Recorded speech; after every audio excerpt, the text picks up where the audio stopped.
process.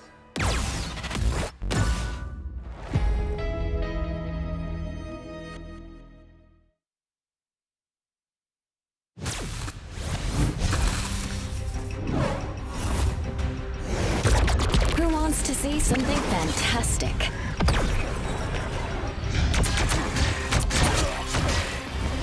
Next.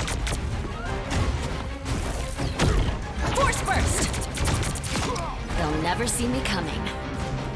Clear the way! You have no clue how long I've wanted to do that, Namor.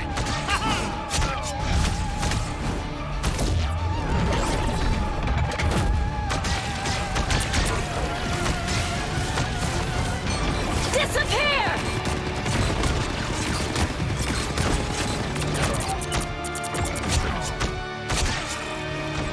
A clear winner.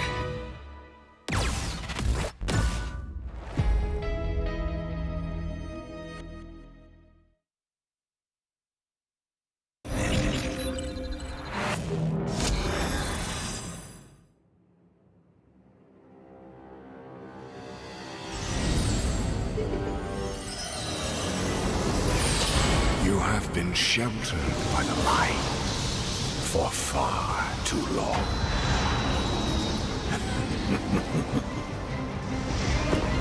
The time has come for darkness to reign.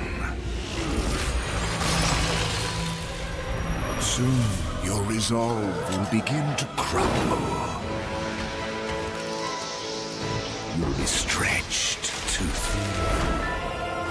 There will be nowhere left to hide, and your fire will cease to burn. For no light shall survive in my empire of eternal night.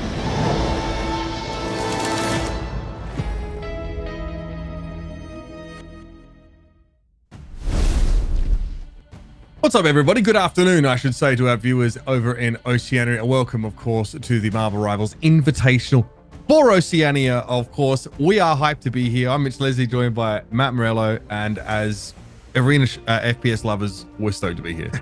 Yeah, I mean, this is going to be an awesome day of games, right? We have the best remaining teams in OCE, and we saw some awesome games yesterday, right? So I'm just expecting the competition to be even better today. And yeah, like you mentioned, we're big fans of these types of games, so excited to be here.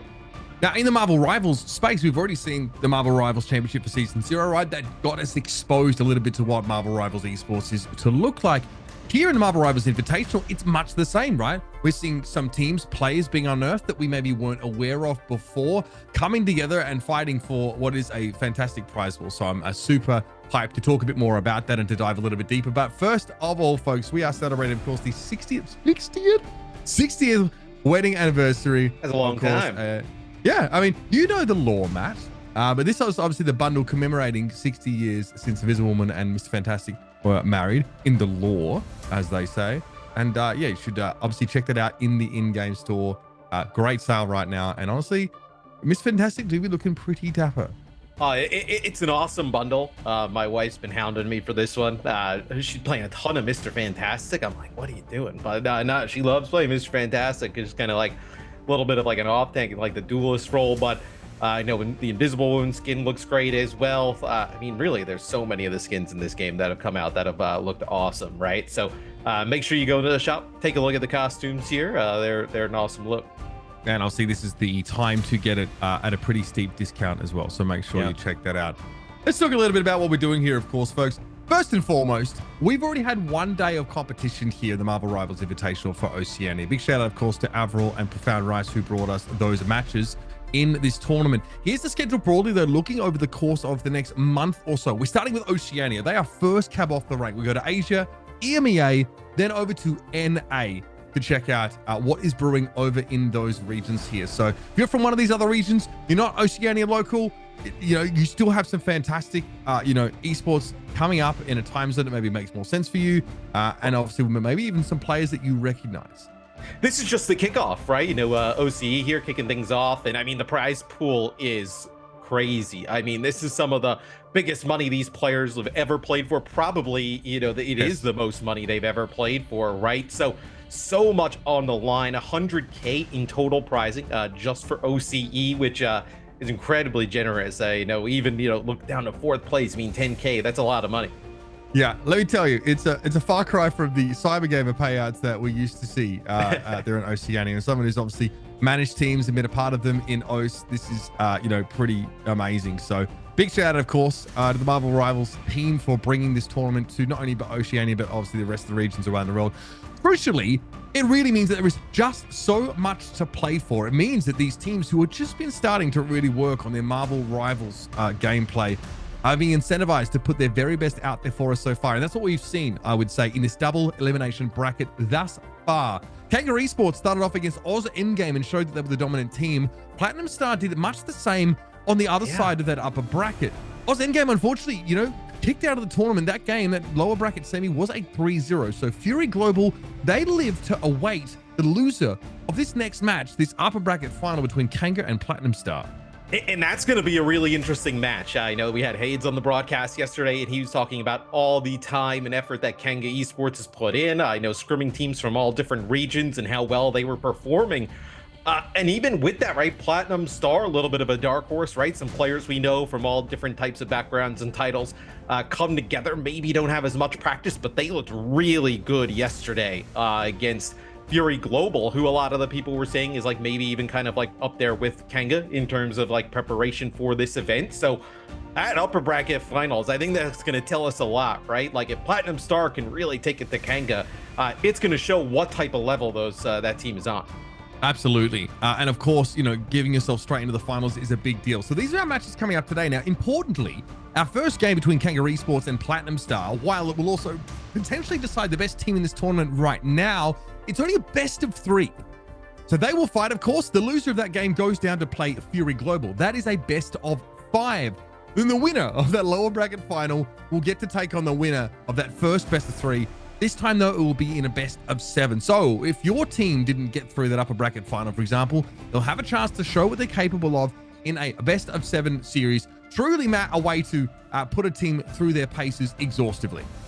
And we talk a lot about this, right? Where if you win that first game, right, and you have that break going into that, you know, grueling best of 7, like you may be in a more advantageous position, right? Now, let's say if you're Kanga and you lose that first game, you got to basically play 3 games back to back to back today, and that is quite grueling. So a lot on the line just in this first game, not even in terms of winning it. Obviously, you want to make the grand final right away, but in terms of like what it's going to set you're up for the rest of the day. You're dead right. I mean, one of these teams might play a potential maximum of 15 maps of Marvel Rivals today, which is crazy. For us, it's great. For our viewing pleasure, we're very pleased.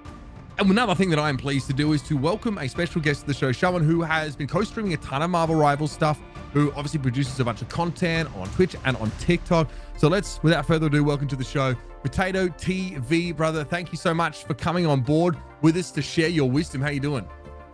I'm doing great. Hey, thank you guys for inviting me, man. This is very exciting. I mean, great to have you here. I'm just as happy as you guys. Let's talk a little bit about, I guess, like where you're from and what your origins are. People who maybe don't know you because they're about to find out. But why don't you introduce yourself for us? So my name's Tato TV. People call me Tato. I would say I'm a bit of a new content creator. I kind of just started streaming and posting content when Rivals came out. I did play a bit of Elden Ring and stuff like that before then, but it wasn't super consistent. So I definitely locked into the space when Rivals came out. I've always been interested in hero shooters, and the game super good. I've kind of gotten addicted lately, so I stream every day on Twitch and TikTok. I make some content, try to make guide videos, help my community. I did play in the MRC season 0. We placed pretty high, so I'm really interested in this competitive space. And I'm super stoked to be here and involved in this competitive space, man. The great game's going on. Yeah, you're just excited to figure out which team you're going to play on in the next one, right? You got to play the first MRC. Now you figure out, next Marvel Rivals Invitational. I'm not here to talk. I'm here to scout out the competition.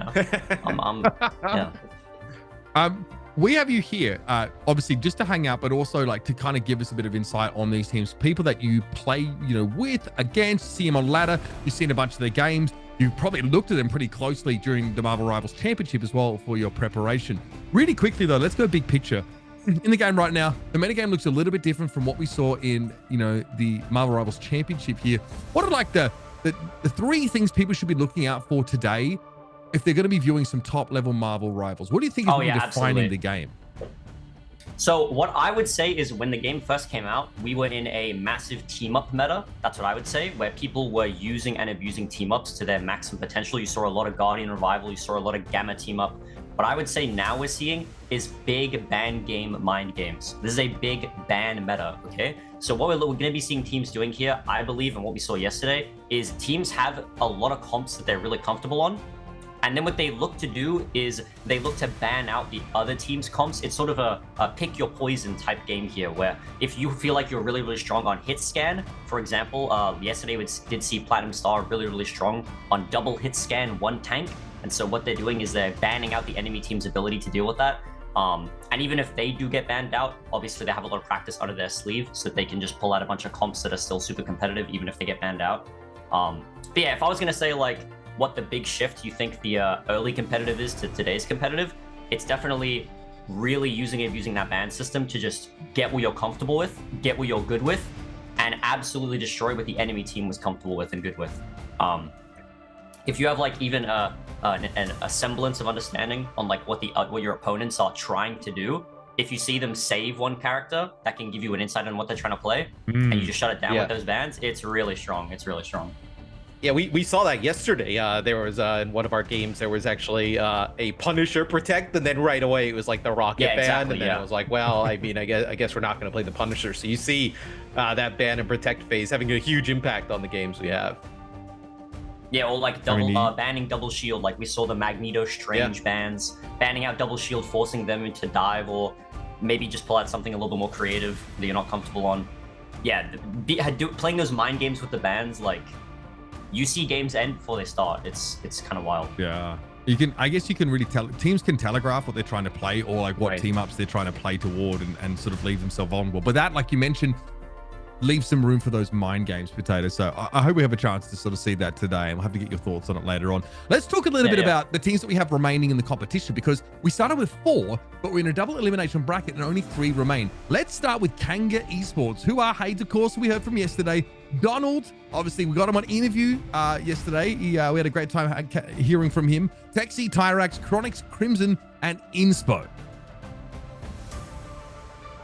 Yeah, no, Potato, I'm curious to get your thoughts, right? I know we talked a little bit in our rehearsal, actually, with you. Donald, tremendous tank player. He had a great day yesterday. Who else should we be looking at on this roster? Oh, I mean, you can't forget Tyrax. This guy's insane on non-hit scan. Even on not on hit scan, I've seen him playing Namor a lot. Obviously, you got Crimsy and Inspo to back up on the backline. If they're playing Mantis and Luna, you can get the damage boost, and you can get that team up. It's really strong. I did talk about Namor before. You can't downplay the Namor pick here. It's so strong, especially with Tyrax running it. It's extraordinarily dangerous. But yeah, if I was going to highlight somebody here, it would always be Tyrax.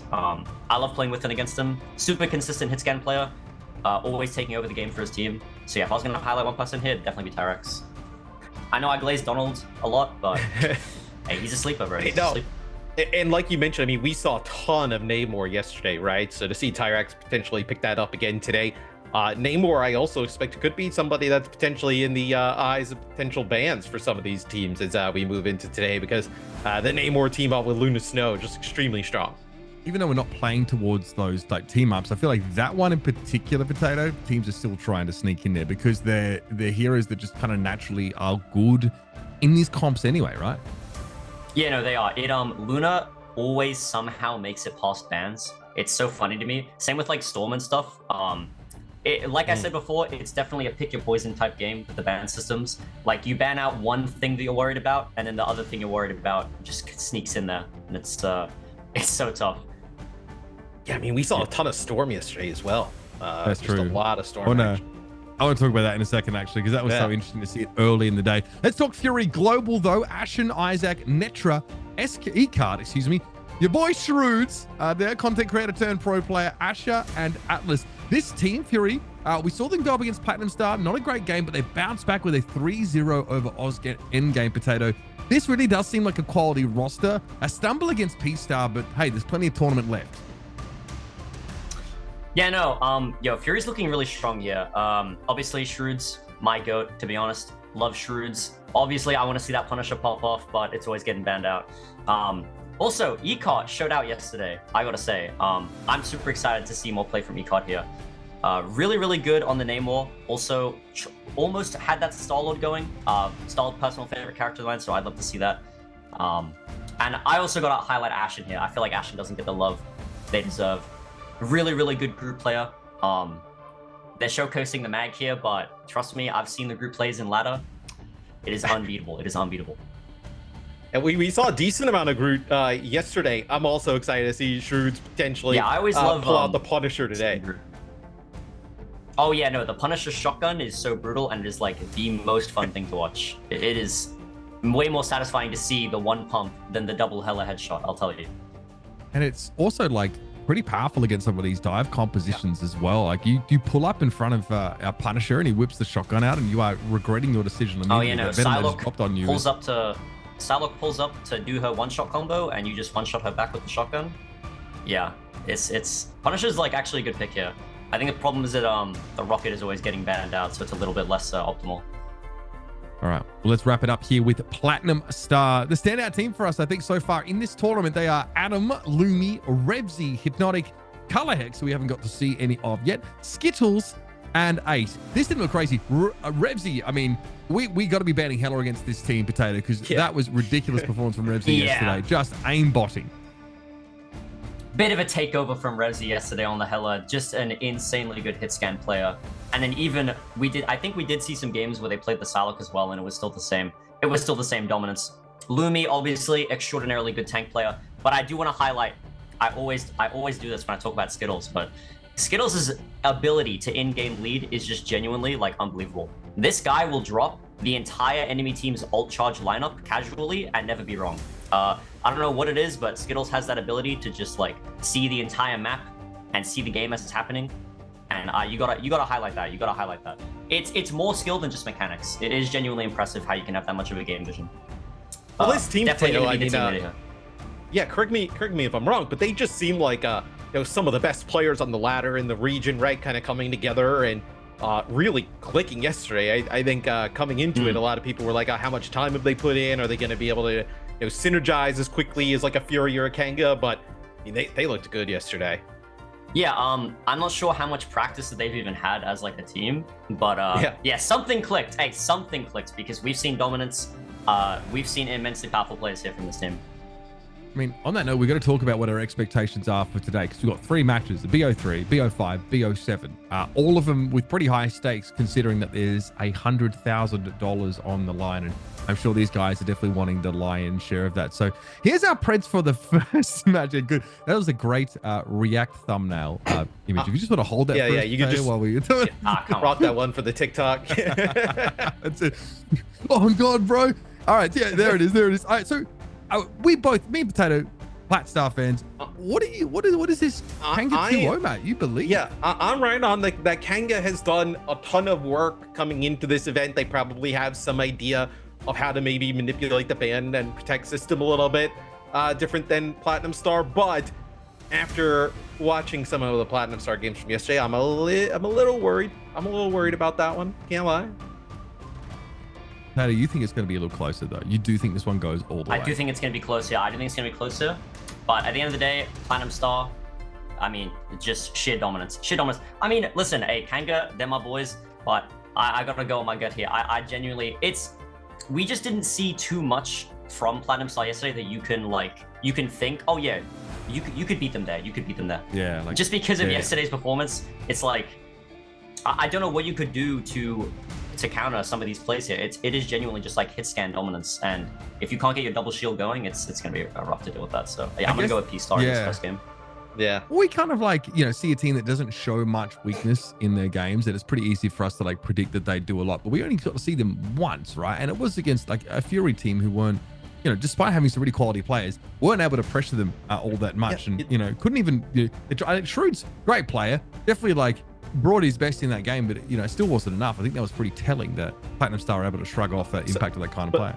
What's interesting though, I think in these predictions, right, is I think all three of us clearly agree that in some form Kanga and Platinum Star are our top two, right? That we all kind of agree that that'll end up kind of being the game at the end of the day. How we get there may be different, but I think we all can agree that that's how we end up doing it. But yeah, like you mentioned, Mitch, I mean, we really didn't see a lot out of Kanga or Platinum Star yesterday, right? Two really quick 2-0s, and they both looked extremely strong. Anything could happen in that series today. I mean, I want to, Potato, you don't actually think that Kanga and Fury is going to be as close a game as I thought. I felt like they're probably two of the closer matched teams in this tournament. This is assuming, by the way, that Kanga don't win, right, and go down to the lower bracket. Yeah. This is our best of 5 prediction. You feel like it'll be a 3-1 though? Yeah. So I gotta go. I hate to say this to my boys Ashton and Shroods, but I don't know, man. I feel like Donald is just gonna pull out some masterclass and take over like he always does. Truly. If these two teams go head to head, I do think it'll be close games. But when it comes to like the sets, 3-1 is probably my best prediction here for Kanga.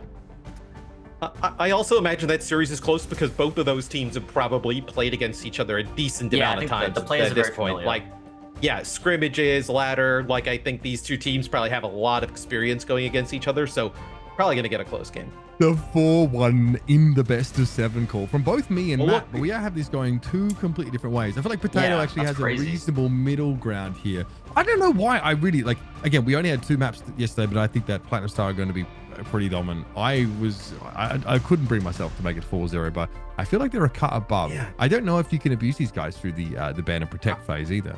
Well, I believe we'll have a good idea about how a rematch goes after this first one, right? Like if Platinum Star is able to get through with like double hit scan and just kind of 2-0 and cruise their way through Kanga, I think that probably, and Potato, you can speak to it probably better, like leads to, okay, like there's really no way to kind of like ban these guys out over the course of a long series. It's just going to be more of the same. No, I agree with you 1000%. I think Kanga versus P-Star is definitely going to be, if this match, like early on, you can see like, okay, since tomorrow they've come back and they found a way to deal with what they were getting bullied with, then they're chilling. But if it comes out early on and we see that they're still struggling with the same things as yesterday, I don't know, it's probably gonna look a little bit rough. Also as well, if Kanga loses, let's say the first one, they don't really have time to like sit around and get together and figure out what they're going to do the second go, right? Because they got to play right away against Fury. So it's not like they have a ton of time to strategize. What do we feel like Kanga struggled with yesterday? Obviously, we only saw them in that one Oz endgame matchup. What did Kanga struggle with yesterday? Yeah. I would say the tank lineups, I think there was one game where, they were forced onto a solo tank, and I know Donald does do a lot on solo tank here, but against these like hyper hit scan, like hyper projectile dominated compositions, like that is so tough for your squishies. That's so tough for your backline. I did see in one of the games, it was like just constantly every fight, even before ults were coming out, like somebody would just die. Like somebody would just literally just get blown up before ults would even start. It's because you don't have that double shield there. You just don't have that utility to help out your backline, because they're always just being looked at by like a Hella or a Bucky or a Namor just dropping squids to nuke them. So yeah, if there was one thing I would say that Kanga Esports kind of got pooped on yesterday with, it would just be like people blowing up randomly. Yeah, I mean, I think you've given us a really good little teaser here, Potato Man. Thank you again for dropping some wisdom bombs on us. Where can people find you if they want to, check out your content? Maybe watch your stream or watch party. Where's that at? Yeah, so I'm going to be watching this event, watch partying it over at my Twitch, twitch.tv/p_potato_TV. I'm also live on TikTok every day, as well as Twitch. Those are my 2 main platforms. I post videos on TikTok and sometimes on YouTube now, same name across every platform. So yeah, if people want to find me, hey, that's my name right there, Well, right there. You got it. You're close. All right, man. Thank you so much for joining us, and good luck with the watch party. Hope that goes well. You've given us a great little runway to get started with, mate. So yeah, catch up with you on the next one, I hope. Perfection. Hey, thank you guys for inviting me out. This is really cool. So yeah, I'll see you guys later. Yeah. See you, bud. Take care. Hey, peace out. Peace out. You were saying, Mitch, for an Australian, he doesn't have that accent. He's got to start working.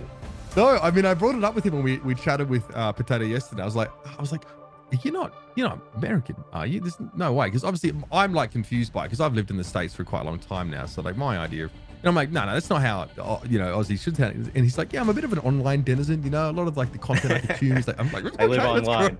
That's crazy. So homie, to the best of my understanding, Australian. But yeah, no, it doesn't quite have the accent. Now, we're heading to Symbiotic Surface for our first map here, folks. We're going to waste no time in jumping into this game. I'm very excited for, of course, it's Platinum Star versus Kanga in a best of 3. Now, remember, an upper bracket game here. A win in this match gets you straight into the best of 7 grand final map without having to play in that lower bracket. Absolutely massive here if you're able to get a win for either team, Kanga or Platinum Star. And like Potato is talking about, right? A lot of hit scan pressure going to come out from Platinum Star. How does Kanga deal with it? If they're able to deal with it, what does that result in from Platinum Star? I think that'll be kind of the key to watch out for in this game.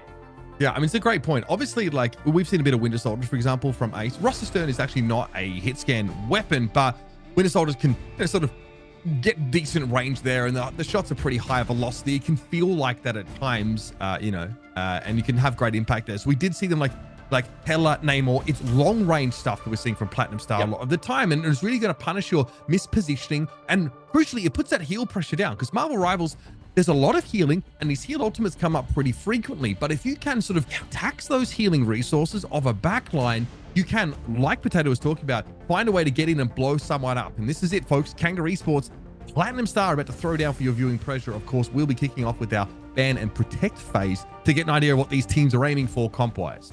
And like how you mentioned, the support ultimates and the ultimates from the strategists, right, are just so impactful in this game. This sustain from just the supports and just kind of what they put out is so high that, like Potato was talking about, like there are teams just like losing a player before even kind of like the ultimates kick off from both teams. Something you absolutely can't have here.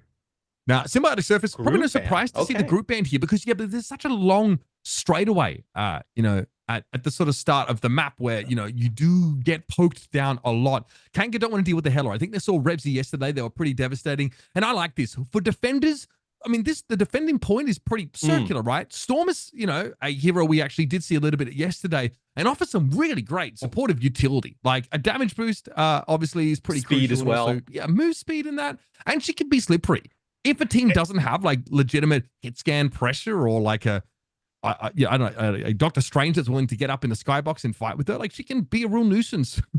And her ultimate is very powerful. A Mega Hurricane can win fights on its own.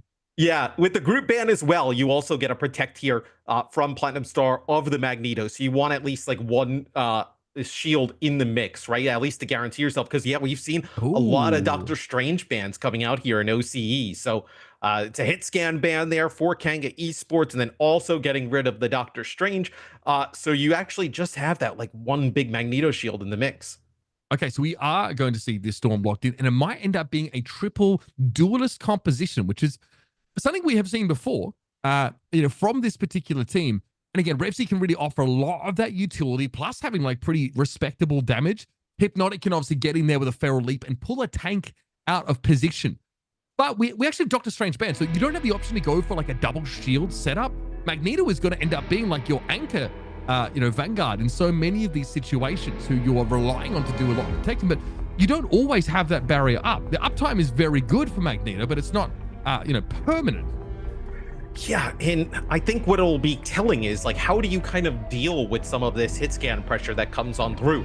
Do you opt to dive? Do you opt to like poke back, right? In terms of just a poke battle and exchanging damage.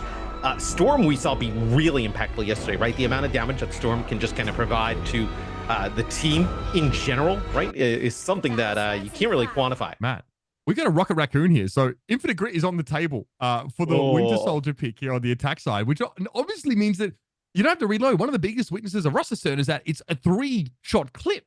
But now you can obviously just go and spam that to your heart's content. So curious to see how that plays out for the attackers. The defenders, though, Kanga opt to really, pilot on this high ground. Of course, they brought a Storm in of their own. They got the Namor for that longer range poke, but it's harder to hold this choke with the kind of vanguards at their disposal.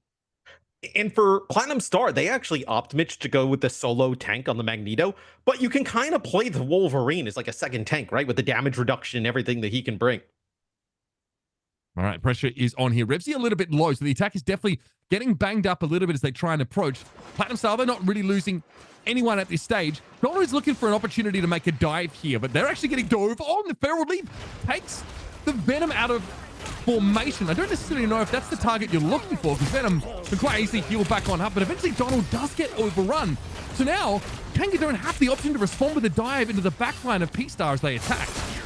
Oh, yeah, I mean, that is massive. That skills was extremely low there for Platinum Star as they're able to keep up the Luna Snow getting very close to the ultimate. As Platinum Star, Mitch, I mean, they just able to take out Donald early on and then just run over Kanga, as that's going to be a point take.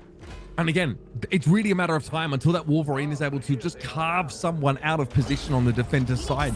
It's so brutal to operate with a player disadvantage, and Donald is way too far away to get healed back up. So off we go now. Platinum Star with a bit of a speed boost here, and crucially, they've got the Strategist ultimates online. Fate of both worlds available for both Kanga and Platinum Star in this next fight, so expect it to be a longer one. Well, for Lumi as well, like having the God of Mischief, right? You can actually get a second Luna Snow ult. That's actually, you're able to get Tyrax right away. I mean, that's a huge pick off getting the Namor out. We talked to Potato about how good Namor is, especially with that combo with Luna. So a lot of damage missing here from Kanga. I mean, that was crucially just the Goddess boost on the lightning field from Storm, just claiming the Namor. So Tyrax is a little bit too close to that damage. Here comes the Omega Hurricane, Meteor, and then response from Adam over the top, and Inspo gets blown up instantly. Oh, Texi's having a tough one. Carved out of position once more. This Platinum Star team, do not miss a beat. This is dominance, and Crimson's probably feeling pretty awful. Saving up, of course, that Luna Snow ultimate and getting no value. Well, you get that first pick off, right? And then even after that, you get, Hypnotic into the backline and able to just kind of grab one there with Wolverine. Look at this. They're actually kind of third personing around this corner, just trying to maybe get a pick off before Kanga can get a touch. Okay, here comes that Mega Hurricane, this time from the defenders. So just Chronic have it sort of lined up very well here. Doesn't matter, Fate of both worlds is in play. Kraken Impact has already claimed a kill. Ace looking for some resets now, but Tyrax is behind and putting some serious pressure down. Pexi is able to shrug off any more of that Winter Soldier damage, but Ace is still laying down these resets, and you cannot stop him once he gets started. Yeah, even with Tyrax getting behind, right? Some really nice shots out of the Namor, the Horn of Proteus used there to be able to pick up one. And you're still not able to get that second point and stop that on defense. This is getting really dire here for Kanga, as Kanga actually also, Mitch, makes a change. They drop their tank, right? They bring in the Wolverine to kind of act as like a pseudo tank. But then they put Donald on Adam Warlock here, so they're going triple support. They're really concerned, I think, about just the damage burst coming in. So being able to use Soul Bond and having access to Karmic Revival to give them more legs in these fights might be the play. But how much backup is this Wolverine really going to have? The extra heal, I think, is going to go a long way. And of course, Donald can throw some damage in the mix as well for FC. That is beautiful stuff. And again, you've got those windows to go aggressive here with that Goddess boost as Storm to really throw down. And it's holding on to an Omega Hurricane here. Inspo needs to hold this invisible barrier for some of these big duelist ultimates, but Donaldson taken down.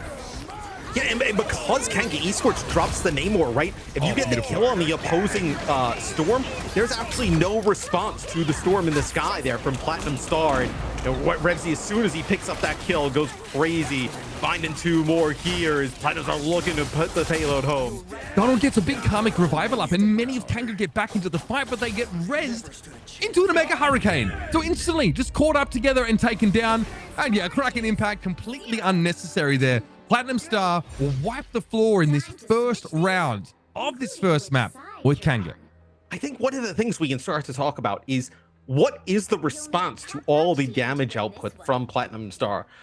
For Kanga Esports there, they actually decided to go with triple support, right? So there's tons of damage incoming. We're just going to try and sustain through it, right? And just kind of win battles of attrition, so to speak.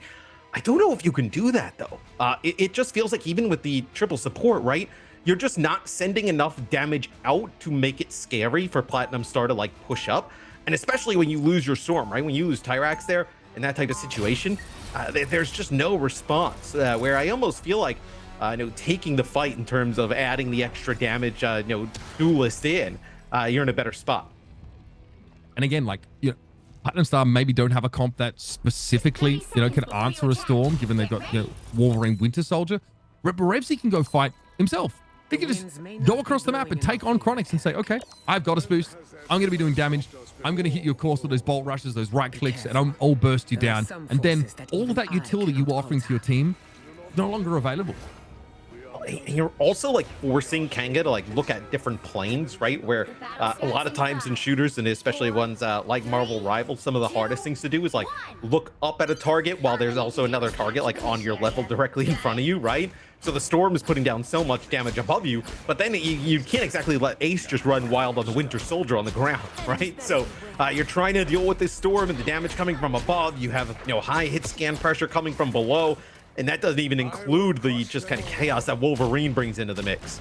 We have Thor here, Matt. That is so interesting. Kanga want to brawl. It's less commonly seen, right? But you can obviously take a lot of space. You can be pretty scary. And once you build that Thor force up, you become a legitimate damage threat in your own right. But can they get to the point here without getting busted up pretty bad? Revsy obviously was out of the fight there previously. Now going to jump in, and geez, that is so powerful. Being able to be Magneto and give the barrier to a Wolverine, let them go in for free, and just build up full 100% Fury. That is nuts. Makes him so much tankier. Crimson, I don't know how they found themselves here, but they're headed back spawn too. Well, you also see kind of how they play around Hypnotic. He uses the Feral Lunge to get in, and then when he's in, they actually have the Loki clones, right, for the regeneration domain, so you can't even really get rid of him, right? I mean, he's got like damage reduction on the Wolverine, he's in your team, and then also any of the damage you're sending his way is just conversion and healing via those Loki clones. It's like very difficult to deal with. It's not even that. It's also because when he's 100 Berserker Rage, his regenerative healing factor gives him more bonus health. Like it legitimately makes him harder. You see him just swing on by there. Yeah, it's extremely powerful, and of course the metal iron bulwarks rather that can be given out from Magneto make that so much simpler. Now, a couple of these ultimates getting pretty close to being online. Lumi can obviously copy a Fate of Both Worlds here to have that extra go of healing. He's got a Kraken impact here, which is pretty scary for Kanga. They've got to make a play for this at some point. They've got their strategist ultimates to work with at least, but can they find a good way to get value from them? Chronix here, gonna make the Goddess boost happen, but here comes the Kraken impact. It has to be a Fate of Both Worlds used instantly by Kanga, but the pressure is still on. Meteor M is so effective because it can throw Luna Snow up inside her ultimate. It doesn't matter if she's giving that healing to the rest of her team. She's still susceptible to the burst damage of that Magneto ultimate, and that's another fight easily wrapped up. Platinum Star without a scratch on them. And Ace ends up using that Winter Soldier ultimate, right? The Kraken impact, and he actually connects with two players there on Kanga, most importantly Crimson, and getting quite low, forced to end up using the Fate of Both Worlds. And then for Platinum Star, as soon as they get that ultimate out early, they know they have a distinct advantage, right? They're able to use Skittles' ultimate a little bit later and then end up taking that fight. Oh dear, is this even necessary? Revsy starting off the fight, and this is going to be a very good Mega Hurricane. This is to force the Fate of Both Worlds out. If Crims actually had it, they don't. Revsy, though, ends up falling, so a good Omega Hurricane, as far as Kanga are concerned, actually gets them a player advantage. Revsy out of the game for now. Lumi also, even using the copied Luna Snow ultimate, wasn't able to keep Revsy alive. They're going to be coming back on this Psylocke, but it's a God of Thunder that drops on in. Hypnotic gets caught out. Texi now controlling this space, looking to get to the high ground and preempts this rotation really well. Ace trying to stave the Thor off, but I tell you what, he is in good shape, Texi. And there's a Meteor M up for Donald right about now. Should even be needed. We have, of course, the payload on the move. They actually wanted to fight that, as Lumi actually uses the God of Mischief ultimate, gets a copy on to the Luna Snow, a Fate of Both Worlds, and he'll fall here at the end. But they didn't have anybody on the point getting a touch, so quite fortunate there for Kanga, right? You're able to finally get that payload unlocked, start to get it moving, and some ultimates used there at the end from Platinum Star, just kind of throwing in for nothing there, thinking they could actually get a hold. On the upside, I mean, Skittles is rotating back towards another ultimate. See? I don't know if that's the one you necessarily want to get out of position. But that's what they need to that's where they need to like attack and get an advantage, right? Like if Hypnotic's going to come in and try and steal some of your tanks, you need to be able to secure the KO on him as he's trying to leave. You can't allow him to just get in and out with some of your players. Yeah, no doubt about it. But I tell you what, once that Awakening rune gets popped, Thor becomes such a legitimate damage threat. You just don't want to be damage pumped out. Yeah, it's deceptive, I think, sometimes, given that, otherwise you can feel like a bit of a wet noodle. Anyway, here comes another Omega Hurricane. Platinum Star ready for this. Ace is able to get out of it with a dash. Nicely done. He's a Kraken impact now to try and follow up with an L. Get the reset now. Give you the big tip. That was filthy. Again, Adam has had some really important Meteor M's this game, Matt, that have had that burst damage that has cut straight through the healing over time of, you know, this strategist stacking. And that's inside of like the invisible boundary as well, right? I know that really impactful invisible woman ultimate is. Oh, I see Revsy actually pushes up again. So Chronic actually able to find a lot of targets here on the Namor. They just not been able to capitalize on a lot of this. Yeah, I mean, Chronic's, I think, has been pretty effective in the Storm v Storm up there in the sky. This fight's about to happen around a symbiote, though. You can see desperately Adam's trying to hold Texi at bay, but a God of Thunder won't be denied. Skittles turn into a pancake on the ground. We see, yeah, Hypnotic's trying to disrupt. Oh, that's three. Wolverine, what a catch out. And again, the healing's going to have to come through now. Again, plenty of it. Fate of Both Worlds is going to keep Kanga nice and healthy despite this pressure coming in, but a Mega Hurricane might have a good timing. You thought it would hit maybe after those, you know, healing ultimates had expired, but Kanga have still built ahead of steam, and while they are going to be behind somewhat, they've made up a lot of ground. And I mean, Hypnotic was able to get 3 with that last stand. I thought we were actually going to see the fight potentially turn in favor of P-Star, but I know some nice shots from Tyrax there on the Namor, a use of the Horn of Proteus, just kind of splitting some players off, putting down some serious damage. And then, like you mentioned, you know, Texi on this Thor has been putting out a lot of damage as a tank, right? We see, you know, the Vanguards at times able to pump out a lot of burst damage, and right now this Thor is really paying off. It's such a good answer to individual duelists as well, because Texi has the mobility to sort of join them, meet them where they're at, and then an Awakening Room gives them a massive advantage. Okay, got us boost here. We are not messing around. Revsy poking here at Kanga, and they get absolutely ruined. Eventually, Ace and Lumi are able to get involved a little bit more, but so much of this game has been dictated by the Storm, whether it's the neutral damage back or these Omega Hurricanes. It's really interesting. You also mentioned kind of like Texi on the Thor, where, yeah, when you actually, you know, use your Awakening Rune, right, you're able to pump out so much damage that he also has a larger HP pool than a lot of the duelists, that he can actually take a lot of the one-on-ones. The issue is they're not finding them a lot of the time. Platinums are able to find one before that even kicks off.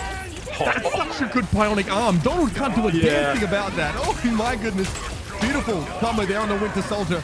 A Mega Hurricane coming through. Red Sea holding theirs in reserve right now, though, looking for an opportunity to make use of it, but it's all about that Kraken impact, baby. It's resets for days for Ace. And you're trying to focus on Ace, right? Pick him up, but then, you know, Revsy on the Storm up in the high ground, right? With the damage for everybody else, and then also just unanswered damage back, right? So we'll see. They're actually gonna have Texi go over to Venom here, so maybe trying to make a play for the, you know, backline being able to dive a bit. There are no strategist ultimates available though here for Kanga. That is scary considering exactly what Platinum Star are working Below with 30 right seconds now. too. That's brutal. Yeah, this could be the last fight, the last proper fight for them anyway. Here we go, folks. It's about to get heavy. Adam, of course, with another Meteor M. He's looking for the Lunar Snow. Can he shut the healing down? Yes, Crimson once again gets flattened. Now they're in deep trouble. This means that this Omega Hurricane is going to cut through them like a hot knife through butter, folks, and that's an easy fight win for Platinum Star. A lot of people have been talking about, you know, potentially running a triple strategist composition in a lot of situations. The Platinum Star using triple duelist, able to hold on here, stop Kanga from getting that 3rd point, taking that first map. They looked as dominant as expected, Mitch. I think that's a really rough sign for Kanga for the rest of the day. Exactly. This is kind of the way I felt coming into today's matches, and we talked about it at length with Potato earlier on, is that I felt like Platinum Star were on a bit of a different level. But it's not just like the raw mechanical game sense. They really gamed the ban and protect situation to their advantage. Quick look at the stat screen because I can't help myself. Look, just Ace and Revsy just go absolutely hog wild that game. Yeah, I mean, what do you do, right? When 2 duelists on the other side are above like 20k damage, right? I think you're trying to answer with like sustain, right? From the opposite side. You see Donald with a little bit of healing because we saw him on Adam Warlock for a brief period of time. But I don't think you're able to sustain on through it. I think you're going to have to answer this with damage. I think that seems to be the road that is the cleanest, right? In terms of like trying to match it in terms of damage output, because it feels like if you're just going to kind of play sustain and play poke, you're going to end up losing. Hypnotic's going to find one player, with a feral leap, bring them into the back line of your team, and then the Winter Soldier and Storm are going to go to town on them. Yeah, look, I really do think that if you want to be able to stand up against this team, you might have to ban Magneto, because the one thing that is going to stop your Lunar Snow from getting blown up every time she uses Fate of Both Worlds is a shield to block that Meteor M. That is the biggest I think, point of difference between these two teams. You know, we really saw so much value, you know, coming as a result of that Magneto ultimate. Value that honestly couldn't really be replicated on the side of Kanga. There were like the last 2 fights in a row. That Lunastone ultimate's ready to go. She just gets blown up. People got to remember, you have a lot of healing in that ultimate, but you can die. You are not invulnerable, and burst damage cuts through that healing over time to get an instant kill. Yeah, I mean, banning Magneto, we've seen so much of here in OCE. Because we see a lot of Doctor Strange ban, right? It would be quite odd though to see the Magneto go, because I assume somebody will just protect Strange, right? You're just kind of swapping them out.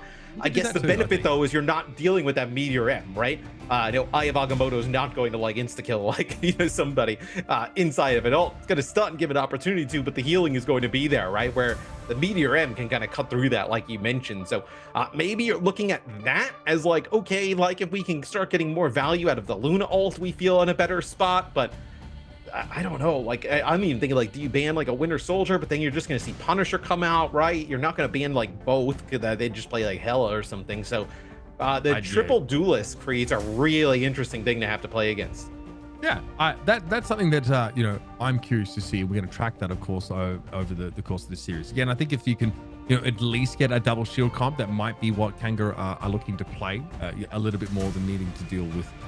Yeah, this burst damage that handles their supports. Again, you know, I think the Winter Soldier play was great. The Storm gameplay as well impressed us. You know, it's pretty relevant on convergence, like I said, because you are playing around some of those points quite extensively. Could you run triple Vanguard against this potentially, right? Triple Vanguard, triple strategist type of compositions, right? If you're going to try and play a game built around sustain, right, you may as well give yourself the largest HP pool possible, right? I mean, I'm okay with that. I'm curious to see if these teams are strategizing a little bit to try and deal with this game state, because right now Platinum Star definitely the stronger team. But we're going to do a bit of a break. We're going to leave you with some highlights of this first map of this best of 3, and when we come back, we're going to jump in and see if Kanga can take this one to a third map.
Trapping all those fighting souls, but yet across the world I see you standing in my way. And remember the time, the place we used to fight, like the sun and moon, and I wonder if ever there was a time that we were friends. The night has fallen, shadows looming, and yes, that time has come for me to seek you out. We are set now for our last reunion. Break the chains, find your way, come find me. Do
My power is a gift from Solal the Undying.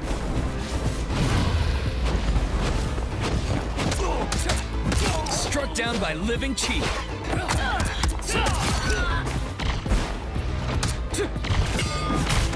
Dragon kick. 爆元手一。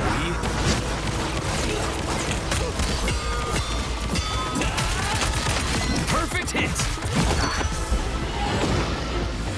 The dragon unleashed. 气贯长虹. My fist is unrivaled.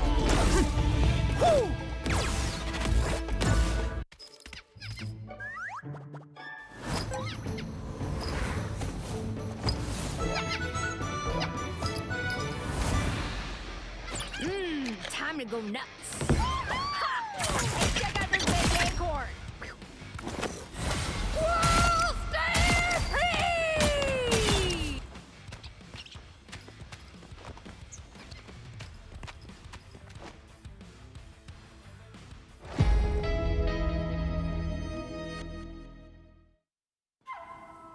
I tear through the cloudless night, just like the moon.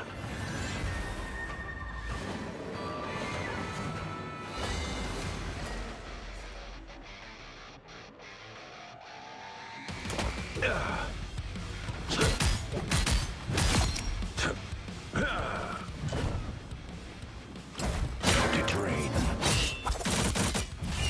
The moon haunts you!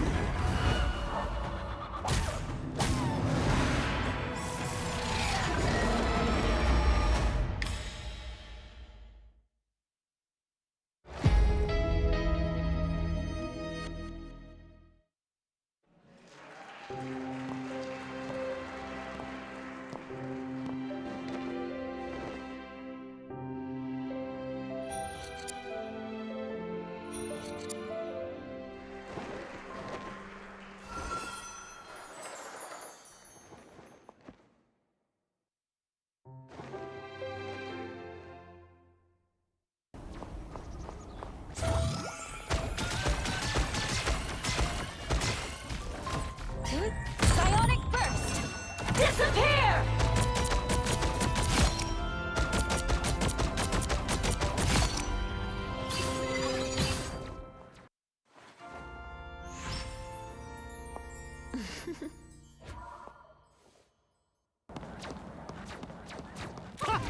That almost hurt. I got you. Fantastic! Ha! Ha! Ha! Ha! Oh! Ha! Ha!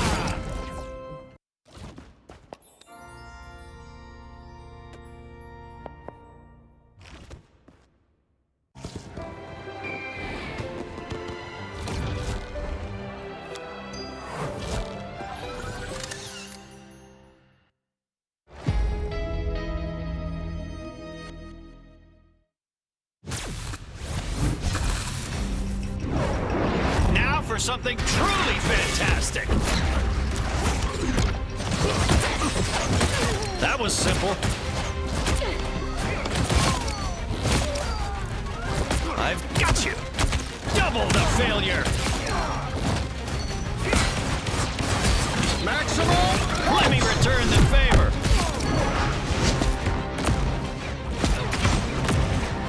I'm as strong as Ben.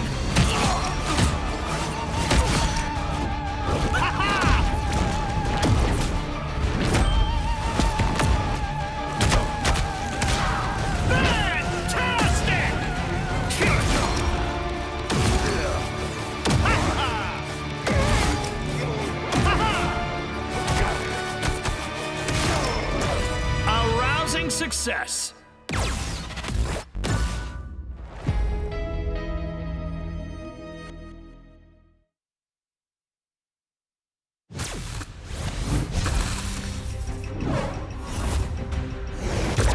Who wants to see something fantastic?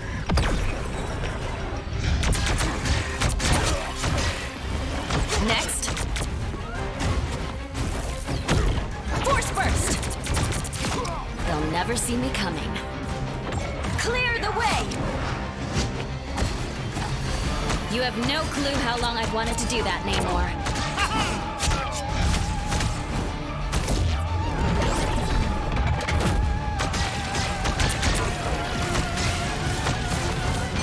Disappear!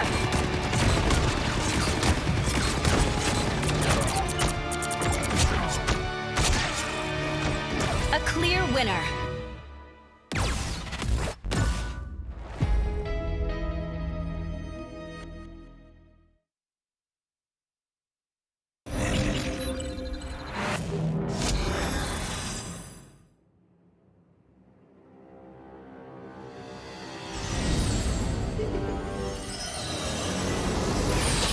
You have been sheltered by the light for far too long.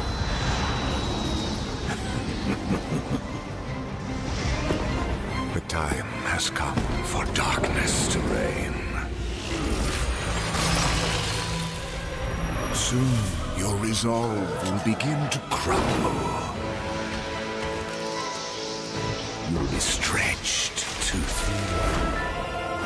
There will be nowhere left to hide, and your fire will cease to burn. For no light shall survive in my empire of eternal night.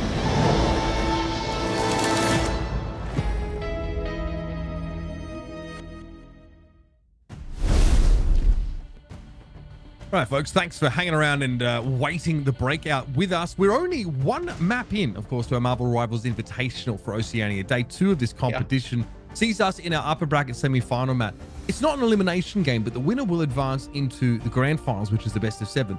The losing team has to fight through the lower bracket to have another crack at the winner. So it's a long road and potentially many, many games of Marvel Rivals to play. Yeah, it's obviously not an elimination game, but in a way it almost kind of like has the same kind of vibe to it, where Platinum Star is doing a lot of nice things with triple duelist compositions, and we haven't really seen a response from anybody they played so far, right? They get through Fury, they look really strong there. Kanga almost completes, right? They get to that third part of the map, but does not get the bot over the line. So we moved on to the next map with Platinum Star up 1-0, and Kanga's had 10 minutes to really kind of figure something out. I think they need a really strong response as triple duelist lineup.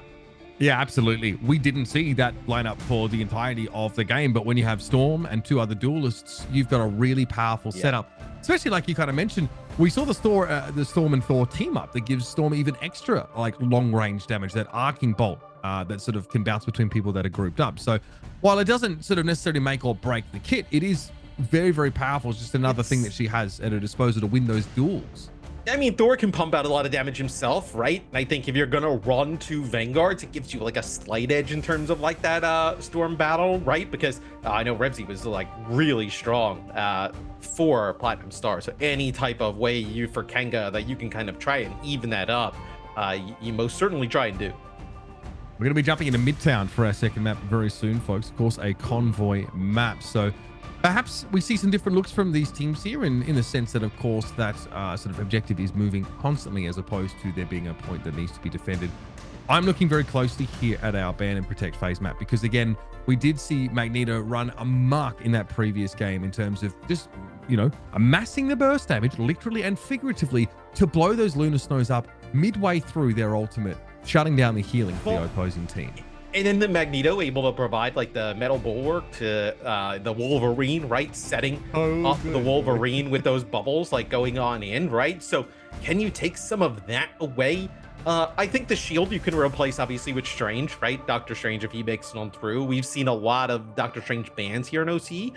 But if Strange makes it through, you also assume that if Magneto goes, somebody ends up protecting Strange, right? Before he potentially gets to a ban. So maybe you go with the ban of the Magneto, see if that kind of neutralizes some of the impact of like the Wolverine and forces them to make some changes. Yeah, good point. I think, these teams want to at least preserve either the Magneto or the Doctor Strange here. Platinum Star versus Kanga Esports, folks. This is game number 2 of this best of 3 series. And already the Magneto banned out. I'm telling you, it caused them so many problems. Now, those healing over time ultimates can actually get value instead of being cut short. And that seemed to be what Kanga wanted to do, right? Their response seemed to be go with higher sustain, play more strategists, and see if you can actually win through that road. And it will actually be a Storm ban, so Platinum Star. So Remzi looked really good on the Storm there in the first map. They opt to get rid of it. I think that these bans that we're seeing are going to become pretty common throughout the course of today. Look, I love Wolverine here. Midtown features a lot of high ground where Wolverine can actually set up these like ridiculous, feral leap dives to just pull someone out of position, which is so important. In Marvel Rivals right now, there's a lot of healing. Comps are very durable. It's a war of attrition. But the moment you start to pull someone way out of position with a Wolverine, you can flip that sort of dichotomy on its head, and all of a sudden you can start to break faces. We actually get a protect of the Hulk here, which is something and I was going to didn't see. We saw in season 0, obviously, the team up between Hulk and Iron Man, and even Doctor Strange, right? As Doctor Strange is seemingly almost going to make it through here, be very strong. So an opportunity to kind of line that up here for Kanga as they get rid of the Hela. See what Platinum Star decides to do here. Do you ban do you ban Strange, right? They ban the Cloak and Dagger. So that takes one of the better strategists off the board. Okay, so I want to point out that yeah, there's quite a few. There's no way we're going to see Jeff Delanchuk here. I would be mind blown if that were the they case. covered it in the last one, but I believe it was just a little bit of a troll. Yeah, look, Cloak and Dagger, I don't necessarily know if they are the strategists to be picking here. I do think that there are some better options. Although, like, Eternal Bond is pretty good at setting up the battlefield to benefit you, of course, with the healing and damage. P-Star are just playing with us here. If we get Mr. Fantastic, I will be absolutely over the moon. If Lumi actually sticks this, I'll be a big fan. I mean, we'll see. It looks like we're most certainly going to have Doctor Strange for both teams, right? As Strange makes it through here in this setup. Also, I believe Groot makes it through, right? There are a lot of ways that you can kind of like circumvent the chokes here, though, right? So Groot's walls not as impactful per se on this map as maybe some of the other ones with really hard chokes. So we actually do have a Rocket Raccoon get through here. Obviously, it wasn't banned in the previous game because no one is trying to protect the Punisher. But that is obviously an option. But you don't actually use it with like a Punisher potentially here. That would be quite interesting, right? Because Rocket, I know Rocket can actually pump out a lot of just raw healing, right? Being able to kind of play at a distance and play within safely, but they'll actually go with the Luna here. So Luna, Invisible Woman, they ran this earlier on. This is actually going to get Portal set up here. It's, looks like Texi going around the outside. I do like the Invisible Woman pick here. I think you might prefer another Lunar Snow Ultimate in many cases, but Force Physics can really shut down that Eye of Agamotto and force away the Doctor Strange as they're trying to get like a big Maelstrom hit after the fact, or even just to get that ultimate up. So I like it. Invisible Boundary is fine, but all it really seems to do is just tell the other team to come and fight inside, which they often sort of will choose to do. Either way, Kanga, decent start for them. They're off to the races. We also see Kanga actually match the Wolverine here, right? We didn't see them match Wolverine in our first map. They actually go to match the Wolverine here, and it's an early KO from Chronic. So already a pretty good start here, much better than map number 1 for Kanga. Yeah, I think this is what we're wanting to see for Kanga to bust back into this game. The Hulk, of course, will be empowering the Maelstrom of both Doctor Stranges. That's that team up effect here. And we see Adam, of course, seeing Donald, yeah, susceptible. Got to be trying to deal with his Hulk now, and eventually Donald will fall. Puny Banner did not last very long out there on the battlefield. That is a powerful leap. I won't soon forget. Chronic's really causing some problems here, but Adam is hitting very, very hard. Again, that team up going to work. Hard hitting Maelstroms, and already 69% nice to that Eye of Agamotto. Well, Hulk also has a really strong CC, right, in the radioactive lockdown. So being able to kind of jump in and out, potentially stun one of those targets, really good, providing even a little bit of bubble and shielding to the rest of the team, right? Which kind of converts into ult for himself. So, oh, look at that! That is beautiful. Though. I mean, that is filthy. And that's what I mentioned earlier. That there's this high ground, these balconies up Midtown that let you set up those ridiculous dives. Revsy trying to close the gap a little bit there onto the back line here of Kanga, but it's probably not necessary. After that initial pickoff, Chronic's causing, trying to cause some problems here, but I mean, Hypnotic's causing so many problems right now. I think, yeah, Platinum Star chilling. And I also think that the Invisible Woman from Inspo, it's also a little bit of appeal for the team, right? You can use that force physics, whether to either pull an opponent towards you or push one away. That time you actually see when they were trying to push in there, Platinum Star, one of their players actually gets pushed back by that Force Physicist. And just look at the Namor turrets, just the amount of damage they're putting down. That's going to have the Luna Soul out early. Yeah, bear in mind, when Namor hits that Lord of the Seas, all of his active sort of creatures get enraged and attack that target. So you can find a lot of burst damage out of that. And no one's really putting pressure on Revsy. So he's able to poke at medium to long range while Hypnotic takes all the attention on this Wolverine and get a heck of a lot of value. Yeah, no, you see the Ace there actually lands that stun there from the Hulk, the radioactive lockdown onto Crimson on the other side. Dude, this has gone from something that looked actually pretty promising from Kanga at the start. They just have this invisible boundary to work with, and we're below about 45 seconds here. I mean, Hypnotic does get picked off. Skittles can't really help them up on that high ground. So, Kanga do read into the fact that, again, Platinum Star are trying to set up a Wolverine dive. They've lost a player, but Fate of Both Worlds is available here for Skittles. Can pop that one and obviously have a really impactful healing ability. Texi's going to be forced back. Doesn't quite have that Eye of Agamotto online, but Hulk Smash is active here for Donald should they want to lock someone down. And Lumi gets the clap in the back line. Donald putting a lot of pressure, but caught by a feral leap here. I think we're debating Texi on going for an Eye of Agamotto at the moment, but it should be a decent showing for Kanga. They've lost Inspo, however, Platinum Star just don't want to lay down. They are not taking this one. This Ace going absolutely ham, man. That is a double off the clap. This guy is ridiculous. I mean, just some insane plays there from Ace and Platinum Star. I mean, being able to use the mechanics of the Hulk just to perfection. So it looks like there's actually going to be a Doctor Strange portal going to get them back in the action quick. Okay, Eye of Agamotto here, but mostly it does get some value at least, but there's an Eye of Agamotto coming back from Adam as well. He connects that, and the Maelstrom follow up on the Tyrax, secures the kill. Hypnotic clearly not being looked at right now, also under the effects of the armor of the BRB. And of course, the CYA or damage boost is in effect. Not enough though. Rocket Raccoon does not get Kanga over the line. Yeah, it's a full hold there, so Kanga not able to get that first checkpoint. We'll see now when we switch things up. Platinum Star, a really clear path to victory, Mitch. They do not even have to get complete to that first checkpoint. Yeah, they just have to, really just kind of like one push towards the high ground, and capturing one target might be enough to get like a full team wipe, right, and push Kanga back. And then after that, you just have to win that one fight, right? So you're set up pretty well here for Platinum Star. Generally, I think Platinum Star's understanding of just how to take some of these edges right now in Marvel Rivals is superior in this region. Looking very, very good there. And Kanga have to try the same thing, right? And the game plan predominantly is buy time, wait for your Wolverine to, get someone out of position and blow them up. In the meantime, also put a lot of heal pressure down with your Namor poke and, potentially with a Wrath of the Seven Seas connection. Have your sea creatures just go hog wild on someone and try and blow them up. It's all about breaking through that sheer weight of healing that, a team that has Lunar Snow is going to give you.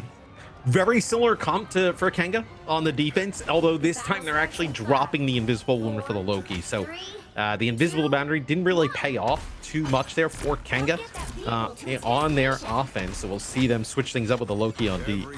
Okay, that was a dive just out of spawn from Hypnotics there. I don't know what he was looking for with that leap, but there was no connection to the Platinum Star Wolverine. It might be to get in position for this. Ace is also up on the high ground, so the mobility of that Hulk using the Incredible Leap to access these high grounds is something that does threaten to unseat Kanga on what could be a very, very, very short game of Rivals, folks. I'll give it to a hundo, that's for sure. They're trying to operate in this high ground now, but instantly Ace is threatening them, trying to push in their way. Maelstrom there comes out, but Hypnotic wants to take the... Oh, he's got him. We have a winner. We go fishing, and Hypnotic gets Moby Dick instead. That's perfect. Main tank, the shield tank of Texi is out of the game. Hypnotic just with the feral leap. So here we go. Chronic taking Adam for a ride. This time, as it'll be the Doctor Stranges being traded out on both sides. The Wolverines making an impact early. Yeah, Ace in the meantime has to try and do some fighting, but they got radioactive locked down by their opposite number. They're getting close to winning. Yeah, again, they're trying to push deep. We are damn close. At this point, Kanga should be able to fight back. It looked like P-Star had already mostly disengaged. you're just playing out for one big fight. If you are Platinum Star, being able to use maybe the Luna Snow ult here early on, you force out some of the ultimates on the other side of Kanga, right? Kanga needs to hold on D, right? So they're incentivized to use just pretty much all their ultimates as soon as possible, allowing Platinum Star to play a little bit safer, right? Maybe you end up holding on to some, coming back for a big fight win. They've got both strategist ults, which is important. They can definitely deal with this damage. If it gets up to Platinum Star to force these strategist ultimates out, they're going to actually use their own. So there's a Fate of Both Worlds here used by Skills. They're going to operate on the low ground now and take this fight over to the objective itself. Big Maelstrom, Chronics have blown to smithereens. Adam will be frozen up briefly by that Luna Snow, but a former Proteus looked like it's being lined up there for Tyrax into the back line, and Skittles can't get away from it. Flattened there by the gigantic whale. Eye of Agamotto coming out though for Adam here. Can he lock things down? It is going to be Lumi in the midst of things with that Fate of Both Worlds active when Kexi's got nowhere to go. Hypnotic eventually falls, maybe overextends. Inspo's able to deal with him, so that Loki does at least come up with a kill. And now the regeneration domain, crucial for that virtual immortality effect on Platinum Star. And they look like they've got the gas here to push all the way through and take this in a 2-0. That, folks, is convincing stuff. In the Loki ultimate that got a Mischief, being able to dupe the Luna Snow and getting a second Fate of Both Worlds. I mean, when you look at kind of the strategist ultimates across the board, the Luna Snow one seems to be the most effective in the meta right now. Even, Invisible Boundary, pretty good, right? Eternal Bond from Cloak and Dagger, pretty strong as well. But you think that Luna ult kind of stands above all of them. But, the Loki obviously doesn't put out as much healing as we take a look. I know Inspo was playing a lot of the Invisible Woman throughout this, but just having those extra Fate of Both Worlds for some of these fights is probably even more impactful than just kind of the healing in the neutral. Well, I think you pointed out as well that Lumi is using regeneration domain. He's setting up a Loki clone around the location where Hypnotic is diving with the Feral Leap to give them that, invulnerability or conversion of incoming damage to health. So Hypnotic, even though Magneto is banned on this map and you can't get the Bulwark over to your Wolverine, you still have ways to make sure they stick the landing when they go for these ridiculous dives. Even when they're playing the Hulk, right? Ace is in there in the back line, and as opposed to, we see a lot of people maybe use those regen domains as a way to failsafe to like help when people are diving them. They actually throw those Loki clones out further into the backline of the opposing team. And then it's just like hey, when instead of having to jump out, right? Maybe the Hulk doesn't have the cooldown to be able to jump out. Maybe the Wolverine doesn't have a Feral Leap to be able to make it out. You can actually just stay and fight, right? And I think that puts even more healing pressure on the opposing team. So really interesting stuff there from Lumi and Platinum Star. We got a lot of Hulk in this particular game, right, Matt? I think like the radioactive lockdown is pretty clutch in some of those moments, but it's the raw mobility, from that incredible leap that seems so crucial in getting around the map here on Midtown. I'll tell you, the first time I realized that incredible leap actually drags you down if you're an airborne target was not good for me. So that's another upside to that ability, should it be necessary, Matt. But we, of course, it wouldn't be a Platinum Star win if we didn't have a chance to interview them here. So I'm looking forward to jumping in and hearing some words from the victors and maybe getting some insights on sort of how this game has gone for them. So we've got Skittles joining us here, mate. Thank you so much for taking the time after your game. What's going on, mate? I'm good. How are you?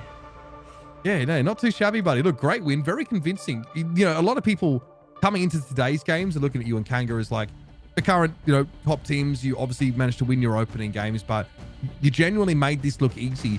And it's a team that, you've admitted you guys don't have that much practice, maybe haven't put in like the exhaustive hours as a roster, but you're kind of crushing it, man. How are you feeling? We're feeling pretty good. Obviously, our team hasn't played that much together. We're kind of just like put together. Like a few of the people were from the old roster, but half our team is new. So like we just focused on like getting some quality scrims against some good teams, and it really worked out for us. I'm curious, how did you guys end up clicking so fast, and what do you think is separating you guys from really just about everybody in OCE at the moment? I definitely think like our flexibility. Like we're kind of impossible to ban because like Ace can play DPS support and tank, Libby can play tank support, Adam can play support. Like our whole team is so flexible. So like whatever they ban, we're fine. We're just happy to ban what they're good at. yeah, it looked like the ban strategy for you guys was pretty straightforward. There's like a cloak and dagger ban there. I'm pretty sure you guys are straight chilling if that's what you guys are banning at. But look, on that convergence map, you get a ton of value out of just like, you know, Magneto meteoring the Luna Snow while she's in the middle of that. Yeah, we have a lot of there. faith in our backline to kind of ult better than theirs. So if there's no mag in the game, cloak and dagger makes it hard for us to, you know, make the support ult impact like as good. So banning cloak there made it so much easier. Just sort of because it eats away at your healing over time, right? Because it's just doing tick damage. Yeah. Cloak ult is just really strong right now. Without mag, it's especially when we have Adam on mag. I don't know if you saw the first map. I don't think he missed a single mag ult. Yeah, so, it was dirty. Yeah, he hit the Luna every time. Yeah, every single time. I mean, lit it up. Every single time it seemed like the Meteor M was just connecting. And then, you know, I mean, Ace on like the, you know, just being able to play so many different things. I mean, how easy is it when everybody on the team is so versatile to like, one map you want to play Winter Soldier, next map you're Hulk, whatever you want to do. We kind of just sit, whenever we're sitting in ban phase, we kind of laugh when they ban because like, I don't know how to explain it. Like, there's just nothing they can ban. It's just, we just play whatever. And we're pretty confident on any tank matchup apart from Groot. So we just ban Groot every game. That makes sense. Yeah. Look, I've spent some time in OCE. I know what like the tournaments are like out there and like what we're kind of used to in terms of, you know, prize money. This is obviously a big deal. You guys are one game away from a $40,000 prize. Is that on your minds at all here? Or are you just trying to put, or have I just done that to you? Are you trying to put that aside? Like, what's the plan in the next like couple Don't hours? listen to him. You've got to chill. You've got to chill for a bit and watch this game, right? Yeah, obviously the prize money is definitely like very nice, but I think most of our teams just looking to like, you know, put OCE on the map, like show that we're actually like decent at this game. And yeah, I think our team definitely can compete with some of the top NA teams and Asia teams. I mean, what do you think a tournament does, like this tournament does for like OCE Marvel Rivals? Like, obviously, you know, the Marvel Rivals Invitational, incredibly awesome, going on in all different regions. Do you think this kind of like gets more people in OCE able to, you know, jump in, try and play, make teams? Do you think it expands the scene even more? I think this tournament's awesome. Like, I know, like really thankful to like NetEase for like giving OCE a tournament because we rarely ever get one. But yeah, I definitely think like a lot of people watching this right now from OCE will be like happy to get into the competitive scene and sign up for like the MRC and stuff coming up. Yeah, it's an exciting time, man. It's great to see OCE getting some love as well. Something I've you know, sort of wished for the region for quite some time. We'll let you go, man. We'll let you get ready for your next game, and hopefully we get to chat to you on the other side of that match, man. It's been fun having you. Thank you. Thank you so much, guys. You have a good one. That's great. Skittles, legendary guy. Big fan and it's awesome to see, like, you know, when you mentioned like the prize pool, what's on the line for these teams, it's like, no, they definitely know like how big the prize pool is here for OCE in this event and how impactful that is for all of these players. But it's like, you try not to focus on it, right? Like try to put it in the back of your mind. But man, they look good. I mean, that is going to be a real tough team to beat. Absolutely. And this is kind of, you know, we saw the predictions at the start of the show. I was feeling really confident about this Platinum Star team, and it's what we saw. Can I get a redo? No, yeah, sorry, bro. Maybe next time. But we're going to leave you guys with the evidence of just how strong this team is now and take a look back over that very short best of 3 series. And when we come back after the break, we're headed to the lower bracket. It's Fury versus Kanga, a fight for survival in a best of 5 elimination game. So don't go too far. This is the Marvel Rivals Invitational for Oceania.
stopping all those fighting souls, but yet across the world I see you standing in my way.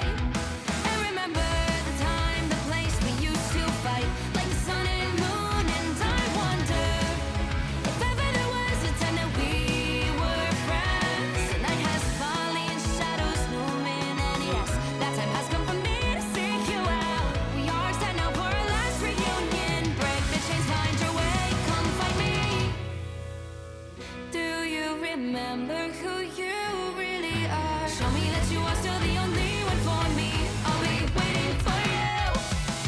Wake up, open your eyes, raising up your fists and smashing through time walls. Before the rift splinters again, we are rebels till the end. Rise up, open your mind, hold on to your powers. No one can stop us. We are rivals till the end of time. We will clash, no matter where. We will fight, reaching across time and space. 'Cause you are my destiny to the end.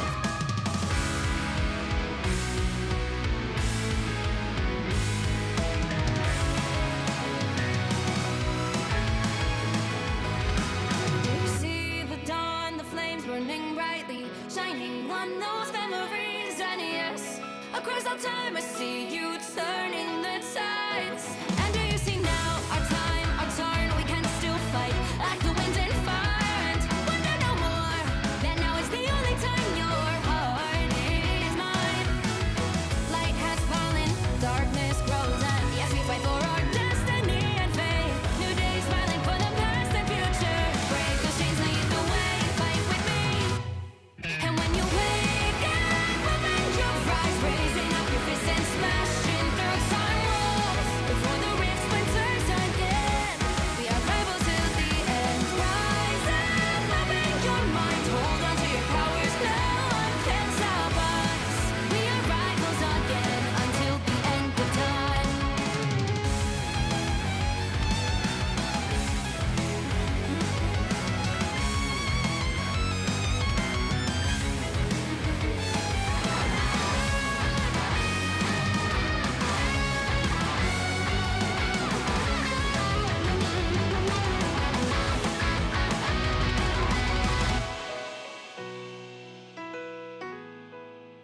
Show me that you are still the only one that matters for me. I'll be waiting for you. Wait up, open your hands, holding on to your heart. Look inside you. Can you feel it? The sparks in you. Add it up, unleash it up. Wake up, open your eyes, raising up your fists and smashing through time walls. Before the rift splinters yet again, we are rivals till the end. And rise up, open.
We are Cloak and Dagger.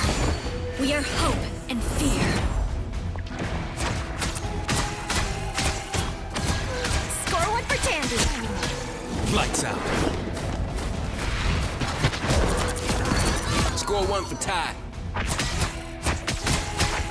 boom of life! My time to shine! Suffer in the darkness. Co-op time!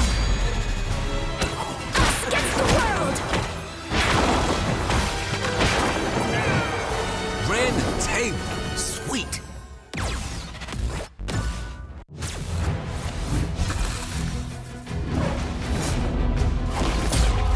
Widow standing by. Target neutralized. The Widow's bite is lethal. Hit them till they don't get up.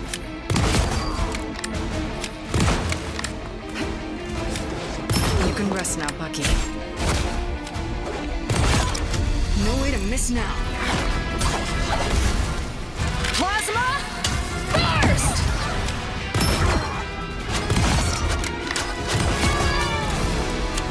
Widow style.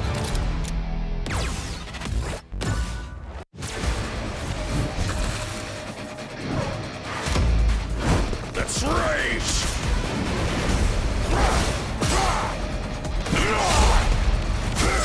You had that coming. Don't get back up. Coming at you.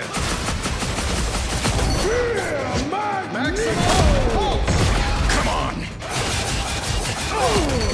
Berserker!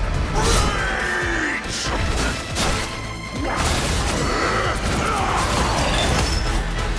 Told you I was the best.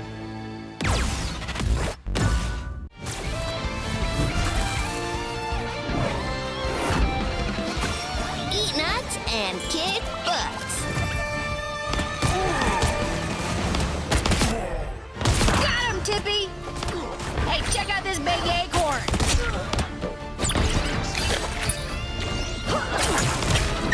Score one for the squirrels! Ah, it's a squirrel nami! Huh, where do you think you're going?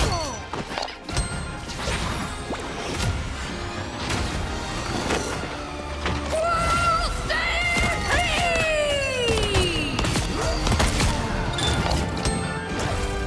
Anybody want some nuts?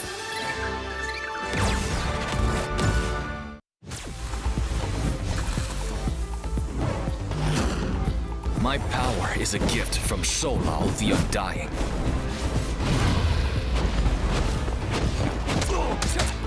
Struck down by living chi.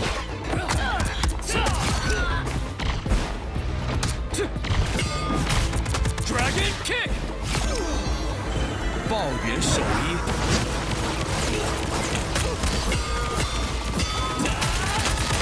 perfect hit! The dragon unleashed!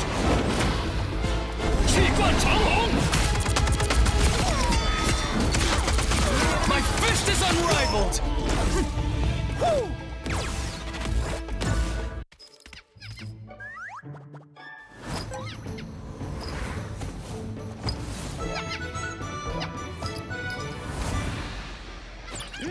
Time to go nuts.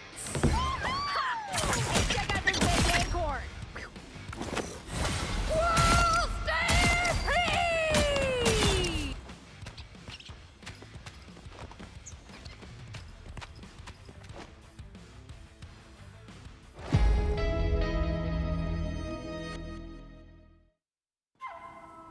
I tear through the cloudless night, just like the moon.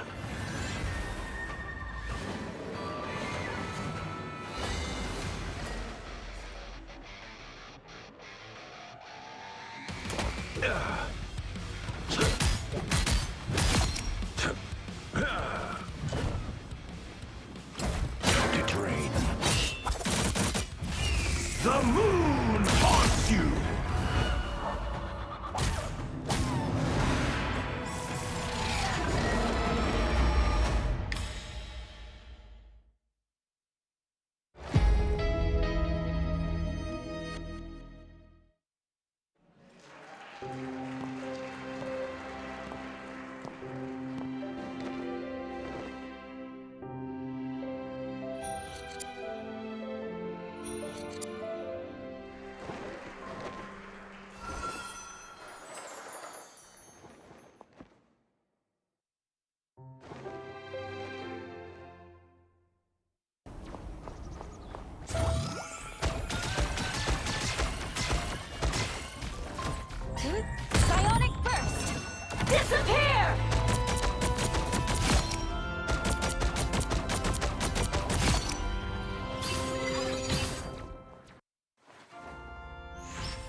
That almost hurt! I've got you! Fantastic! Ha! Ha! Ha! Ha! Oh! Ha! Ha!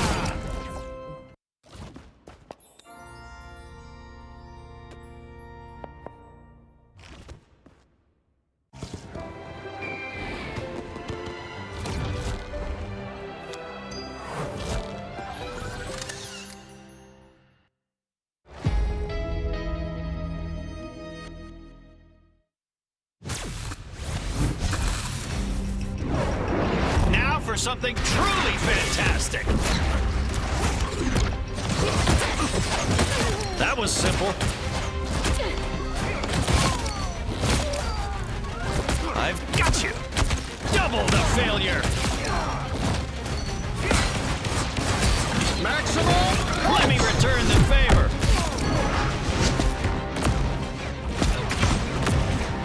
I'm as strong as Ben!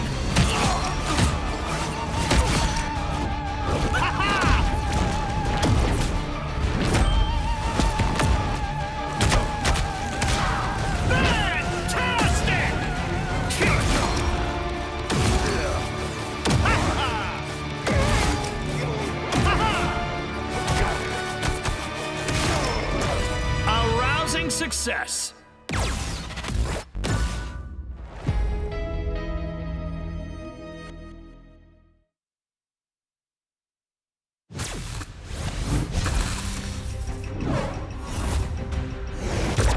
Who wants to see something fantastic?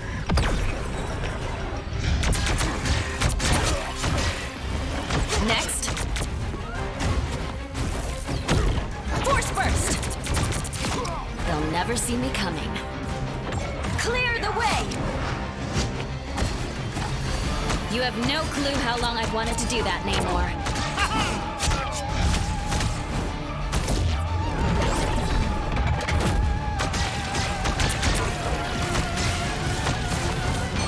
Disappear!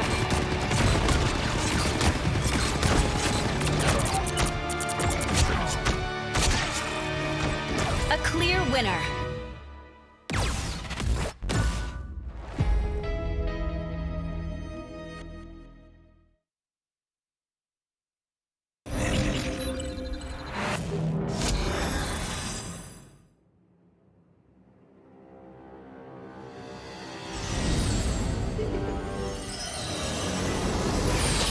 You have been sheltered by the light for far too long.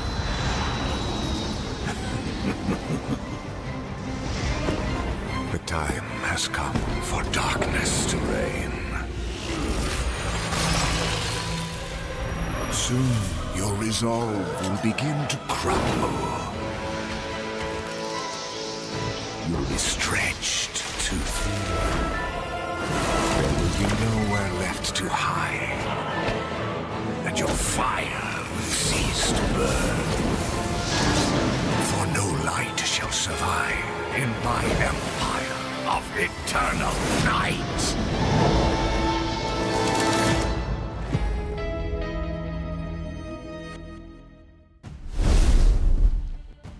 Well, Kanga Esports brutalized by Platinum Star in their first game of the day. Now, should they want to make it into the grand final, the long road ahead. An entire best of 5 they have to win in order to get a rematch against Platinum Star. Welcome back, everybody, to the Marvel Rivals Invitational for Oceania.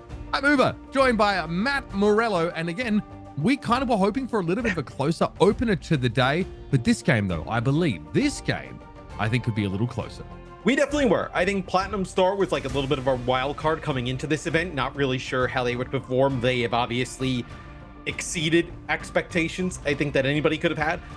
This game will be really close. These two teams seem to have actually scrimmed against each other a decent amount. They probably have a great idea of what they're capable of. So I'm expecting a close one.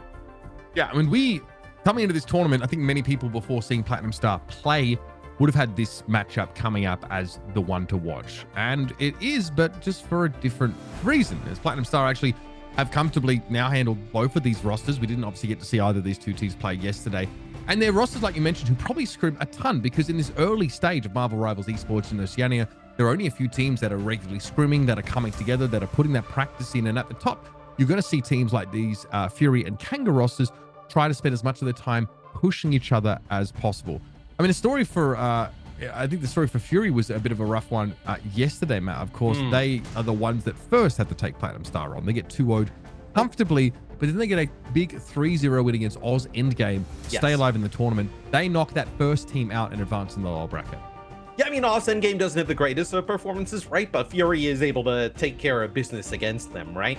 I think this is like the real test for Fury, right? Are they able to hang with Kanga? If they can beat that, Kanga will get actually a rematch, right? As Fury played Platinum Star in their round 1 game. That was a 2-0, but in a best of 7, who knows?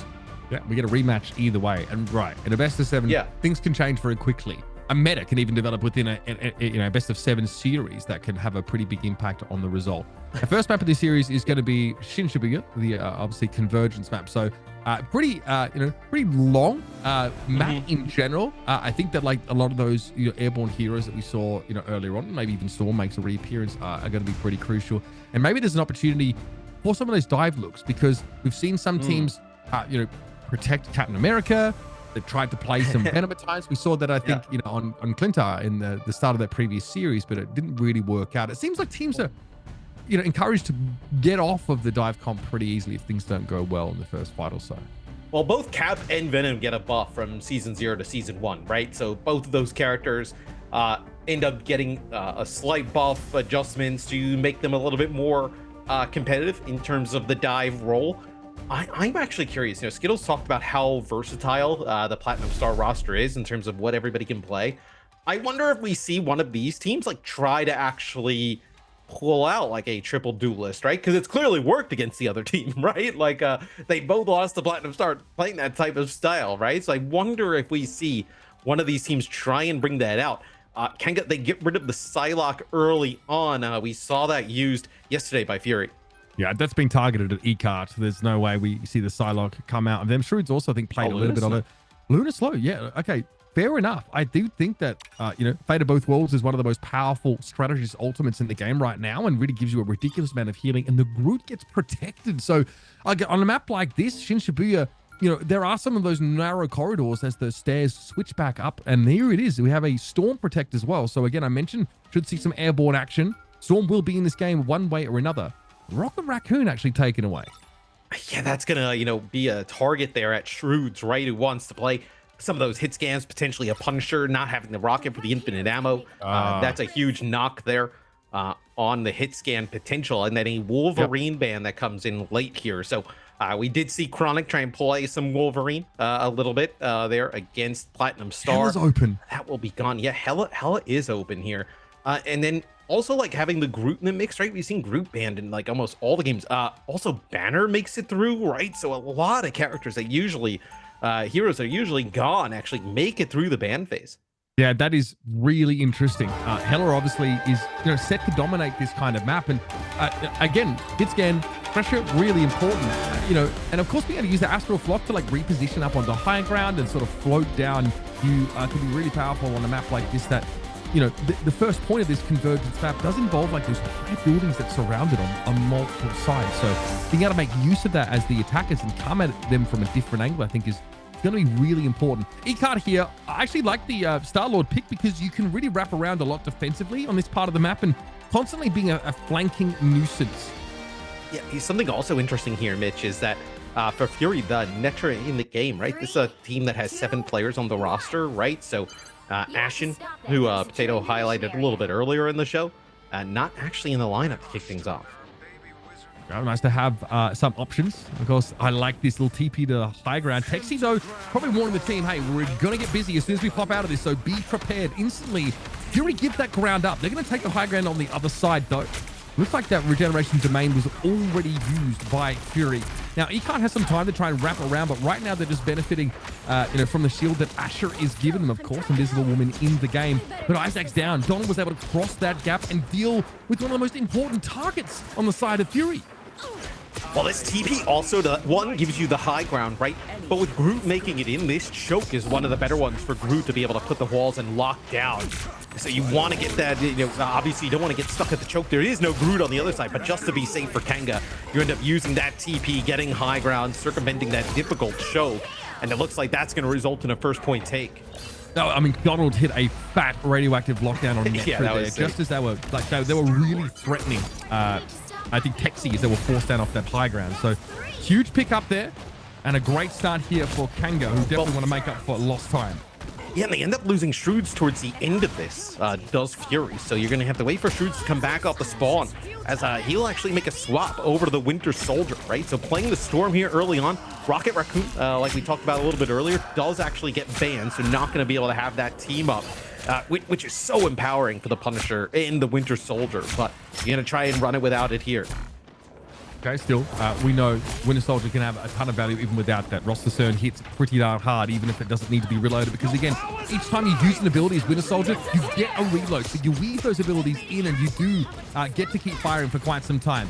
So Invisible Boundary actually is drawn here by the defenders, but it doesn't look like Kanga are bothered. They move inside of it quite happily. They have enough healing to work with now, and they haven't been required to use any of these strategist ultimates. Inspo now is going to pop that. So yeah, another boundary comes up here, popping that ultimate, and a Mega Hurricane here. Just as Fury thought they were safe inside the boundary, this is going to hurt them. They're going to need to have that healing, and looks like they have just enough. Yep, the clones get out there, Regeneration Domain is used, but E-Card's going to take to the skies, and Tyrax gets picked off way in the backline tier of Kanga. No one really answering this threat as well. Sometimes you'd expect Texi to go up there with a shield to block this Goddess of death damage, but a lot of value there for E-Card. Yeah, just a lot of healing as well, though, coming out for Kanga, as Crimson ends up using the Eternal Bond, that Cloak and Dagger ult that we heard Skills talking about how impactful it was. So they're able to survive a little bit there, but some nice KOs coming out here from Shroods, and goes for the Kraken impact. A little bit of a swing and a miss there, but does not matter. It'll actually be Fury winning the fight. Yeah. Again, easy come, easy go. It was a great biotic arm connection that, I think caught the Loki completely by surprise. And we're actually going to switch here. So, all right, so Cloak and Dagger, and we are going to be looking at the Invisible Woman now as well. So no Loki here for the attack side anymore. Atlas, though, has a God of Mischief up on the Fury side. So there, of course, is an opportunity for yet another strategist ultimate to be used. See, this is the correct response. Isaac up in the sky, throws the shield in Tyrax's way, makes it so there's no value to be gotten off that Goddess of Death. Yeah, not going to get anything out of that Hela ultimate. And now it looks like Kanga just backing up a little bit. You lose Texi, right? So it's knocked out a little bit earlier. That is your Doctor Strange. Very important to have that shield in the mix. And it looks like there's actually a little bit of a collapse coming on from Fury, right? They're trying to take some of the high ground, wrap around, but actually it's going to be a Netra who's get taken out. This is going to be a huge misstep from Fury, because now you're going to have Texi back in the fight here for Kanga. You're going to have a one-player advantage. Yeah, and limited pressure onto the backline now of Kanga with Hulk out of the game. Another invisible boundary draw, but this time Kanga just dive in and say, we're taking the fight here 100%. We need to get some value. We have a storm, so there's a reason for us to play around each other, stick close together. So they're able to brave that pretty comfortably here. A lot of healing coming from that Cloak and Dagger in the backline here for Kanga, but I like a biotic arm. Gotta go, gets a shield pretty much straight away. Kraken impact, though, does come in, and the resets thick and fast. Tyrax has fallen up in the sky. Ekant gets yet another pretty nice Goddess of Death. But do you see that Eternal Bond healing is actually really valuable for the attack side to shrug off that Hela ultimate. Yeah, the Cloak and Dagger ultimate being able to just put down damage and also healing for the team. Extremely strong. The defense, though, still holding on here is Netra going to use that Hulk ult, the Hulk smash, being able to get that extra HP, a little bit of extra damage, being able to be pretty sturdy there on the objective. Cruz is looking really good. I mean, that is another fantastic bionic arm setup. And again, the charge time isn't that long. You can sort of whip those out pretty unexpectedly and pull people on in. Good mobility, of course, does young Bucky have. So out of the fight he goes. And it's been a slow push here for Kanga thus far after a very strong first map, but they've got on a Mega Hurricane. They're going to use it straight away. Chronix is looking to win this fight out as soon as possible, and it's going to be a little bit messy here now for Fury. However, healing is there. Invisible Boundary once again is drawn. Fury are shrugging off that Storm ultimate. Yeah, Tyrax actually using the ultimate there from the Star-Lord up top, right? Using that Galactic Legend, just trying to find anything but the healing extremely strong here from the defense. That'll be an Eye of Agamotto, and this is going to result in a few kills. That high ground, though, really used beautifully by E-Cart, of course. Even though the Galactic Legend didn't find too much value. And yet, that Eternal Bond gets you everything you need. Switching over towards Clo to add some damage to the mix there. Terracape also, blinding is very powerful. It's one of the few things that actually, counters out that Galactic Legend outside of healing. Not that that's relevant here, but nicely done. Kanga on the move again. Yeah, the Star-Lord ult puts a lot of pressure, right? The Galactic Legend, it's just a bit of an aimbot, right? Flying through the sky, puts some pressure down. But then it's Texi coming in with that Eye of Agamotto I was talking about. Ended up resulting in 3 KOs that come out of it. Crimson towards the end, the benefit getting 2 of them. So really nice value out of some of those key ultimates there from Kanga. As it was a pretty good defense here from Fury. They actually stopped them for a pretty decent amount of time. Scrooge found so many huge picks off that bionic arm. Here it is, Kraken Impact being used once more. Looks like it was only Crim that was actually affected by that is a Meteor M, though. And Shroods will have no resets, folks. He gets absolutely flattened by Donald. Some pretty crisp Meteor work there. And now down to 4, I'd say. Kanga have to move up. So they're still waiting on the Cloak and Dagger to rejoin them. Kanga's going to have an advantage in terms of support ults here, though, Mitch, right? You're going to end up having both of your support ults coming into this next fight. It's going to be the Eternal Bond coming in here shortly. This will be used. Oh, they're going to use the Invisible Boundary first. So they're going to use Inspo's Boundary first. Then you have the Crimson use of the Eternal Bond that you can use here to follow it up. Yeah, okay. Chronix also went for a Hurricane that didn't get much value at all. And okay, Crimson goes down before they have a chance to make use of that Eternal Bond. So another good defensive fight here from Fury. They have stopped Kanga in their tracks again. This is going to give a little bit of a window for Fury as well, right? I thought you would actually kind of end up using some of those support ultimates on top of each other or just chaining them for each other for Kanga, because where you sit in terms of the game, only 30 seconds, where now Atlas is going to have this, God of Mischief, right? You're going to be able to get a copy on whoever you want, potentially another support ult in the mix. And that's going to be just kind of negating the advantage that Kanga actually had. Eternal Bond is going to be big here. Let's see if Kanga can get good value out of it. Eye of Agamotto coming out. E-Cart does get caught out by that one, but Atlas is able to save them there. An Invisible Boundary copied for Fury. And that is going to protect them nicely from the follow-up of that Doctor Strange ultimate. Big stuns coming in. Netra absolutely swinging for the fence now. Meteor M comes in and, okay, almost enough damage to take down Shrewd. It's easy to find that extra elsewhere. Goddess of Death, though, is going to force Kanga right back. They need to get out of line of sight of this Heller ultimate, and they are able to disengage from it. That's a good sign. They're healthy. Now, Invisible Boundary going to be thrown down once more. Into the fight they go. E-Cart right in the face, though, of Pexi. And it does seem that they overextend in the front of the fight. Now down to 5. Kanga have to keep this going. Another Omega Hurricane was used, and Isaac eventually is brought down. So we are down to 0 Doctor Strangers on either side of the map. Kyrax looking for a Galactic Legend across the point here now, and that cart mat is slowly inching forward. Yeah, Texi going to go over to the Venom just to make sure he makes it back into the fight, as the defense here for Fury, they're actually just going to wait a little bit for everybody to get back into the action. Oh, and you lose Shroods. That's a huge KO there from Donald. Donald's done a great job at just shutting that star player down, Matt. This time with a mag cannon. It's brutal out there for Winter Soldier. Still, Donald wants to push up here. Kanga getting a lot of value. They've actually switched over towards the Venom to dive into this backline to threaten some of these healers now, as they just need a little bit more of a push. Eye of Agamotto comes down here, and a Meteor M could be devastating. Donald surveying the field, drops it on in, and actually gets caught with a little bit of the extra damage. That's yet another strategist picked off with that Magneto ultimate. Netra going to be in puny banner mode here, and there's really nothing left at all for Fury. Kanga in the final moments are going to get towards the end of the map, and I don't know any number of respawns is going to keep you alive here. Asher might have a chance to touch, but that is a map completion for Kanga. A hard-fought one at that. Fury is trying to play pretty safe, right? Behind that bongo, maybe just trying to, get together before jumping out onto the point. First, the kill from Donald on Shroods, that is massive, right? With Shroods, how good he's been on the Winter Soldier, to lose him there at the end. A massive loss there for Fury, but then also the Meteor M into the back line. I mean, it takes out one, gets 1 KO, but puts on a ton of damage. And there was no response from Fury after that. So even with a pretty good defense, they give up the entire map completion. I like what I'm seeing here from Shroods, though. Definitely being targeted to some degree by these Meteors by Donald. He's got a good eye, I think, for where to get value. He's often looking just for single pickoffs with that Magneto ultimate. In the first game of the night, we saw it being used a lot to shut down Lunar Snow. Here, again, we saw it happening mid-Kraken Impact to stop Shroods from actually being able to get any resets and running away with the fight. And we didn't see mass impact from like the Hella ultimates, right? We didn't see, you know, Goddess of Death raining from above for massive kills, right? It's done a nice job, whether it's Isaac or Texi, being able to get that Doctor Strange shield directly in front of it, right? Being able to fly up in the air, use that shield of Seraphim to just block a lot of the damage. So even though those Hella ults, you know, you play on live, it might be, you know, something that ends up wiping out your entire team. Here at the top level of play, not resulting in that is it's a level of defensive. Oh, they're doing the troll TP. Come on. There's no way this is going to work, right?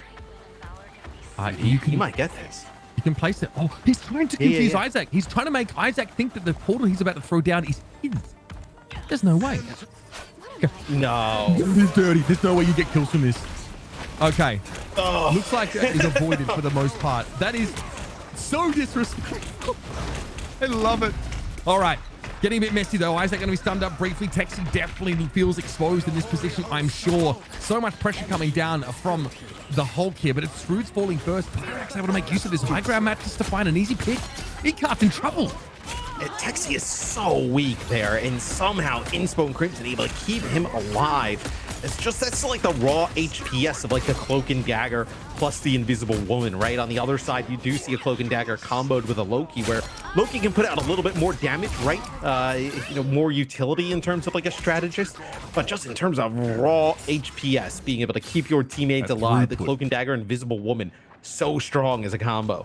Yeah, no doubt about it. Loki obviously, you know, very clutch in being able to replicate one of those ultimates and give that pseudo invulnerability for a time. But outside of that, it's when things tend to fall apart a little bit there. Cloak and Dagger gives you a lot of utility as well. So for this high ground here, we are going to hear, of course, the Eternal Bond thrown down on the low ground, and a Mega Hurricane already deployed here. So both Chronic and Crims are going now for their ultimates in this fight. Texi drops in, trying to get in between the midst of this front line, and they've drawn out the regeneration zone at the very least. If Shield cooldown for the attack is now no longer at their disposal. Atlas, though, looks like they're going to go for another Eternal Bond, so duplicating that Cloak and Dagger ultimate. This constant tick damage puts a lot of heal pressure down on Kanga, but it looks like they can handle it. Invisible Boundary now being thrown up. It's going to be a Goddess of Death from the skies. That's Icar looking for some crucial kills, but Atlas has already gone down. Pyrax has a Goddess of Death of their own right now. It looks like Shrewds, once again, will be denied any reset off that Kraken impact. And even though Fury is actually able to push up and get onto the point, they just get split. Donald in the backline just doing crazy work there for Kanga, able to get both strategists with you know, 2 KOs. And then there's no follow-up, right? You lose all your healing resources at that point. It's impossible for Fury to stay in the fight. Vegamo over to the top here. Texi looking for a big stun. Okay, Icar blown up by that Maelstrom. Again, it's the team up as well with Hulk on your side that makes you know, the damage follow-up from that ultimate even deadlier. And I think Atlas is so deep in that position, gets caught out. But Texi looks like they were hooked in. Roster Stern deals with them now. Triple start off the Eye of Agamotto here. This is a good start for Fury in this fight now. Chronic's playing pretty low to the ground for the most part, as Eternal Bond is committed to the fight. Grim would have had one of theirs as well, but they get taken down at 97%. I think Fury finally have found their critical mass. And that was a must-win fight, right? As we'll see, are they going to be able to touch here? Do they also have the Cloak and Dagger? They have the Eternal Bond. They're actually going to drop it on the point. They want to continue to fight. Okay, throw down. Why not? Shrewds does fall. This is not a full cap just yet. There's an Omega Hurricane available here for Chronics, should they wish it. Yeah, I get the idea. Crim comes back in, of course, with that, you know, with that Eternal Bond and just throws it out instantly. You've got so much to work with here. And Atlas ends up popping the boundary here. They're down like 3 players. Why not? I mean, just go for it. It's really threatening to deal with that thing. God, there's an embarrassment of riches here for Kanga, and, well, the Hurricane causes Isaac to be caught out. Chronix is more than happy to actually get his feet wet a little bit and actually throw down in these fights. There's 13 seconds left here. Fury have to come up with an answer, or we're headed over to a game 3, but they are being shoved straight out of this fight. There's a Hulk smash up. There's another Eye of Agamotto available here for Texi. Can Icar go for Galactic Legend and turn this game around? That's the question. Asher blown to smithereens before they touch the ground. A teleport used now as Chronic does get claimed by that Star-Lord ultimate. But it's just a 1-for-1 right now. Pyrax is looking for the damage, trying to build up an ultimate of their own, but Crimson gets flattened by Shrewds. This Winter Soldier now looking pretty lethal. And the Voltage does claim the kill on Inspo. In the dying seconds, Fury get over the line. Shroods goes big there at the end. I actually think Fury was caught a little bit off guard there, Mitch, when they're on the point. Everybody's there. You're looking like they're going to be a clean take. And Texi comes through with a portal. It's an eternal bond there from Crimson. And they end up winning the fight there, Kanga. And I thought they were going to throw it in the bit a little bit when Atlas ends up using the invisible boundary. Maybe you had enough time to like reset and then get a TP back into the fight, get a better use of it. But it ends up keeping them alive long enough and not getting pushed back their spawn for them to be able to fight, get a win there. That was really clean. And some body blocking there from Donald that gives E-Cut nowhere to go, even with all that mobility that he boasts. And a Galactic Legend now comes out from Tyrax, but that Eternal Bond healing basically means no one is going to die through this Star-Lord ability, and Tyrax is playing at a safe distance to account for that. It'd be really difficult. Actually, Donald gets stunned up there for a quick second. It'll be an Eye of Agamotto. Does not actually get a stun out. Yeah, that's not good at all for Fury. They really needed to find some momentum here, but no stun, no connection. Donald also, they weren't able to chase him down and knock him into puny banner form. He gets mega healed instantly by dropping into that invisible boundary mat. Yeah, and this clock will start to dwindle quick, man. I mean, we are below a minute already. See, Kanga, I like this decision. Play upright, force out some of these ultimates. You know you have a pretty large advantage. Yeah, and also, if you get them all to group up together, this Omega Hurricane could be devastating.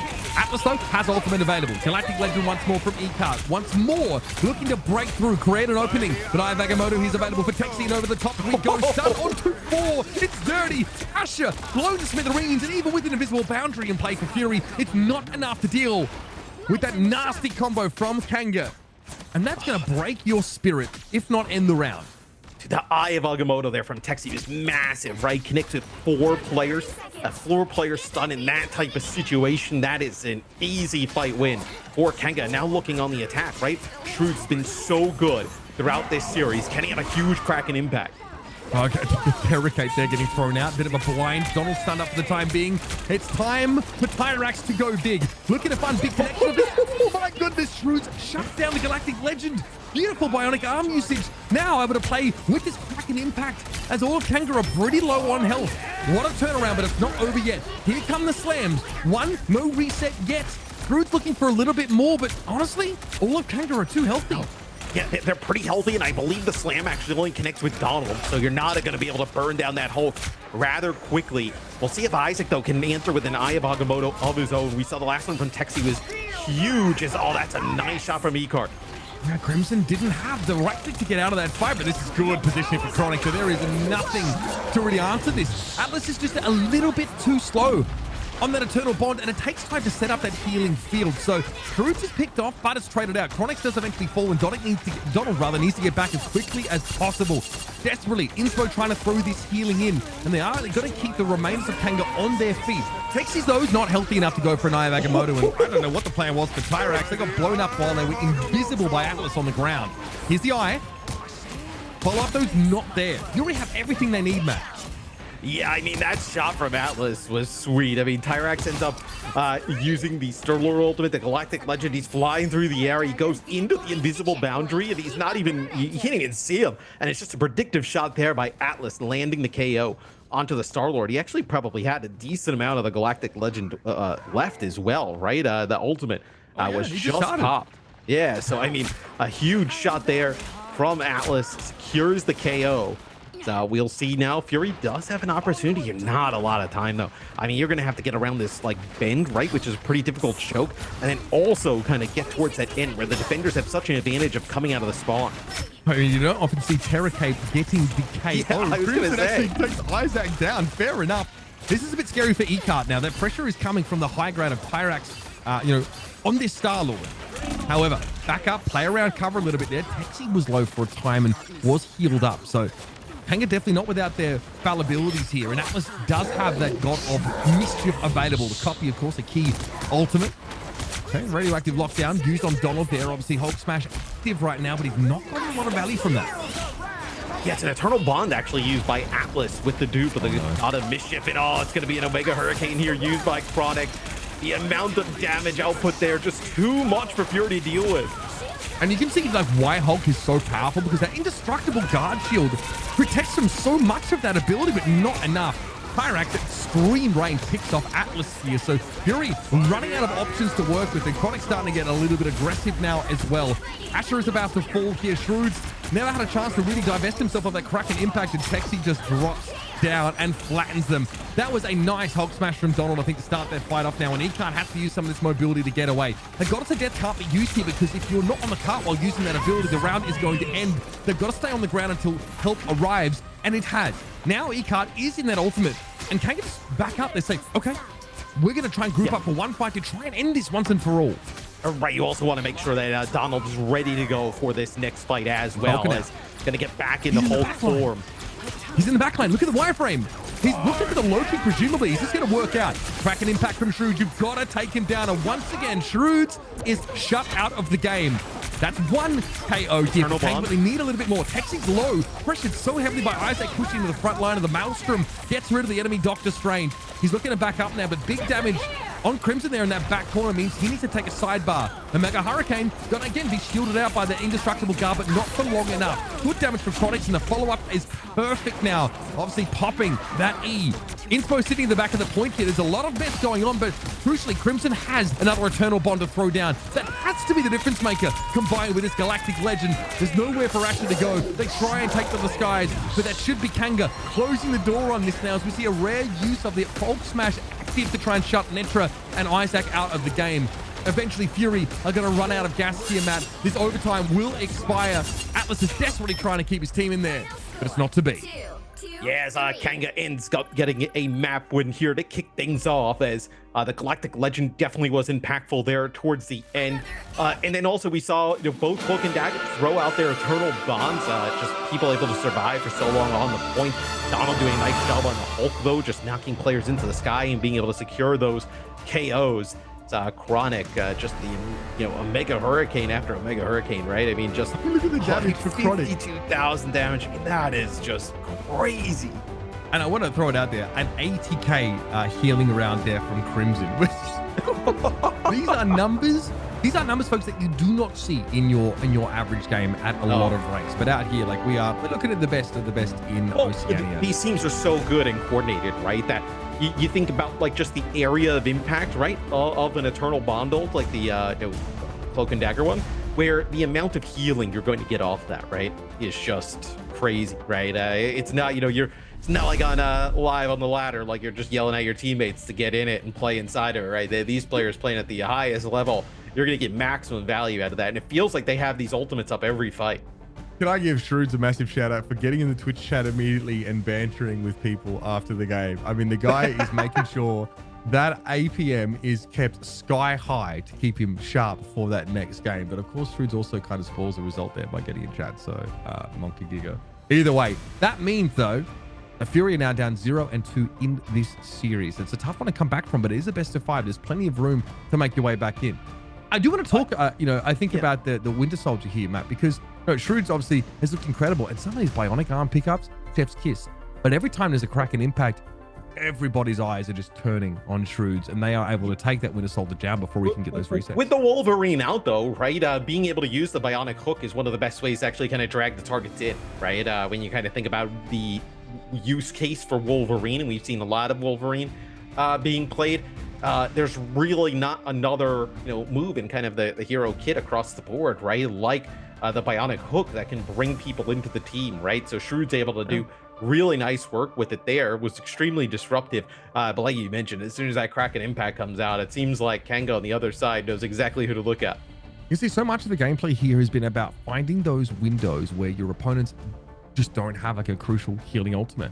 Also, like, Eternal Bond is very powerful, but you need some time to set it up here, and it's not always quick enough. So if you have that Loki Cloak and Dagger combo, sometimes your healing doesn't come at quite the right time. Anyway, folks, we're in a best of 5 here. There's one more chance for Fury to get a map back or more. We're going to go to a break. When we come back, we may well see the culmination of this lower bracket final. So don't go too far. This is the Marvel Rivals Invitational for Oceania.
me, trapping all those fighting souls. But yet, across the world, I see you standing in my way.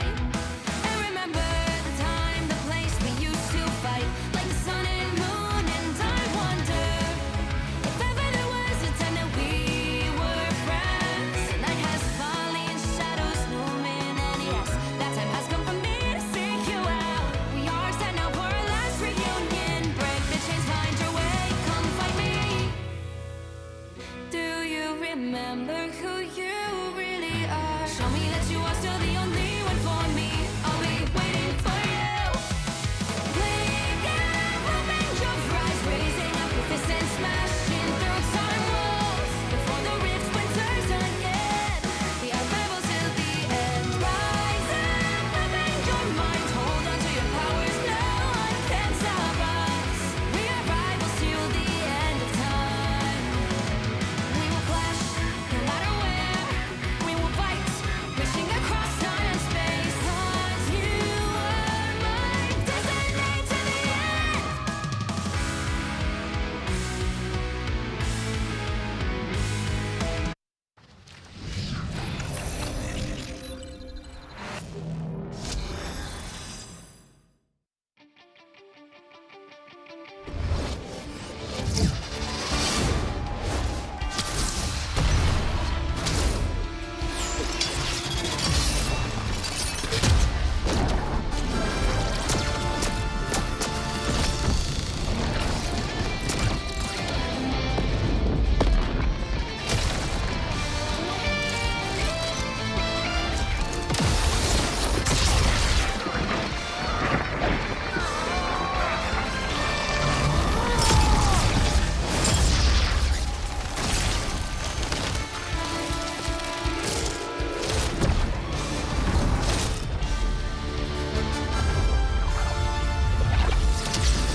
My power is a gift from Solal the Undying.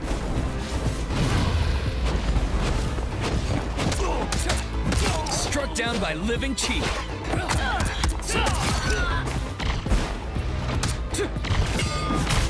Dragon kick. Ball Yuan Shouyi.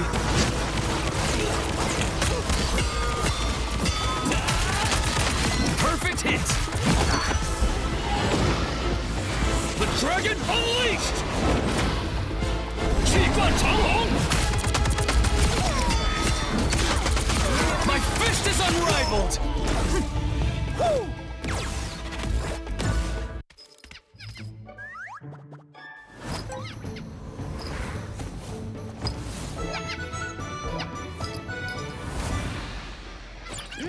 Time to go nuts. Ha! Check out this big acorn. World Stampede!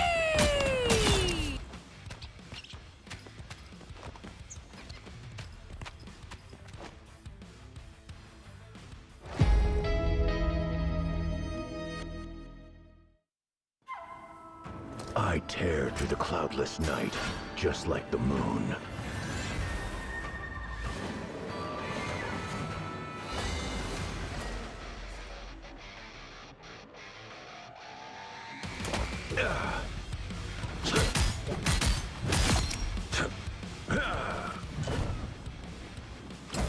To drain. The moon haunts you!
hurt! I've got you! Fantastic! Ha! Ha! Ha! Ha! Oh! Ha! Ha!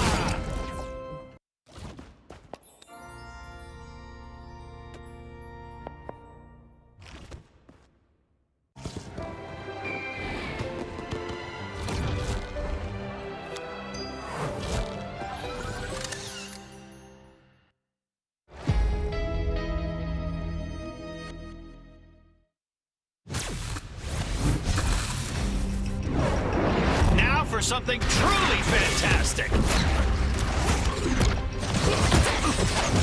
That was simple.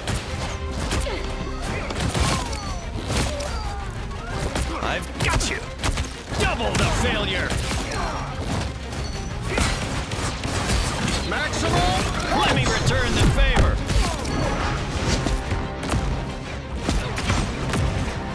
I'm as strong as Ben!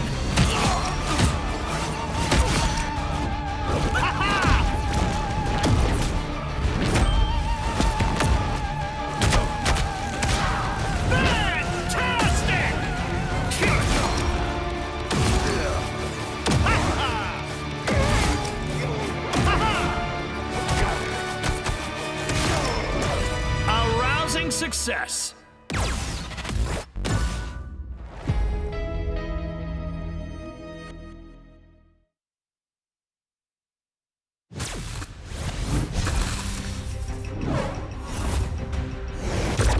Who wants to see something fantastic?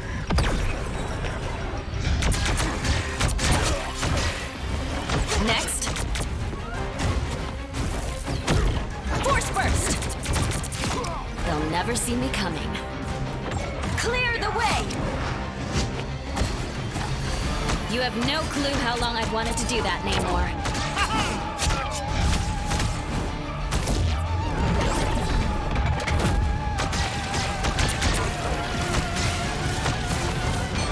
Disappear!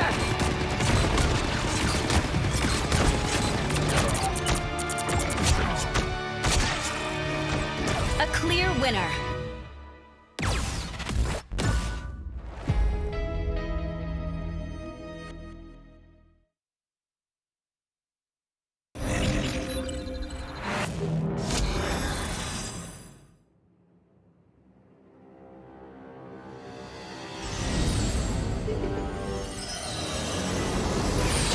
You have been sheltered by the light for far too long.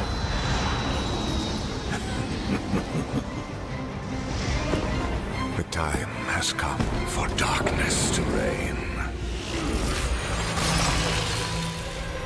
Soon your resolve will begin to crumble. You'll be stretched too thin. There will be nowhere left to hide, and your fire will cease to burn. For no light shall survive in my empire of eternal night.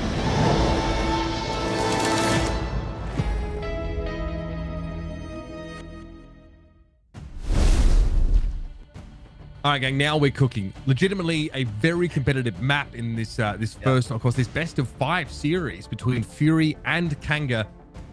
We loved it. I mean, we got to see kind of exactly what we were hoping for from Midtown. Pretty similar comps, but very back and forth. A lot of these long, drawn-out fights here where teams are like scrabbling matches to take the smallest of edges to snowball them into a fight-winning advantage. Yeah, and it was interesting really to see like the Luna Snowgon, right? We saw a lot of cloak and dagger played from both sides. The Loki still mixed in. Obviously, the God of Mischief extremely strong, be able to dupe allies or enemies, right? So a lot of awesome use out of those two strategists. And then for me, like the Hulk of Donald, I mean, he was just making plays left and right. Some sick stuff. I wouldn't be surprised if we see a ban on that. He teased that. I mean, I think after the first game, Donald said, Yeah. look, I can play a lot more than just Strange. You know what I mean? There'll be opportunity to sort of see that. You could ban the Hulk. It leaves a lot open. It leaves a huge amount open on It also either hurts side. the Strange, right?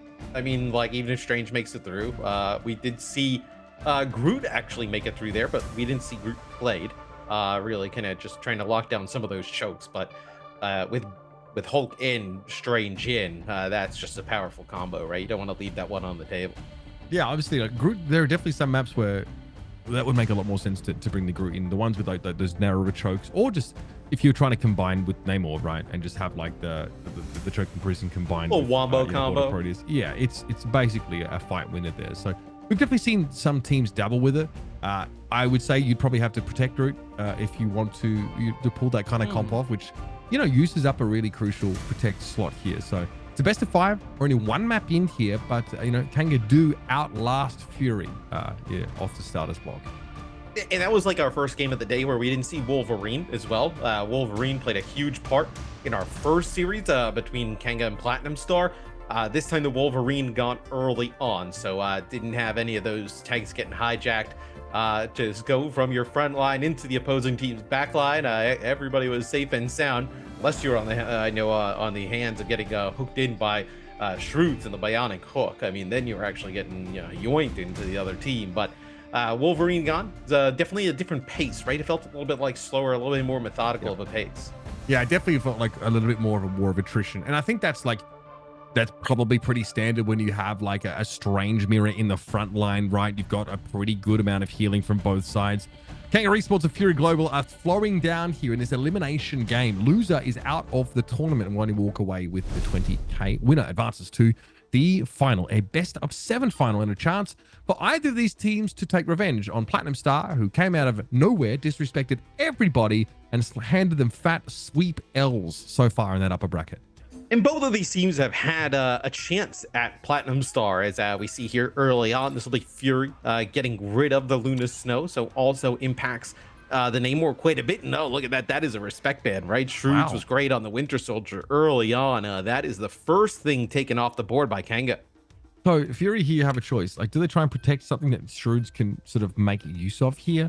Or are they thinking about tanks? They're thinking about trying to like get a Groot I think here? You take tanks. Like, okay, so they get rid of the Psylocke. Oh, they protect it actually. They started protect. Yeah, so they keep this. That was actually a ban in the first game, right? Because I know E-Card's so good on the Psylocke, and that'll be a Wolverine ban. I don't think you would have protected any. What are you going to protect, like Punisher? I don't think that's going to be on the board to be banned there by Kanga, as Kanga will actually just get rid of the Rocket, which is a direct hit at the Punisher, right? So even if you would have protected the Punisher, I believe we actually saw Fury do that the other day. They just get rid of the Rocket, right? Which takes away some of the value. Yeah, exactly. The consensus seems to be that they can handle the Punisher, providing he doesn't have infinite ammunition, which is fair. Obviously, Punisher's still powerful in their own right, but we've seen Shroods, on a little bit of that Psylocke. Again, Down to the Butterfly is definitely an ultimate that, if comboed with another damaging ultimate, can get through some of that healing, right? It is something that puts a ton of heal pressure down and basically requires that there is a strategist ultimate ready for it. Yeah, I mean, you can use the side play dash to actually just get up in the air, right? And then pop that Dance of the Butterfly, make it really difficult as a target to get taken out. As I love this map because it's one of the ones where you control the other team. Yeah, we can kind of get into the spawn. Oh, where you run into the mouse spawn? Yes. Yeah, you get right into the spawn. So we'll see what teams decide to run with. Obviously, a ton of time to make some changes here. Yeah, of course. I mean, I don't know if we're... I should expect to see like maybe double shield here. I think like Magneto is quite powerful. Although Luna Snow being banned means that there's probably some other applications here for that Meteor End to shut someone down entirely. So E-Card's going to be on the Hela here. Chronix though wants to play this Storm. So curious to see how it plays out for them, because E-Card can be pretty threatening against those more floaty targets. Storm has been so strong here though throughout the OCE tournament, right? Storm gets a buff from season 0 to season 1. In season 1, she's been extremely good, I know, on live as a pick. So just the speed, the damage that she provides to the entire team, not just brings herself, is so impactful. This frontline damage is really nice. Tetsi honestly was getting hammered down, but Donald is able to find a mag cannon onto Atlas. What a crucial target. However, I feel like this comp to Fury is really scary. Like, E-Card is deadly. This is the kind of map also where it's pretty easy to get Hela into like a safe perch to take a lot of these shots, right? You've got their mobility. There's a ton of verticality around this point here. Meanwhile, Shroods has these like tunnels and ways to wrap around and be a real problem as the fight starts to break down out in the open. Yeah, and the one thing with Storm, right, as opposed to, you think of some of the other, characters who can, get up in the sky, right, doesn't have like a dash or fly like Iron Man, right? So the Storm kind of floats through the air a little bit slower.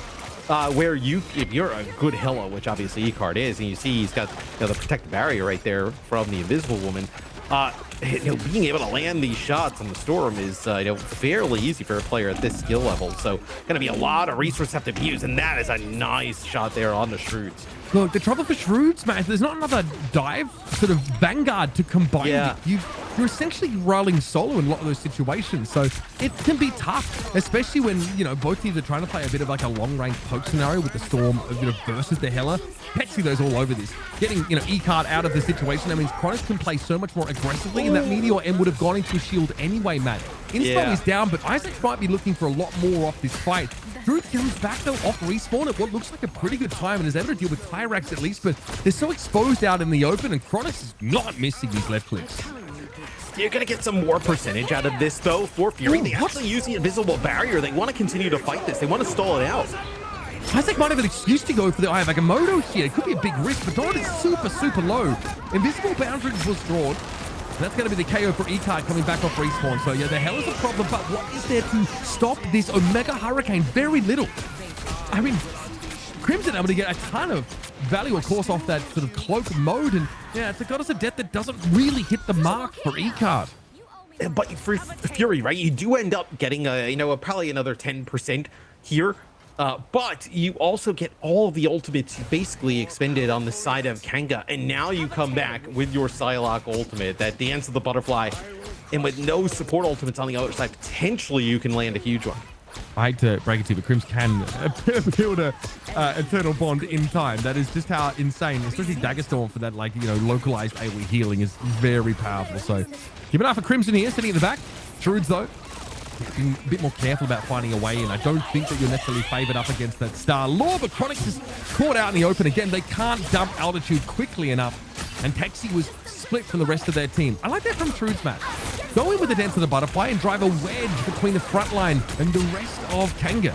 I like the commitment here, though, by Kanga, right? You use the Eternal Bond here of Crimson. You continue to fight this because you're going to get close to tying the game. Oh, wow, Atlas, what are they doing there? Clean. I think that's fortuitous for Tyrax, just runs into an invisible woman, and Shroods doesn't have a lot of backup here either. Ripped to shreds by that Starlord, who I really feel is favored, honestly, going up against that Psylocke in general. But you commit to that fight, you do get that Eternal Bond, like I mentioned, and now Kanga in the lead. Oh, and then now actually you lose Netra here towards the end, so with almost 90% here on the point, the objective here for Kanga, do you consider fighting this? We're actually going to TP on in. Desperate TP. One last fight, man. That's all they have. So they have Agamotto and Meteor M to work with, but none of those, strategist ultimates. Atlas needs to stay alive for the time being. There's no answer to this. So Netra's taking a ton of damage. Desperately, you can't keep them alive. Just a couple more moments for Atlas to get that Invisible Woman ultimate. It could have been a different story, but now Atlas gets taken down. They at least are able to dispense the invisible boundary, but it's too late. Nicely done by Kanga, and they find a key moment of vulnerability of Fury to exploit. Really nice stuff there from Kanga being able to fight that towards the end. That Eternal Bond, right, that Crimson uses, and they end up kind of extending the objective, being able to find 2 players there on the Star-Lord, being able to go in, get rid of the Invisible Woman and the Psylocke on the other side. That's just immense value there, and Tyrax being able to make those plays on the Star-Lord. And we noticed when we're on board with him, right, you being able to use those stellar ships, those little blinks and jumps, like the brief moment of immortality, right, being able to kind of use those to advance on forward and push up the pace. So over to Starport here, which is much wider map. Obviously, it is that sort of concentric rings in the middle of the field. Well, and we're going to kick things off with some big ultimates right away, right? Texi going to be able to use this Eye of Agamotto early on. And then also you have, the Galactic Legend here from Tyrax. So some massive ultimates. And on the other side of things, right? I mean, you're going to have Isaac's Eye of Agamotto as well. I mean, a lot of these duelist ultimates are going to come up pretty quickly here. Ecart and Shroods very close to having them. So expect to see a pretty hectic fight now. Here we go, round 2 of Ben and Charlotte. Spaceport time. Isaac would love to close and get a nice Eye of Agamotto here, but it's going to force him to take a fair bit of damage on the way in.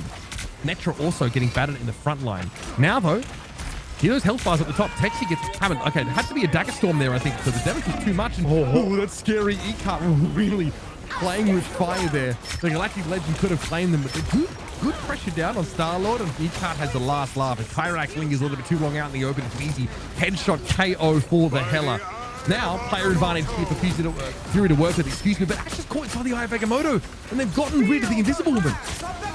Yeah, he was actually the only one hit by that Eye of Agamotto. It's going to be the Omega Hurricane here used by Chronic, and the Dance of the Butterfly used by Shroods. Is Ecart finding 2 more KOs. Shroods as well, finding the summons here on the objective, and this should be Fury getting control of the point first. And Pyrex just has to leave. There's nothing really to do at all. Shroods with plenty of backup from Fury. I'm going to take the point first. We saw this in the previous round, though. Fury do a good job at least setting up for those first fights. But what I think I like to see is that the fact they're going to have this low-key ultimate up. So, Mischief is going to be here for yet another of those, crucial strategist ultimates. And here comes the pressure now from Kanga. Set up on this fire grab. Pyrax, in the meanwhile, is going to be looking for a way in to wrap around. Ecart's been on fire on the Hela. Almost shut out the Galactic Legend instantly. This is going to be a Meteor M here from Donald.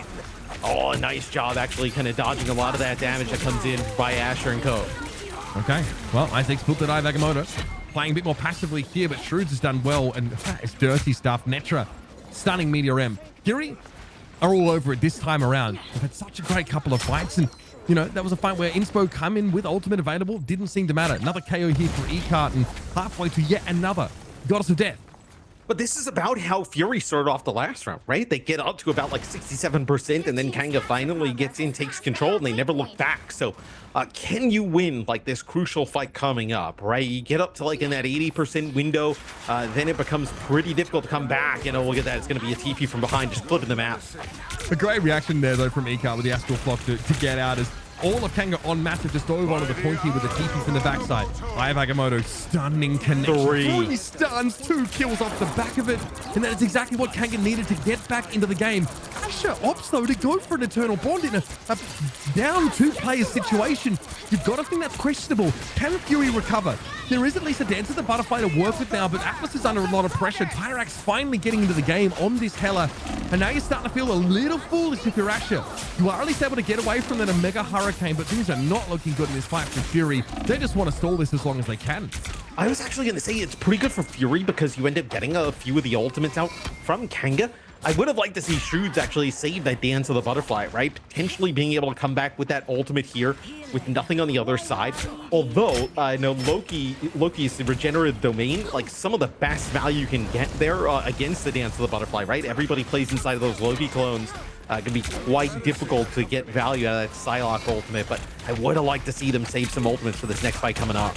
Yeah. Off the back of this, though, Isaac can definitely do some work with this Eye. I mean, kind of telegraphing it, though, Matt. You can see that Isaac's definitely wanting to come forward here. Omega Hurricane, Meteor M. Desperately, Isaac trying to get that shield up to block. And in fact, it doesn't affect anyone. So Kanga has one ultimate that goes for nothing in this fight. Goddess of Death, though, popped there by Pyrax. Good pressure down in this fight, but Chronix is going to be picked up by Netra, who has done a fantastic job with their own Meteor M. Hitting a storm with that, by the way, not the easiest thing. So I'm not sure how they managed to pull that off. But Texi with that Eye of Agamotto, it's anything at this point to stay in the round for Kanga, but it's going to fall flat. It's going to be an Eternal Bond here used by Crimson, so this feels like Kanga, even though you're down 1 player, as Donald falls, feels like you want to continue to fight this as Donald switches to the Hulk, so he's going to get back in the fight rather quickly. They've got Shroods down as well. Texi with some pretty big damage off that. And the regeneration domain had to be used, though, by Inspo to keep Texi alive for as long as they did, and eventually it's just too much for the Strange to deal with. Dawn is back, though, so you can keep cycling tanks onto the point, but we're at 99 overtime here for Fury. After losing that first round, they come back with a vengeance now, and Eye of Agamotto could end this for Isaac, and they've managed to spot the storm essentially on her own. Good healing, though, coming from Kanga, and I think Isaac realizes he just straight up can't kill the storm. Chronix is going to live to fight another day and have an Omega Hurricane to play with. Ecart, though, to the skies. This is pretty good. Inspo flattened that high ground position. No longer very safe there for Kanga, as Ecart is going to bombard them. That is a massive Goddess of Death and a well-deserved round win to draw up the map. Yes, Fury, they battle back in a big way. Even though I didn't like the way that their, second to last fight went, right, where they ended up using some of those key ultimates towards the end of the fight, they are able to battle back on in. I thought there was a chance, Mitch, that Kanga was going to flip that, right? When Crimson ends up using that Eternal Bond, it keeps players alive. You only had Donald down, then Shrewds fall. I thought, oh man, this is it, especially with the Omega Hurricane coming in. But Icar going huge there on the Hela, finding a few KOs there during that Goddess of Death was impactful. We remember talking to Potato TV at the start of the show, right? Something he mentioned that he loved about Skittles, obviously, on that Platinum Star team is he was really good at ult tracking. I think that being able to find those windows, for example, to use like a Goddess of Death like we saw in that last round for E-Cart, when there's no, strategist ultimates available, none of that, big healing just to wipe out, cover over, your skill-based plays. This could be a massive advantage, though, for Kanga at the beginning of this, right? Towards the end of that round, everything kind of thrown in there to make it work, right? From Fury, you actually have inspo here. With the Goddess of Mischief here, so you're going to be able to get like a really nice dupe, whether maybe you actually get an Eternal Bond here right at the start of the game. I mean, could be insanely impactful here, just kind of determining who wins this map. Eternal Bond will be the only strategy ult that could Tyrax gets big finish there. I mean, here's the thing, Storm's so powerful, but on some of these maps, especially this one map where it's so wide open, you are dangling in front of your opponents for quite some time. And although, Psylocke maybe not exactly a long-range hit scan, she does have hit scan damage, and up close, she's devastating. Chronic's demonstrating that for us there as they take out their opposite number. Elsewhere, though, we do have that Eternal Bond view. That is Asher getting that ultimate set up over the battlefield now into the high ground the fight seems to be going. Atlas is low. E-Card also seems to be suffering that pressure as Predator Donald just heads upstairs and takes control of the situation. And I was wondering if you were going to see a switch off of the Storm, because like you mentioned, Shrewd's able to just put some pressure down right away onto the Storm, being able to use its side blade dash to actually get like an off angle there on the Storm and finish her off is extremely low over the point. But they'll actually continue with the Storm because you have this Omega Hurricane, right? Very strong ultimate. You just saw the Eternal Bond use. What does Atlas decide to do? Maybe you get another one here, but they pushed up. So I like this decision because you want them to use ultimates. Maybe you can force one out here, right? And then disengage. You have that speed just off of having the Storm. Yeah. Force them to pay to play, right? Exact attacks on Fury to even get out onto the field itself. You do get enough warning here that Storm is coming in. So Eternal Bond does get thrown down by Atlas. It's a hasty copy, but Isaac clearly didn't get the memo or the healing that he needed. In fact, so they're going to fall. In the end, that Omega Hurricane gets them what they need. This is Kanga extending their lead. That is such a good trade, though, right? Being able to use that Omega Hurricane and just being able to get a pick off of the back of that. You do have Crimson ends up using the Eternal Bond, right? So needed that to be able to keep it alive, but that's actually Atlas using the God of Mischief on the other side, trying to use one as well. So you do get one of those big key ultimates out. Oh, no! Sick KO there. Kanga, it's going to be Tyrax actually finishing off Shrewds in midair. Shrewds was trying to go for the move play. Looking for Dance of the Butterfly in midair to deal with Tyrax, but it falls down. Tyrax going crazy. Where both of these duelists just end up looking straight at Shrewds again. They're trying to make these hero plays, and unfortunately, against a team of this caliber, you're taking a huge risk. I also think there's just a lot of poke, right, from the Storm. That's one thing that the Storm can do, like spam these chokes, lots of poke, and you're trying to get in, make a play. Not a lot of mobility in terms of the front line, right, with Strange and Magneto. So you need to have somebody go in there, make a play. Shrewds tries to make it happen there. Just gets deleted there by Tyrax. I mean, those are some sick shots. I mean, God, then that sort of Thunderfall map for the damage boost is ridiculous with the poke comp. It's crazy. And the Goddess boost to make it even more potent. Hard to come back from that kind of stuff. Here's a Meteor M. Jeez, it doesn't end up getting much value, does it? Upstairs goes Taxi, gets in the face with the shield, blocks that entirely. And Fury looked so good at the start of this map, and in fact, in that previous round, but here they've been utterly lackluster. The switch over to the Psylocke really hasn't given them what they were looking for in this map in general, but there's still a fight to be had. Eternal Bond going to be thrown out over the point. Ashley does get caught inside that Eye of Agamotto, and Donald is in Hulk Smash mode. Tronic says spots pressure a little bit low and is able to get that assassination KO on the Invisible Woman. Inspo sitting safe, sitting pretty behind his regeneration zones now, and there's really not much more to be said here for Fury. Netra will be going out with a whimper, not with a roar, and that'll be yet another map for Kanga. Yeah, and the value of the Omega Hurricane and just the Storm in general is so huge for Kanga. I think you really see that to be the difference maker, right? Shrewd's constantly trying to attack with the Psylocke up a storm up in the sky. And if you don't deal with that storm, I mean, it is going to be difficult to take out Kanga as Tyrax needs with some sick shots. Absolutely. Really impressed here with what we saw from Kanga. And look, I'm glad we got to see Fury show what they were capable of on this map a little bit more. I love E-Cart, by the way, with the flex switch over towards the Spider-Man just to make sure they made the photo finish on the scoreboard. Classic stuff there. But yeah, Tyrax had a fantastic game. Products there, after switching to the Psylocke, a little quieter, right? They're not really making as much noise, but we did see them on Star-Lord earlier. They looked awesome there. I think Donald switching over towards the Hulk for Spaceport looked, pretty incredible. Honestly, really impressed though with the backline of Kanga, because there is so much pressure coming in on Tyrax up in the sky, being able to keep that storm alive the entire time. And I think it also just kind of like opens things up for the rest of the team, right? When there's so much pressure from the opponent on Fury trying to make a play for Tyrax up in the sky, it allows everybody else to play a little bit more free. When that happens, right, and Donald's on Hulk, I mean, you're in a lot of trouble.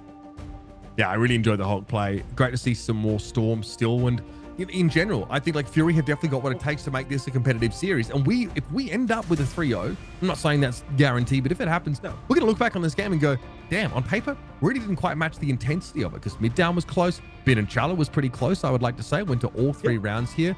I think we're just hoping to see Fury get a map win here, Matt, and extend the series. If you also think about the round that Fury ended up winning, right, and taking, it was E-Cart on the Hela who was doing immense amounts of work, right? Yeah, on Spaceport. The Storm was getting no value. Same with the Star-Lord. It forced them off of the Star-Lord to actually go with the Psylocke. So maybe there's a way you kind of force in this Hela, and E-Cart has to come alive for 3 straight maps, make it happen. Absolutely, folks. We have got our 3rd map in this best of 5 series. It's an elimination game, though. So Fury, the next map is must win to stay alive and to fight for the lion's share of this $100,000 prize pool. This is the Marvel Rivals Invitational for Oceania. We'll be back after another break.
Trapping all those fighting souls, but yet across the world I see you standing in my way. And remember the time, the place we used to fight, like the sun and moon. And I wonder if ever there was a time that we were friends. The night has fallen, shadows looming, and yes, that time has come for me to seek you out. We are set now for our last reunion. Break the chains, find your way, come fight me. Do you remember who you really are? Show me that you are still the only one for me. I'll be waiting for you. Playing out, open your eyes, raising up your fists and smashing through time walls. Before the rift splinters again, we are rebels till the end. Rise up, open your mind, hold on to your powers. No one can stop us. We are rivals till the end of time. We will clash, no matter where. We will fight, reaching across time and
My power is a gift from Solal the Undying.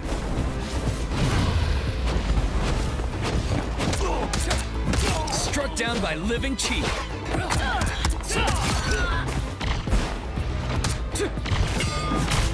Dragon kick.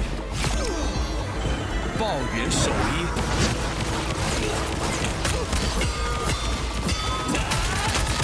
Perfect hit. The dragon unleashed. Qi Guan Changlong. My fist is unrivaled!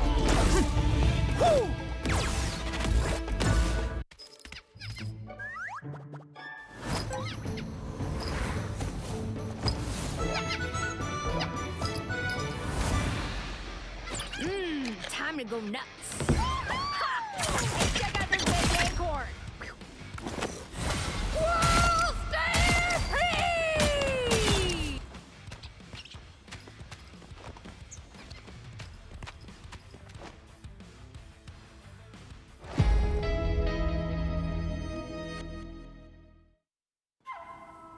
I tear through the cloudless night, just like the moon.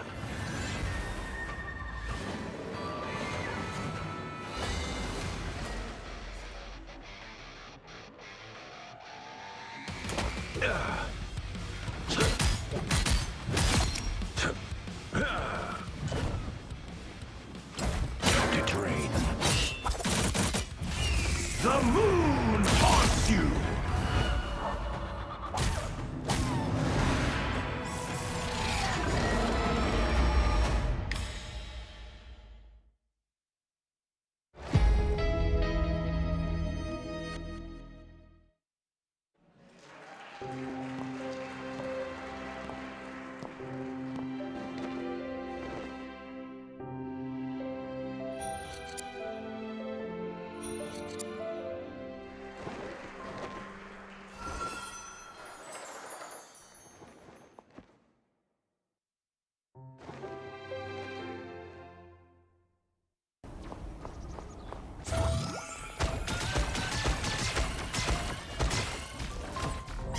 Psionic burst! Disappear!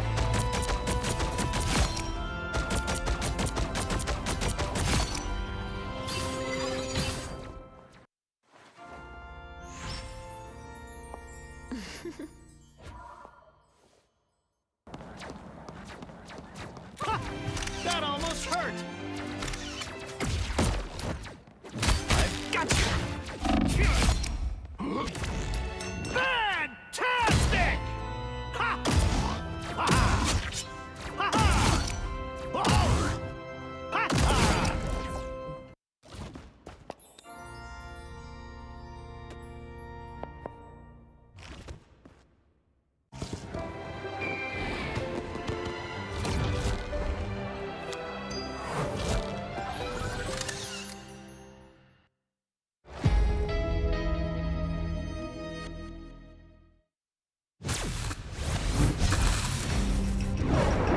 Now for something truly fantastic!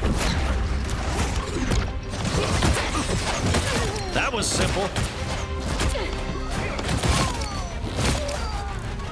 I've got you! Double the failure! Maximum! Let me return the favor!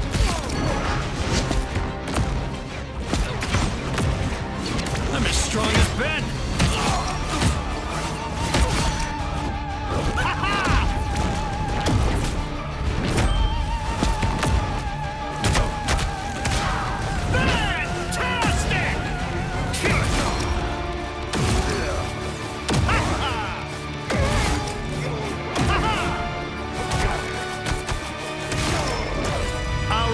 Success!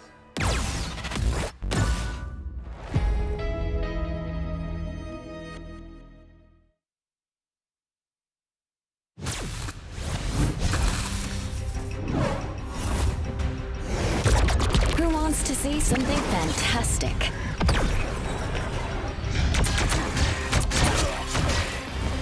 Next. Force burst! They'll never see me coming. Clear the way! You have no clue how long I've wanted to do that, Namor.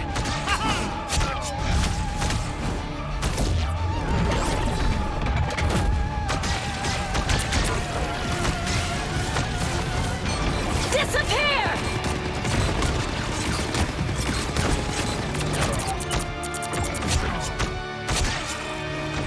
A clear winner.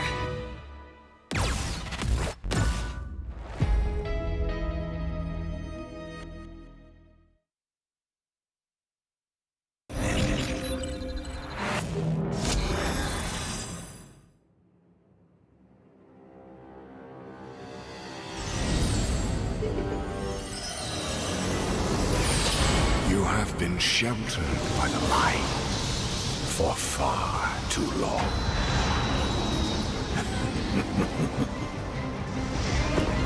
The time has come for darkness to reign.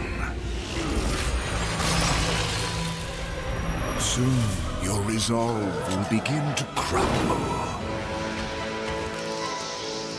You'll be stretched too thin. There will be nowhere left to hide, and your fire will cease to burn. For no light shall survive in my empire of eternal night.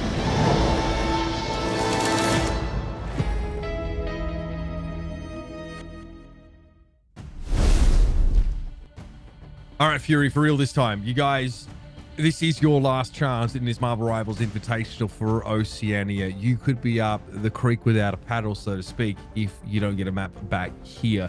So far, Matt, I mean, we've been impressed with Kanga. They've been close games, like the closest games we've had all tournament. I would be shocked if we exited this series with another 3-0 in the books, considering how competitive this has been, but just at every turn, Fury just pull up short. I would be disappointed if like we don't kind of get more of this series out of this series in just 3 games, because like you mentioned, these two teams obviously playing each other extremely close. Like map number 1 goes down to the wire, right? And then map number 2 goes the distance as well. So both of these teams seem to kind of have a little bit of a read on what the other's trying to do. But right now, at least through our first 2 games, Kanga coming out on top. I think like Fury's got all the tools they need. I think really solid front line. I think like Ecart and Shrewds have been excellent, you know, on those duelists. Our next map here is going to be a classic, of course, the favorite of many is Yggdrasil Path. And again, this is where Fury have to make their stand. The Storm seems to be a bit of an issue. And I think if you're not going to match the Storm and continue to play, like try and play it, you might as well get rid of it, right? It seems to just be such a difference maker just in terms of the additive damage to the rest of the team. Omega Hurricane is great about getting like support strategist ultimates out, right?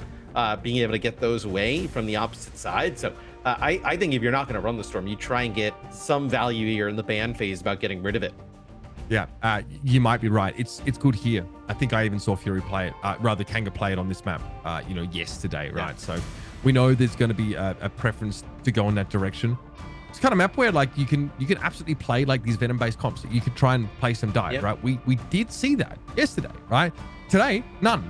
Really, none of those dive setups whatsoever. We've seen no Groot as well. Groot's been banned pretty consistently. Of course, again, Groot is great here on Yggdrasil Path, right? You know, should expect to see it, especially in that first phase of the game. And like, yeah, just kind of how you're mentioning this now, right? Like, okay, so Groot and like Storm, let's say those two are gone. Like, where to even look at, right?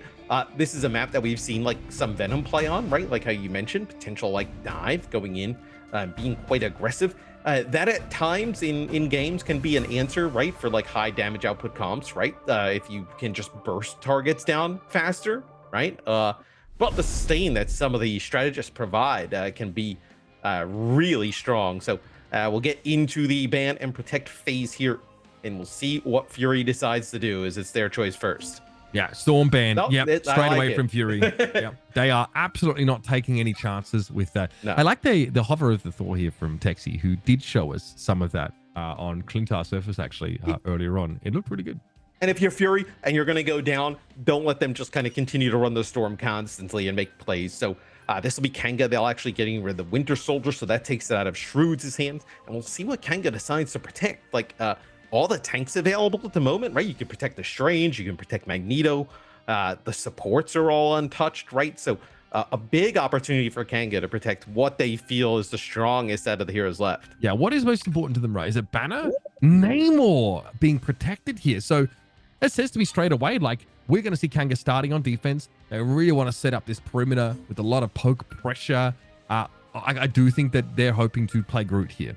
And they're definitely hoping to get that wombo combo going. And hey, with Lunar Snow banned here, the doors are open to play Groot. I mean, there's no reason for Kanga to ban that if it's going to be part of their strategy here.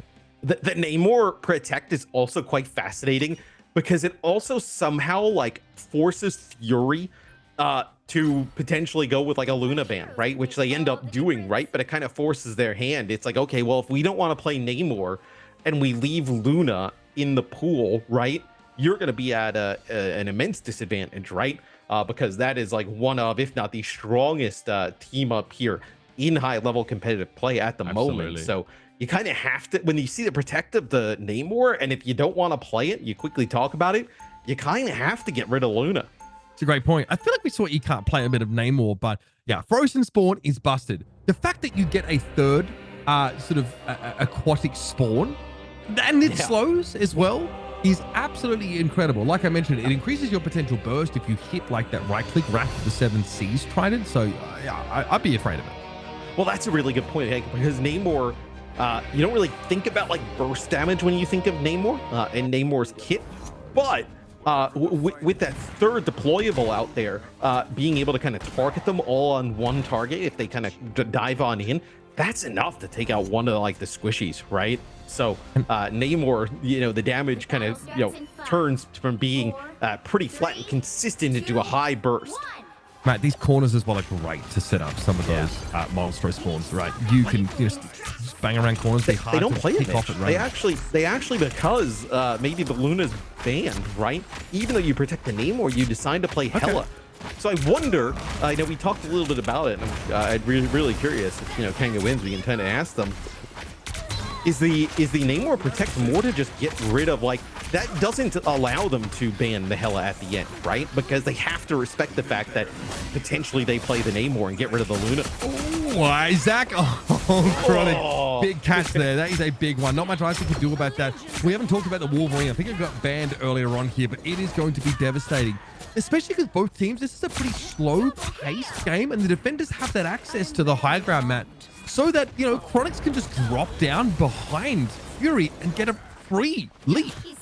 But also with the Wolverine in play, right? With that feral leap, you're able to just kind of grip those targets in. You have static tanks here on the offensive side, right? So the Magneto and Strange, pretty easy targets there for the Wolverine. And there's no threat of it happening on the other side. Yeah, that is scary. I don't want to deal with that if I'm going up against Kanga. We do have Banner knocked to scrawny form, as it were. And here comes the dance of the butterfly. You see Tyrax is hitting that S key for a little bit, but then looking to come back in. Shrewd's ultimate doesn't find him any value. And now it seems like it is time for Kanga to get aggressive. Inspo, of course, can dupe one of those strategist ultimates. And E-Card, obviously, on this Hela is playing at a more respectful distance. This corner is awkward, but Chronix actually ends up getting caught.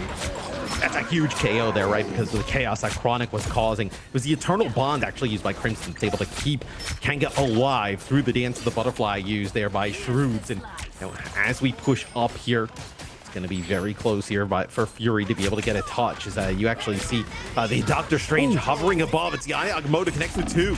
That is really nice. Beautiful drop down there for Isaac, and it just makes it all too easy for Icar to find Tyrax. However, back into the fray we go. So we are going to see an Eternal Bond used by Inspo pretty much straight away here. Try and set up this field. Meteor M for Netra, though, can potentially just instantly, shut down Inspo, who was trying to turn that fight in their favor. That was a low-key kill that the It's going to be Crimson using the ult. You're going to get everybody back. I Agamotto is here available as well. We can drop down now and Tex can take this fight instantly over the top. The purchase on that is okay. E-Cart does get caught and bursted down because Hela is so vulnerable after being stunned up. And here's another Shrewd ultimate that, again, probably isn't going to get the value. It does at least force Chronix out of the fight for a time, but they're going to be healed up and ready to go again. Yeah, I mean, Kanga just has an excellent read here, Mitch, on like how to use these support ults to extend fights with their vanguards alive and being able to just kind of keep these going. And now that they get back to full speed, Shrewdso with a huge KO there, taking out the Loki. Yeah, nicely done. Crimson also falling, but getting that, virtual one-hit KO on Inspo helps open up that fight. It took a heck of a long time though, Matt. About 3 minutes, 10 seconds to get to the second phase, but Fury at least are on the road. Yeah, we'll see now as they push up, try and maybe prevent Kanga from coming out of their spawn, just pushing them back a little bit longer. But that got so dicey, when you actually had the God of Mischief use an Eternal Bond into use the Eternal Bond, and then you had Donald being able to live for a long period of time on the Hulk. I was like, oh, there's no way they're going to turn this. They got very close. Donald does make a change. So they're going to go to the Magneto, so a little bit more of a stable comp, right? You're not going to be playing as aggressive here. You're going to have that double shield. Yeah, again, that's important for Chronix though as well. It's going to benefit from the ball walk when they want to engage or at least dig one of these vanguards out of position. Isaac's got to be super wary. If this is Chronix walk up on him, he actually step back and give that space. So in a sense, now the Wolverine, yeah, exactly, just like this, you're not getting out of that alive. Isaac is so low. Tries to take to the skies. Eye of Agamotto, he would catch him as he lands though. And it was a double stun.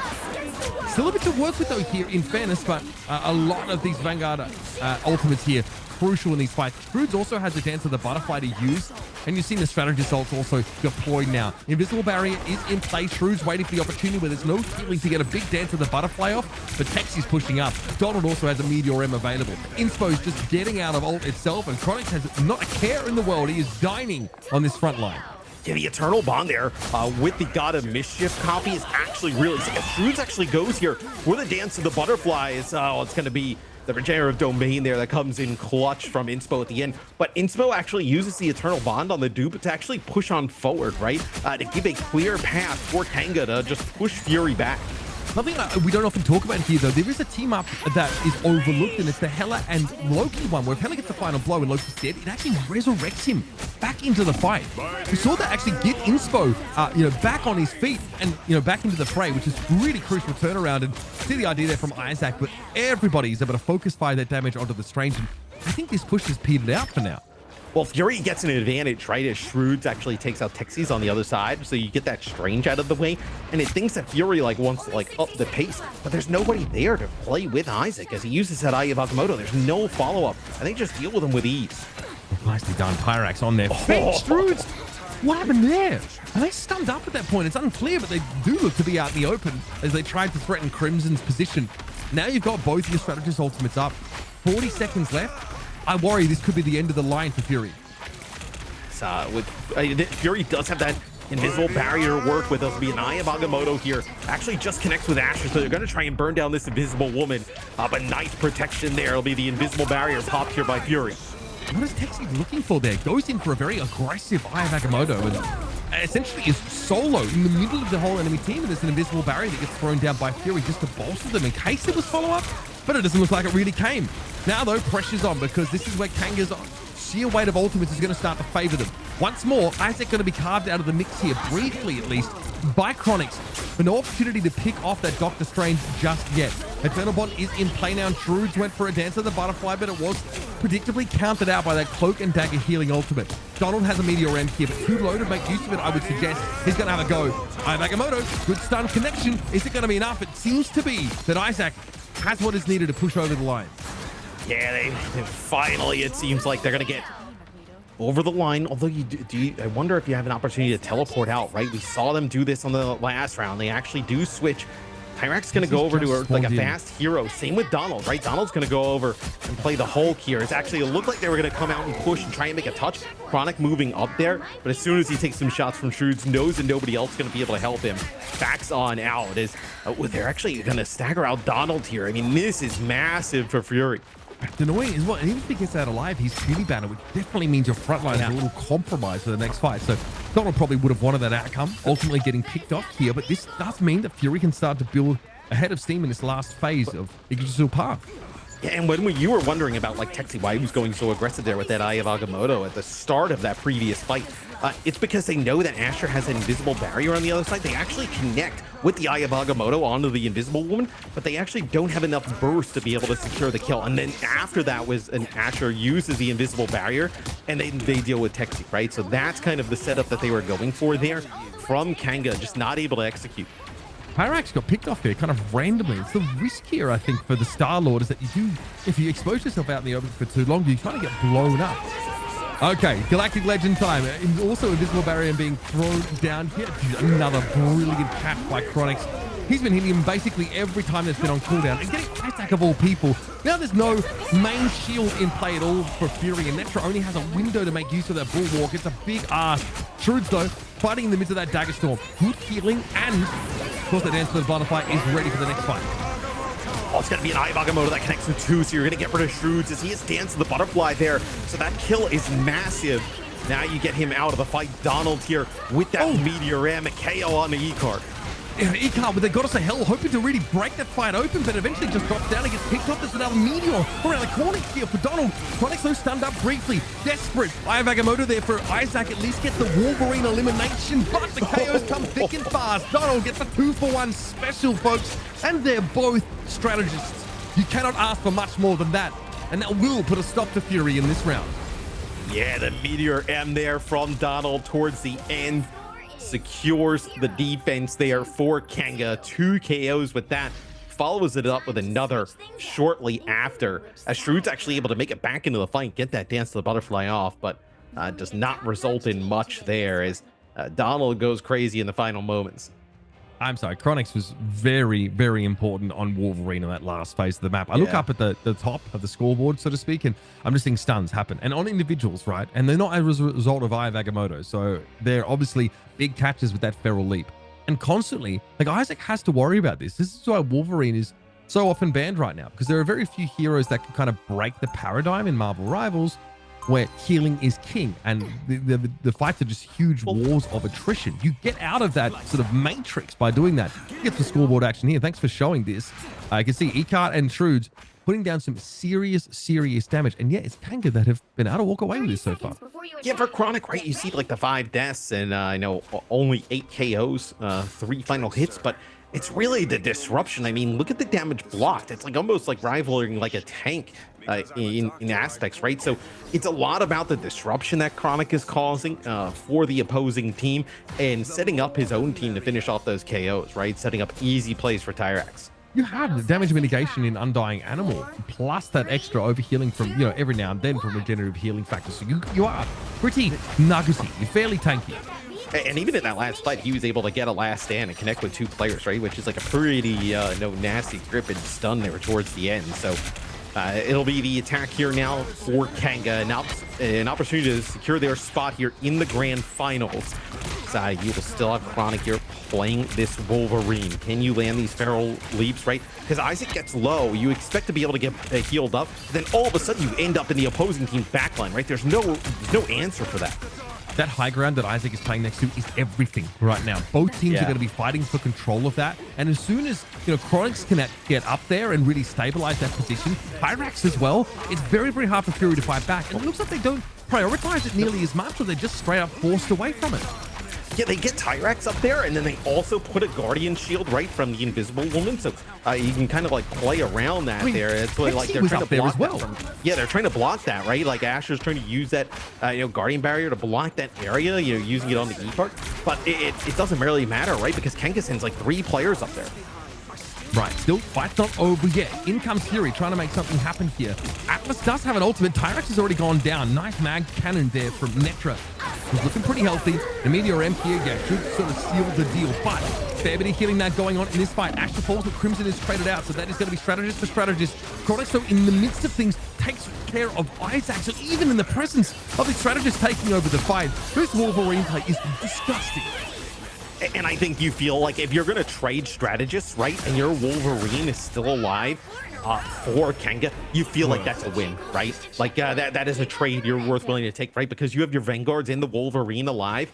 It's just too sturdy, just too sustain heavy of a composition. Just the HP pools are just too large, and there's no burst on the other side to be able to take it down. So Kanga even though you lose a few players there early on, you're still able to win that fight. And Mitch will come into this next one with 4 ultimates, right? So they're set up to maybe move this one quite fast. And look how doggedly Fury are trying to break this bridge. So they're trying to destroy any neutral high ground that the attackers could make use of. So Crocs can't just drop down for free and do what they've been doing all game. What is this?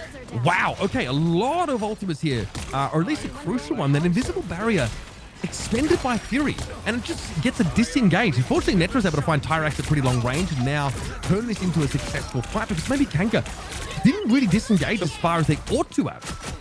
And we've also seen some teams actually use that kind of strategy here throughout. So Atlas uses the God of Mischief, gets a invisible barrier, and instead of kind of like putting it right on top of the team where you kind of think you would put it, they put it a little bit forward, right? So you can walk through it. It creates a bit of a blind, and then it also takes all of that space. Like, think about how large the invisible barrier is, right? It just pushes the other team back to the opposite side of it. So it's able to give them a little bit of map control back. Yeah, instead of just dumping it on yourself for healing in a clutch moment, you can really open up the map. All right, here's that Goddess of Death now. Pretty safe position for Tyrax to make use of it, but it doesn't force Shroods out of position that threatened to flank. Great response. Donald, Texi, knows exactly what they need to do. Get in the way. And that was a great ball walk given to Ecart there. Clutch moment from Netra to protect the Hela from getting just blown up by the Wolverine, but that Meteor M just doesn't really hit the mark. Still, Inspo ultimately falls. It's a great counter, of course, to that Cloak and Dagger. But Chronic still got his one traded out here as Ecart ultimately falls. So you have that Hela diff. Inspo comes back because, of course, Hela finds that final blow, and you're off to the races again. Like you mentioned, they did a crazy job keeping Ecart alive. He comes out of that Goddess of Death and is just gripped by the Wolverine as Isaac goes in, tries to use the Knight of Agamotto. That's going to get nothing there. They find the KO on the Isaac, and that's probably the second checkpoint. It does not look like there's going to be a challenge here. Okay, well, Truth's going to have a crack at it here. But there's these rejuvenation zones here, Matt, which are basically just going to stave off the entirety of this Psylocke ultimate. Good attempt there, but again, really tough to get through these strategists at the best of times. Pyrax here, not really where Hela wants to be in the thick of this fight, but again, there's just so much healing offered by the attack side that Hela can still thrive in these circumstances. We're headed upstairs now to try and pressure into the back line, and nicely done. Pyrax will clean the Loki off the map, and we're on the home stretch. Yeah, and Tyrax also wants to play in that low ground area where you typically don't want to see Hela, more of like a sniper duelist, because you do have that Eternal Bond rolling there from Crimson. So it's the safest spot absolutely to be in at the moment there for the attackers. And now you're coming up on the final stretch. You see at the top of the screen that little golden mark. That's all they need to do to secure a spot in the grand finals. You're gonna have a few ultimates here. Look for Chronic. You know, we don't see like massive plays with that last stand, but just capturing 2 players and getting the stun might be enough. Oh, what? The tracking's crazy. That KO in midair is one you're gonna wish you had back. Frustrating for Shroods. There's been actually a lot of moments like that for him. All right, let's see it play out now. Meteor M, what a beautiful catch there. Netra gets a really charged up Meteor, and that's gonna stop Kanga instantly. These Magneto ults from both of the Magnetos that we've seen, whether it be Netra or Donald in this series, have been so good. As that time it is Netra finding 2 KOs with the Meteor M, and that's going to push back Kanga. Kanga, though, is going to come back with 4 huge ultimates. It's going to be Tyrax opening things up here, using the Hela one, going to put down some damage, force them back. It's a bit early, I would say, though, because very quickly, Fury are going to be out of range of Tyrax. We're just going to have to drop down to the ground and play as normal. So, good time for the defenders. That's 1 ultimate drawn out. I have Agamotto here for Isaac, though, and Shrooms is up to no good. Here comes the dance of the butterfly. It's getting messy. No. Oh, no. Oh, what do we call that in Marvel Rivals, man? What do we call that? Was that a Fury 9? They just get the objective on the way in. I wonder if enough like players just peel back to kind of deal with that Eye of Agamotto, right? And you're in the dance of the butterfly, and you don't get a touch. Isaac was in midair for whatever reason. You're heading upstairs. There wasn't a Goddess of Death to counter, so it definitely could have been that, but they got off the objective and they couldn't defend it. That is, man, there was honestly some legs there for Fury. They've got to be kicking themselves to go out of the Marvel Rivals Invitational on a Fury 9. Heartbreaking. Think about this. We talk a lot about like damage and the healing stats here, but I want to point out for Chronic, right? 25,000 damage block, like mitigated, right? If you kind of think about that on the other side of things with Nitra playing the Magneto has like the shield and the bulwarks, right? And he's at 31. So, right. So the extra damage mitigation that kind of comes in there with the damage block from the Wolverine, you think about that, like damage mitigated in general, plus the healing advantage that they have. It just offers so much value from that character. And there's also the intangibles of like, how does your ability to move tanks out of position in these fights like manifest on the scoreboard? It's sort of the Feral Leap set up so many plays. I mean, you're able to set up so many easy KOs for your team by just being able to go in, use a Feral Leap, grab somebody out, last stand, being able to connect multiple players, right, and stun. So it seems like in season 0 it's like, oh no, we have a Wolverine we're kind of throwing, but now in season 1, I mean, the Wolverine stonks are up way high. He seems to be such a disruptor. Yeah, especially when you've got so many ways to set Wolverine up for success, or make it hard to punish him for playing so aggressively, right? Like, I just think the Magneto bulwarks are ridiculous in that sense, the way you can set them up. Also, following up a Terror Cape, like following up the blind and diving on in, gives you like a couple of seconds where like people are still disoriented. We talked about Loki setting up the invulnerability, virtually for the Wolverine to go in. He's got so many tools for a team with great coordination to go in pretty risk-free. I also think it's one of the coolest parts about Marvel Rivals is that Wolverine is technically a duelist, but he kind of like blends the line, right, between like a Vanguard and a duelist. Think of like Mr. Fantastic, right? Duelist as well, but kind of has a lot of like Vanguard qualities. So like you kind of like have these characters that kind of blend the line between roles, which creates some fascinating things to happen in terms of comps. Yeah, no doubt about it. We have an opportunity here to hear from the victors, of course. Kanga will be advancing, staying alive, and getting themselves a rematch up against Platinum Star. And we're going to hear from them in just a moment, of course, in a post-game interview. I've definitely got a number of questions, Matt. I think that these teams knowing each other so well, definitely lends itself to a little bit of mini gamery going on. We've got Crimson here. Hey, Crimson, thanks for joining us, mate. Fantastic showing there on the strategists, mate. You guys looking very clean. Thank you. Yeah, it was quite a hard game, surprisingly hard. Thought it would have been a little bit more one-sided. You say that, I'm curious, like, have you guys scrim Fury a ton? Like, do you feel like you had like a clear upper hand? Because we thought coming into the game it would actually be quite close, and it was pretty competitive. Yeah, it was very competitive. We've been scrimming each other for the past 3 weeks, and a lot of the scrims were a lot more one-sided than what this official was, so they must have taken something out of those games. Yeah, no doubt about it. I mean, we kind of love that when we get to officials, it sort of gloves off and, the result can look completely different than what you expect.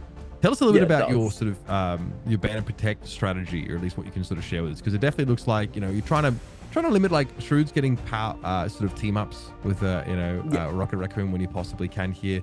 I think when we saw Donald, sort of flex over onto the Hulk, you guys are able to do a lot of work there. And the Storm abuse was chef's kiss. So tell us a bit about like the overarching approach for you guys coming into a match against a team that you know really well.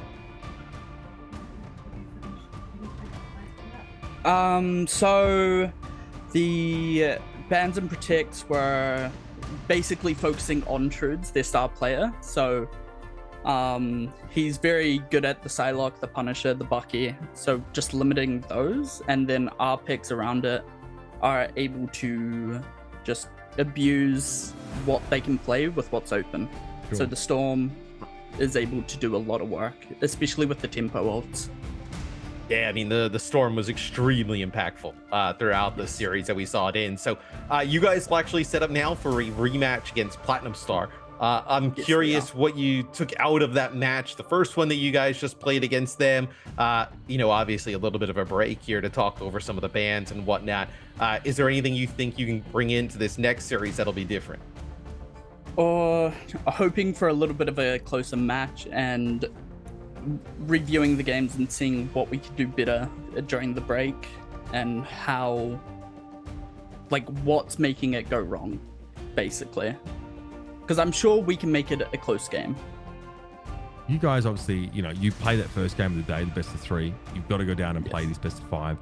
And now you've got to be 07. That's a long day. How are you guys feeling? Like in terms of like, you know, how much, you know, rivals you normally squeeze in a day with scrims and all that stuff. How are you guys feeling? What's the morale level looking like? The morale level is quite high, surprisingly, with how long the stage is going to be. But I'm sure we'll be fine. I don't think we'll be tired by the end of it. Hey, just keep showing them the prize pool. If anybody gets down on energy or morale, just keep showing them the prize pool. I mean, you got to keep that energy up. You know, I got a coffee because yeah, I think you guys can make it a really close game against Platinum Star. Yeah, I think we can too, and the prize pool is a nice incentive. Oh yeah, nice to see such a generous prize pool in the OCE region. No doubt about it. Crimson, great to have you with us, man. Congratulations, of course, on that win and crucially staying alive in this Marvel Rivals Oceania. Any words, you know, if we on the off chance we don't get to catch you again, any shout outs you want to make before we let you go and get ready for the final? The shout out is to Platinum Star. They're our strongest opponents in the tournament, and I'm very excited for the grand finals. Love that. Yeah, that's it. Get them into a false sense of security. Just a mild glaze, you know, let them know. Sleep. Yeah. You know what? I respect it. It's not very OCE of you, I will be honest. Normally there's some mad ish getting talk, but you know what, Crimson, I appreciate it, mate. You're a sportsman and you're a gentleman and scholar. Thanks for joining us in this interview and good luck in your next match. Hopefully we see you again. Thank you. Thanks for having me. My pleasure. My pleasure. That was Crimson, of course. You know, from that Team Kanga that have managed to advance into our grand final, folks. We are not far away from, our ultimate game, a best of 7 to decide our champion. Looked like his mom or someone was opening the door behind. He's like, "Hey, I just want a ton of money. I'm sorry. Yeah, exactly. Hold it on the chores today. Hold on the chores." I would whip around and tell Mom, I'd be like, "Mum, I've just set myself $5 grand. So you know, let's just chill for a second." All right, folks. We're going to take a break here. A bit of a longer one as we get ready for our final. We're going to give our teams a little bit of time to prepare for that when we return. That's right. It is grand final time here at the Marvel Rivals Invitational for Oceania. A best of 7 between Platinum Star and Kanga. The fated rematch. It's all going down here in a short while.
trapping all those fighting souls, but yet across the world I see you standing in my way. And remember the time, the place we used to fight, like the sun and moon, and I wonder if ever there was a time that we were friends. The night has fallen, shadows looming, and yes, that time has come for me to seek you out. We are set now for our last reunion. Break the chains, find your way, come find me. Do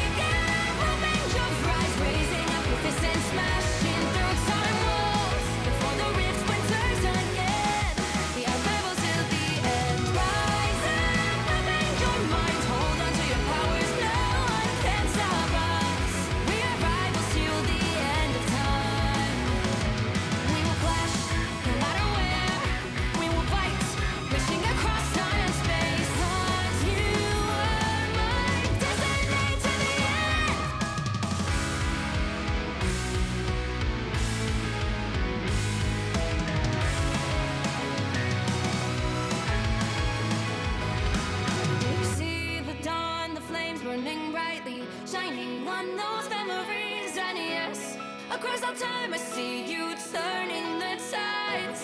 And do you see now our time, our turn, we can still fight like the wind and fire, and wonder no more that now is the only time your heart is mine. Light has fallen, darkness grows, and yes, we fight for our destiny and fate. New days smiling for the past and future. Break those chains, lead the way, fight with me. And when you wake up, open your eyes, raising up your fists and smashing through time walls. Before the rift splinters again, we are rebels till the end. Rise up, open your mind, hold on to your powers. No one can stop us. We are rivals again until the end of time.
We are Cloak and Dagger. We are hope and fear. Score one for Tandy. Lights out. Score one for Ty. A boom of life. By the eye of Agamotto!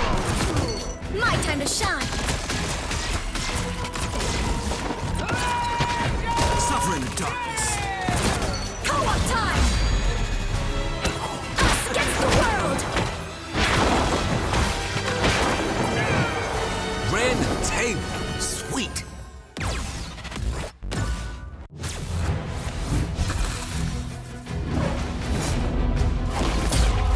Widow standing by. Target neutralized. The Widow's bite is lethal. Hit them till they don't get up.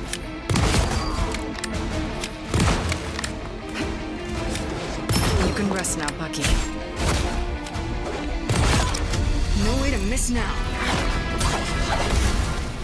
Plasma burst!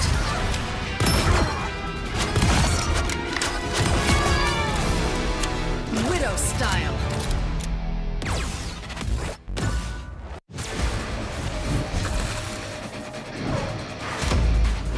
Let's race!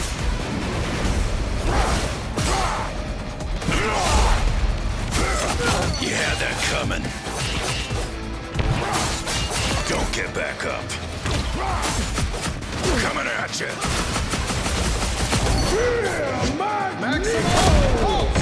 Come on. Berserker! Rage!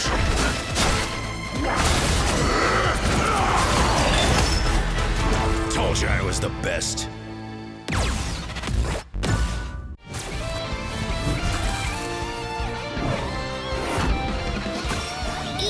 dance and kick butts.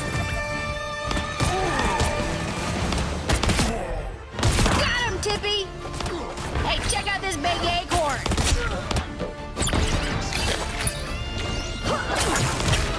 Squirrel one for the squirrels! Ah, it's a squirrel nami! Huh, where do you think you're going?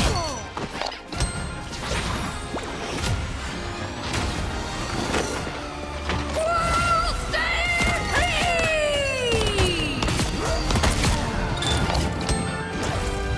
Anybody want some nuts?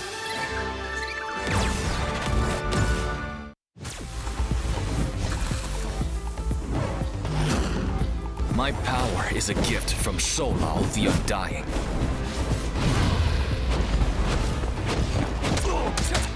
Struck down by living chi.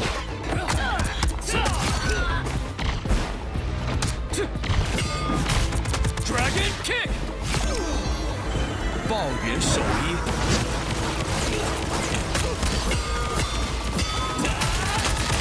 Perfect hit. The dragon unleashed! Qiguan Changhong! My fist is unrivaled!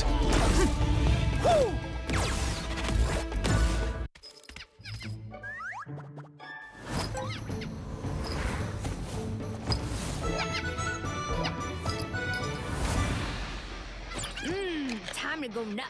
Ha! Hey, check out this big acorn. Squirrel stampede!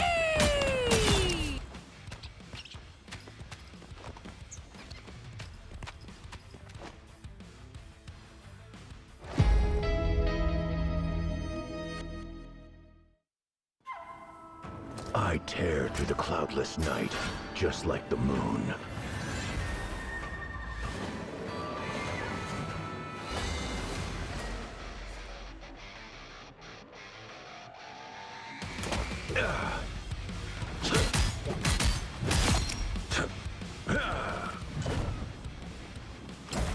To drain. The moon haunts you!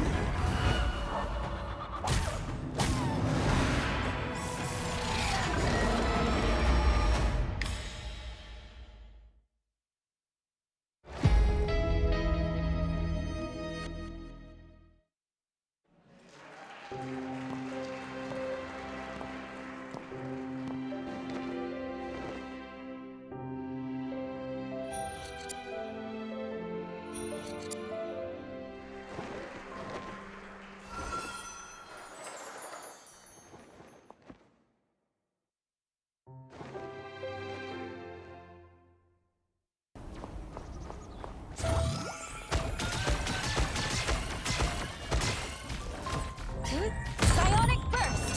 Disappear!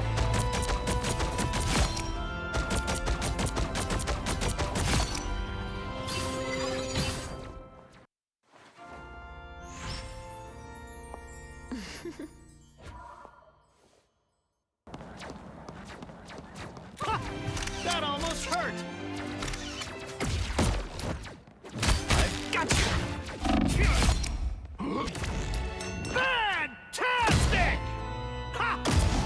Ha! Ha! Ha! Oh! Ha! Ha!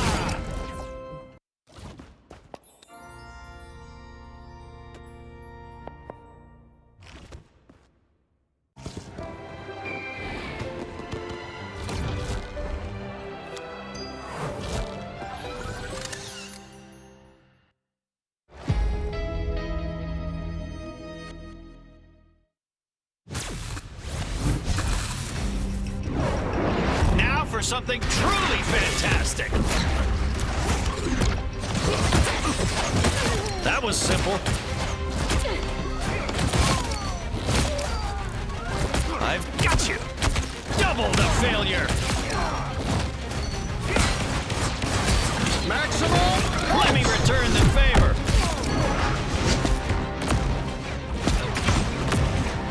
I'm as strong as Ben! Ha-ha!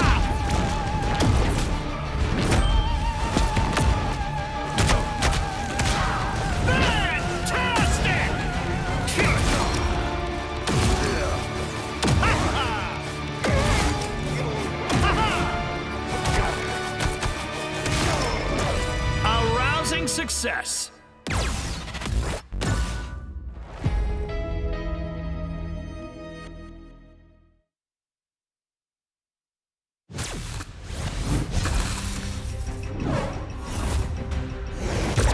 Who wants to see something fantastic?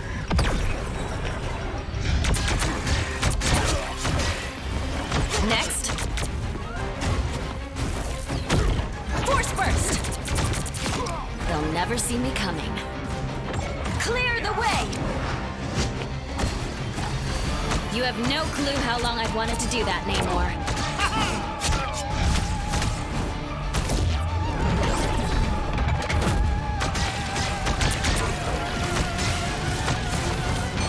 Disappear!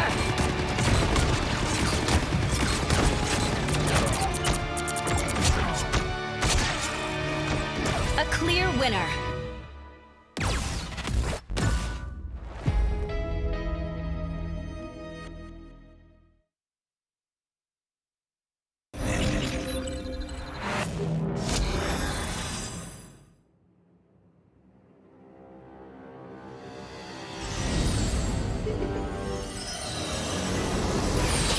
You have been sheltered by the light for far too long.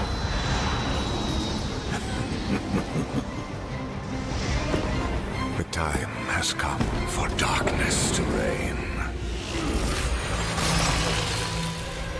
Soon, your resolve will begin to crumble.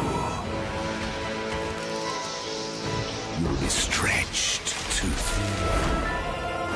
There will be nowhere left to hide, and your fire will cease to burn. For no light shall survive in my empire of eternal night.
We are Cloak and Dagger.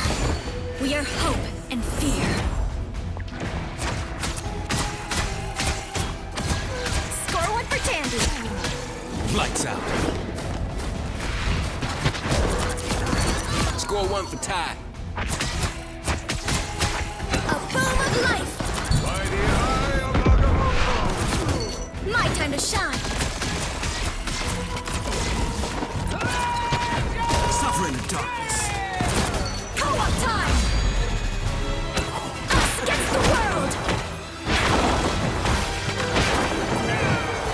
Ran the table. Sweet.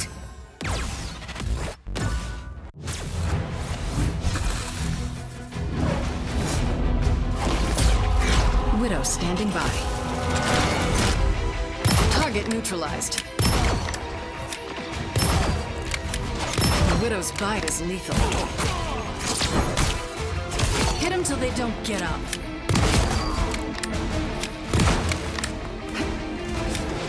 You can rest now, Bucky. No way to miss now. Plasma burst!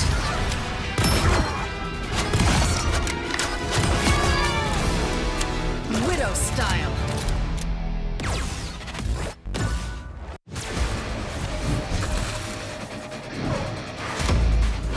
Let's race!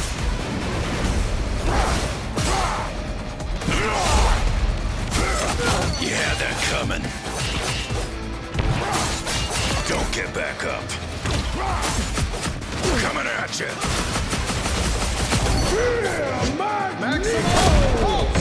Come on. Berserker! Rage!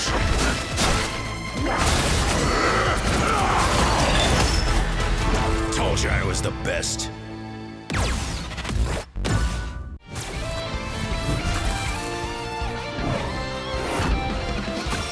Eat nuts and kick butts. Got him, Tippy!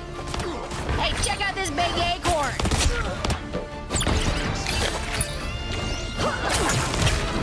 Score one for the squirrels! Ah, it's a squirrel nami! Huh, where do you think you're going?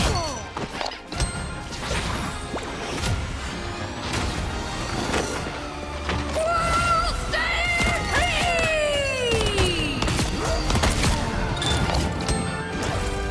Anybody want some nuts?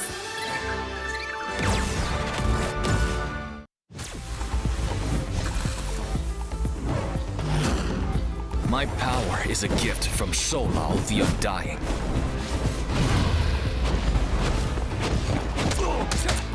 Struck down by living chi.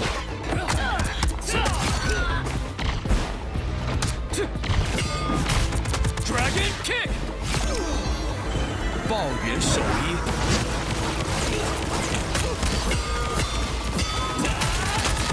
Perfect hit.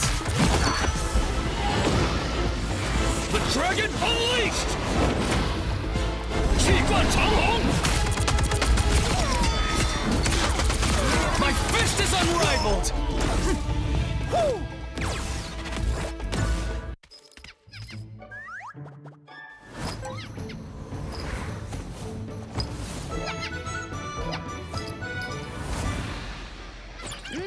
Time to go nuts. Ha!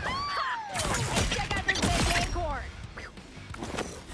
Whoa, stampede!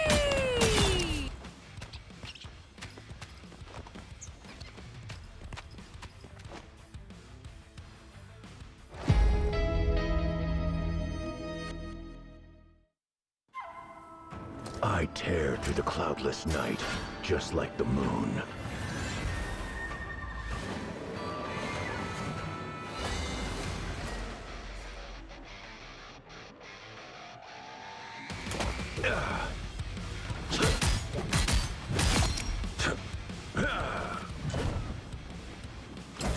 To drain. The moon haunts you!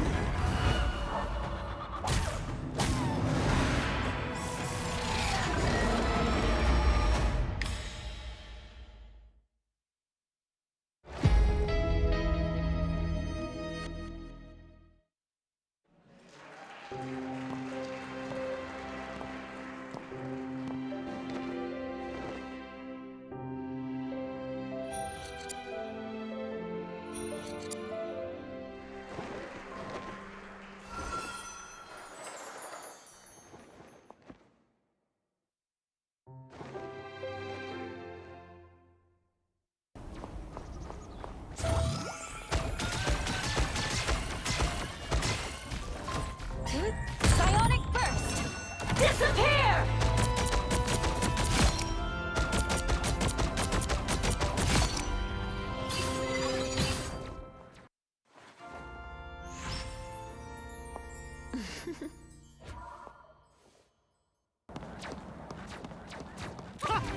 That almost hurt! I've got you! Fantastic! Ha! Ha! Ha!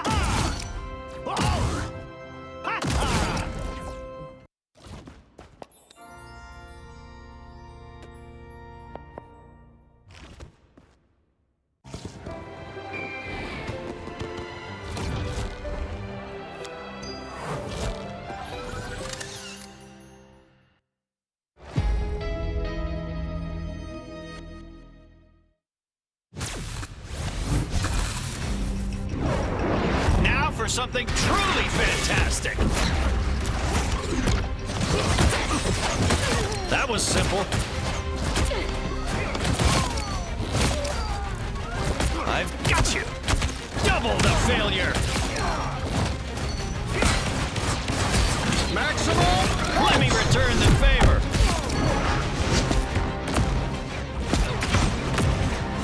I'm as strong as Ben.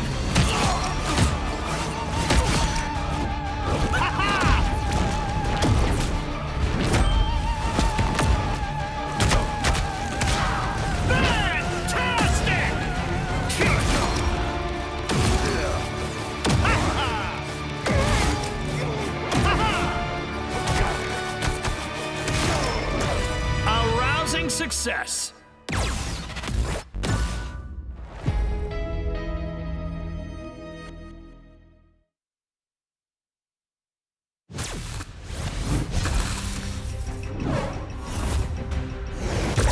Who wants to see something fantastic?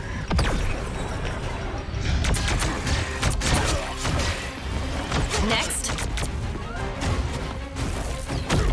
Force burst! They'll never see me coming. Clear the way!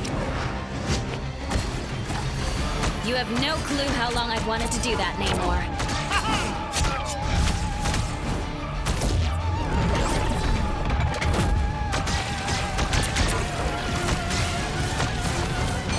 Disappear!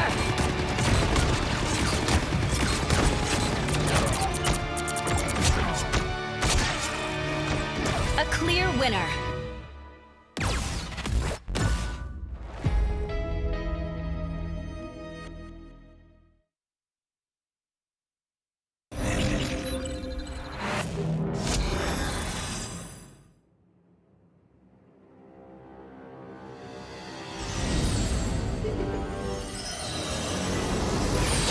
You have been sheltered by the light for far too long.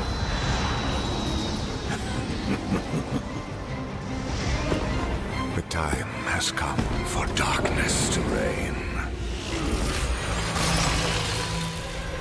Soon your resolve will begin to crumble. You'll be stretched too thin. There will be nowhere left to hide, and your fire will cease to burn. For no light shall survive in my empire of eternal night.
We are Cloak and Dagger.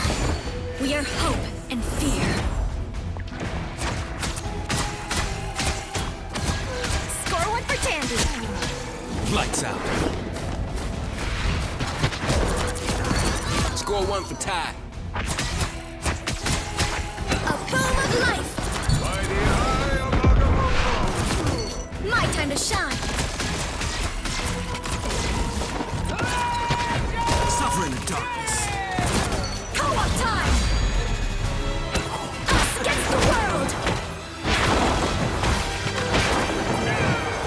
Ran the table. Sweet.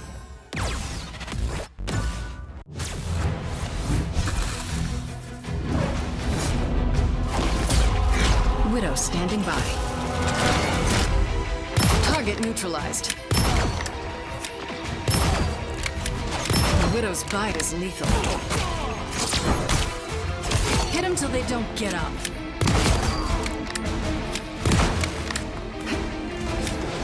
You can rest now, Bucky. No way to miss now. Plasma burst!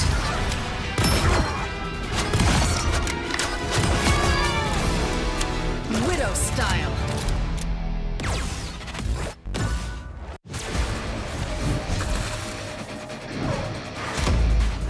Let's rage!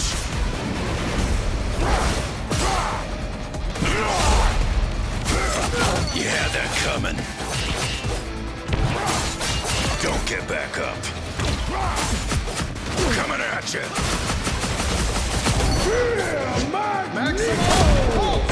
Come on. Berserker! Rage!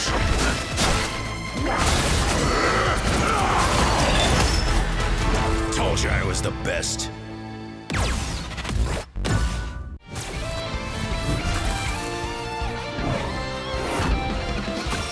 Eat nuts and kick butts. Got him, Tippy! Hey, check out this big acorn!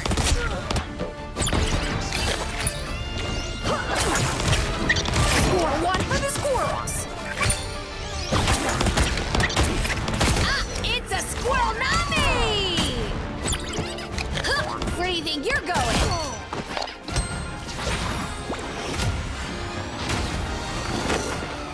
Squirrel stampede!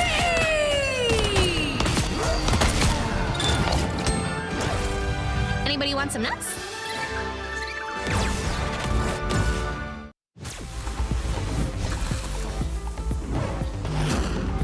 My power is a gift from Solal the Undying.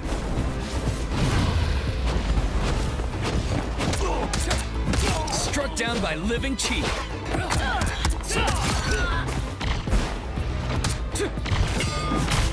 Dragon kick. 爆元手一。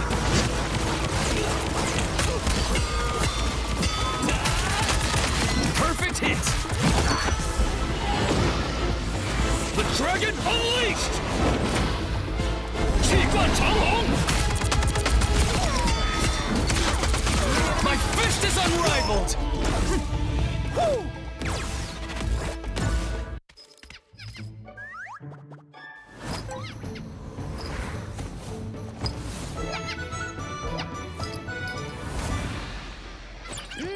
Time to go nuts. Hey, check out this big acorn. Squirrel stampede!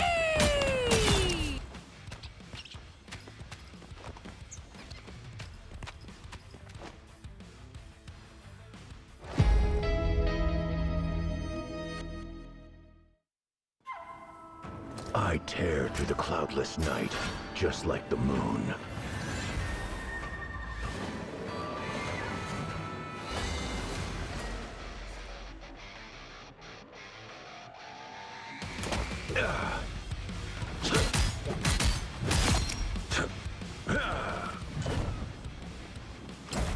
To drain.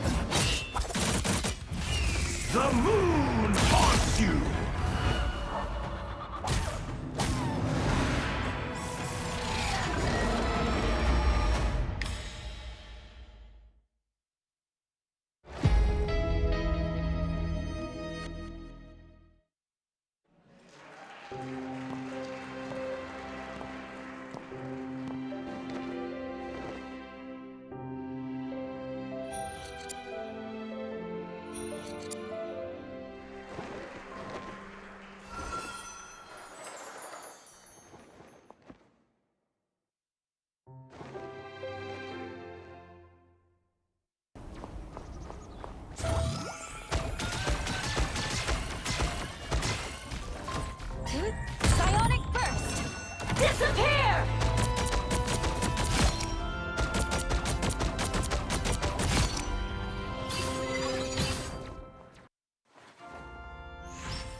That almost hurt.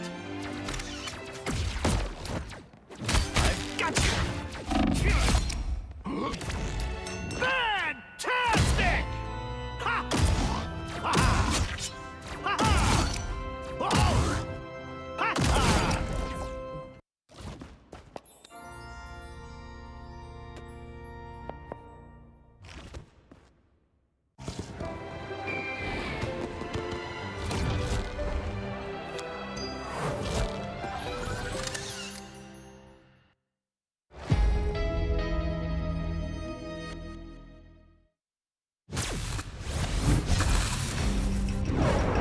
Now for something truly fantastic. That was simple. I've got you. Double the failure. Maximum. Let me return the favor.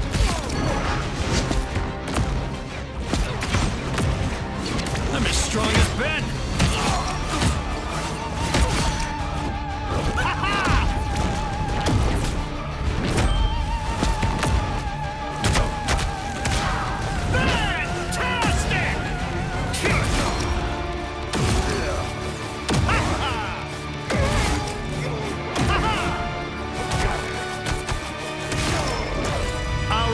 Success.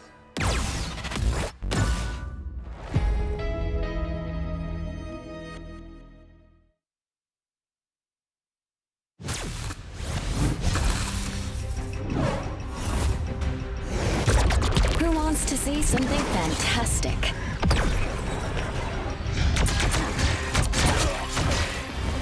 Next. Force burst! They'll never see me coming. Clear the way!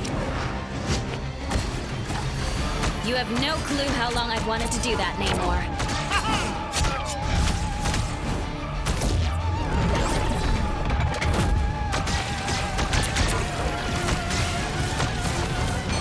Disappear!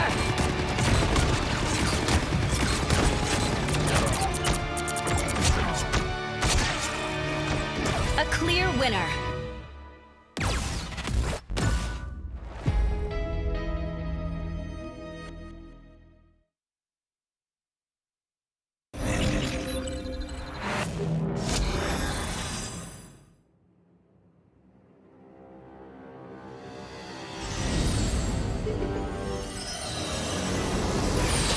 You have been sheltered by the light for far too long.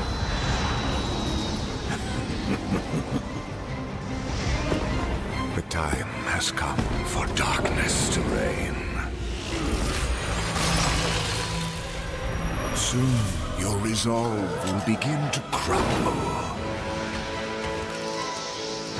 You'll be stretched too thin.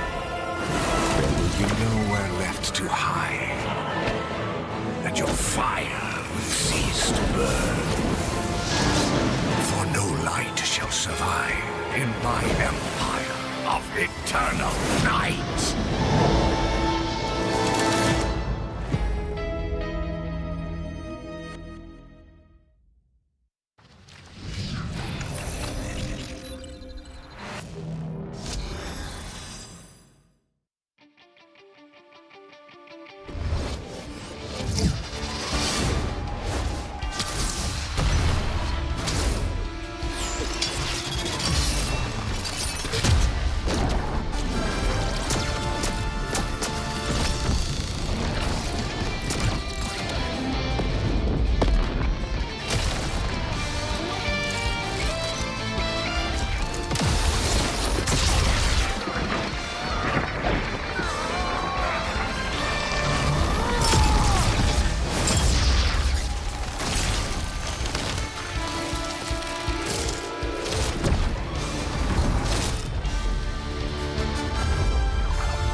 dagger. We are hope and fear. Score one for Tandy. Lights out. Score one for Ty. A boom of life. By the eye of Agamotto! My time to shine. Suffer in the darkness. Co-op time. Us against the world. Ran the table. Sweet.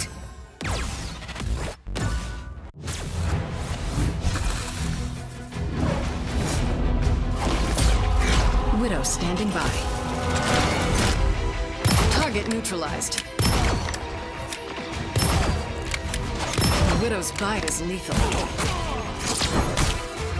Hit them till they don't get up.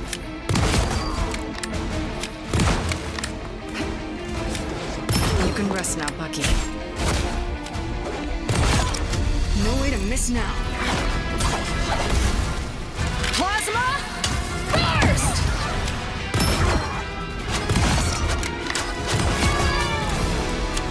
Widow style.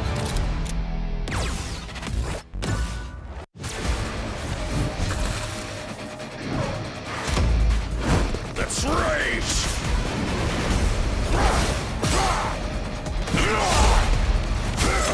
You had that coming. Don't get back up. Coming at you.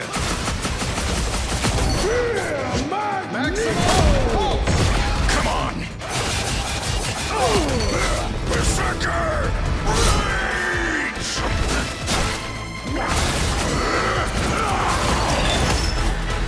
Told you I was the best.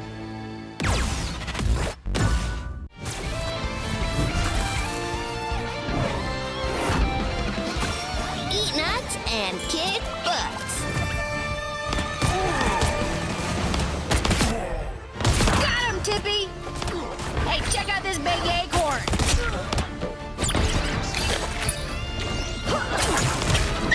Score one for the squirrels! Ah, it's a squirrel nami! Where do you think you're going?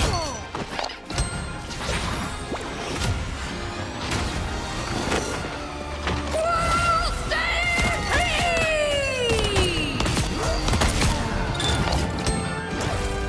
Anybody want some nuts?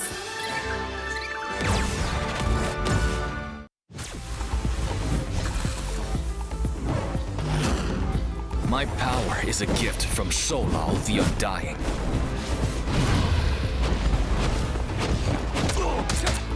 Struck down by living chi.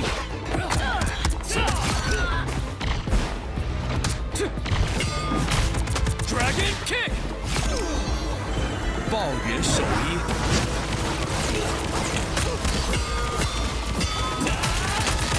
perfect hit! The dragon unleashed!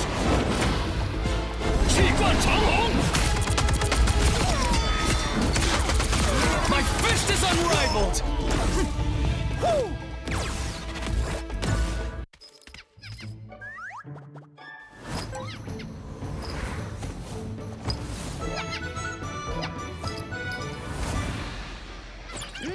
Time to go nuts. Hey, check out this big acorn. World Stampede!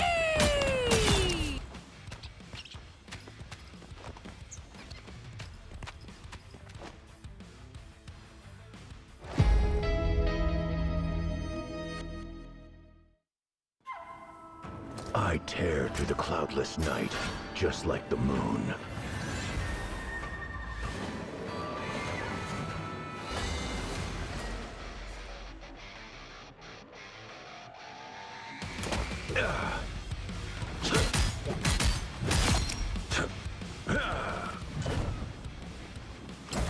To drain. The moon haunts you!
That almost hurt! I've got you! Fantastic! Ha! Ha! Ha! Ha! Ha! Ha!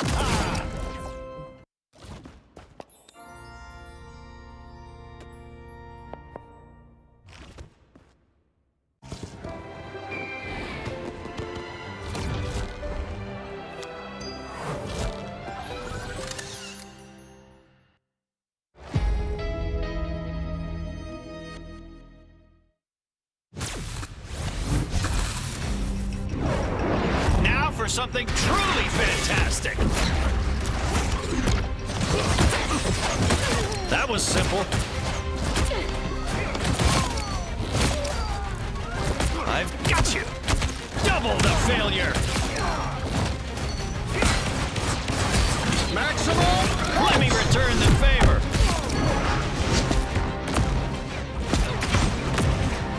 I'm as strong as Ben!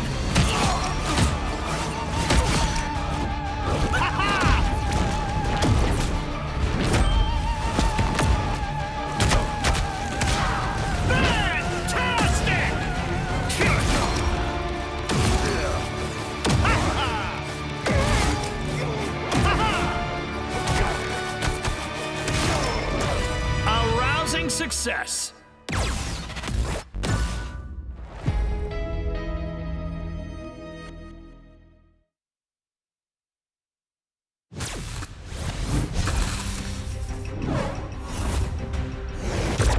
Who wants to see something fantastic?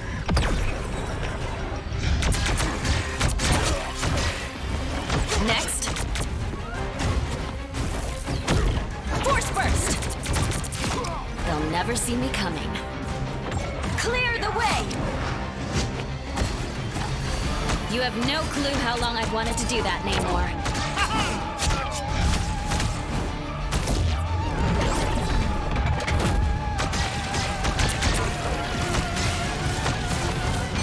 Disappear!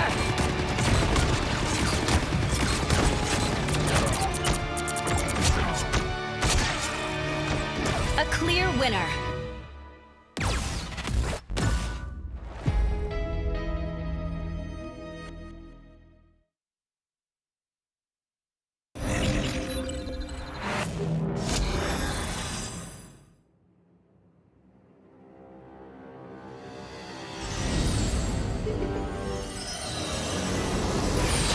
You have been sheltered by the light for far too long.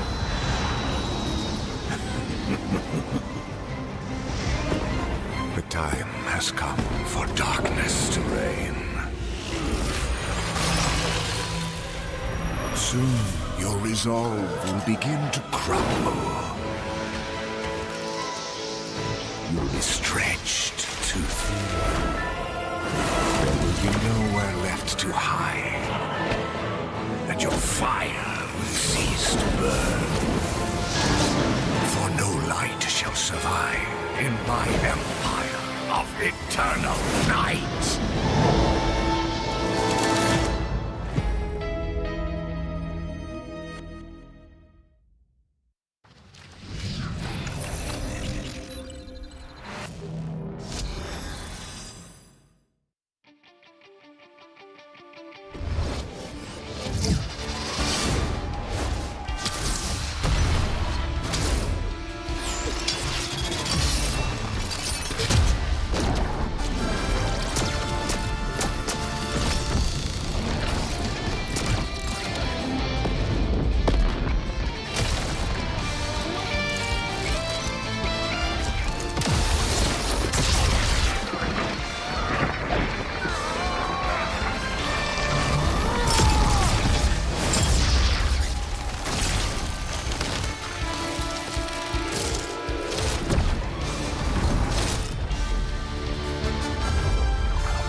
We are Cloak and Dagger.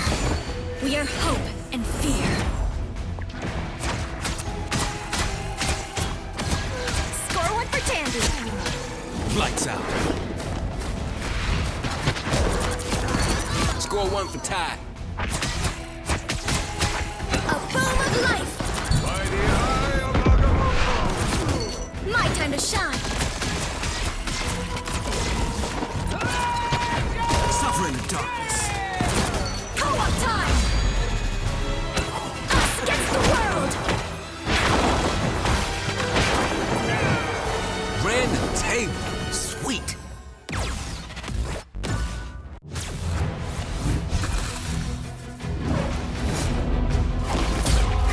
Widow standing by. Target neutralized. The Widow's bite is lethal. Hit them till they don't get up.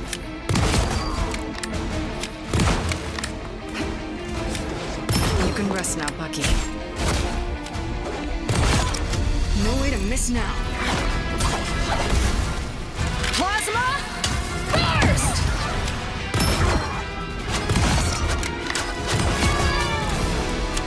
Widow style.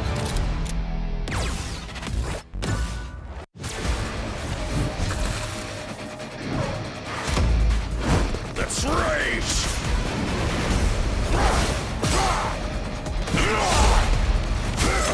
You had that coming. Don't get back up. Coming at you.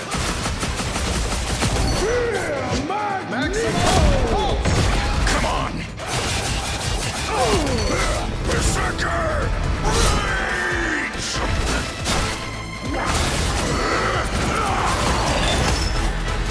Told you I was the best.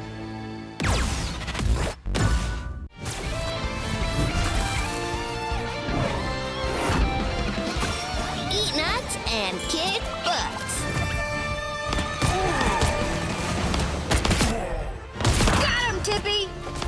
Hey, check out this big acorn!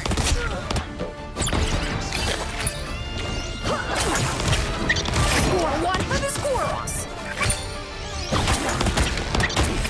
Ah, it's a squirrel nami! Huh, where do you think you're going?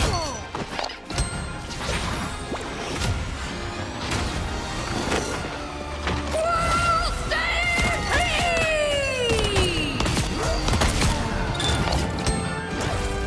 Anybody want some nuts?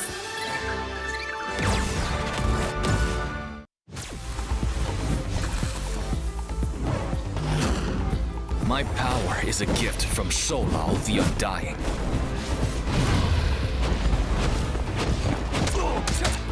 Struck down by living chi.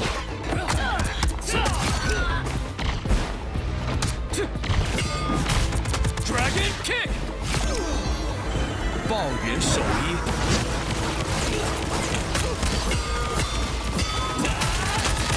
Perfect hit. The dragon unleashed. 气贯长虹. My fist is unrivaled.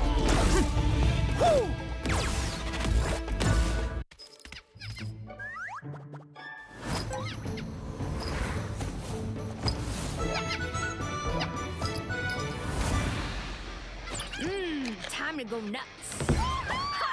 Hey, check out this big acorn. Squirrel stampede!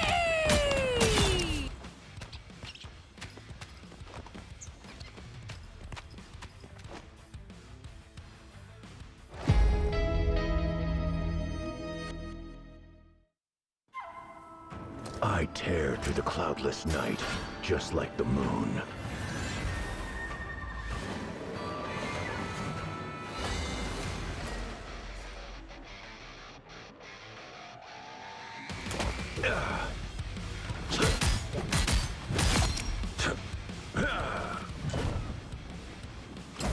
To drain. The moon haunts you!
something truly fantastic. That was simple. I've got you. Double the failure. Maximum. Let me return the favor.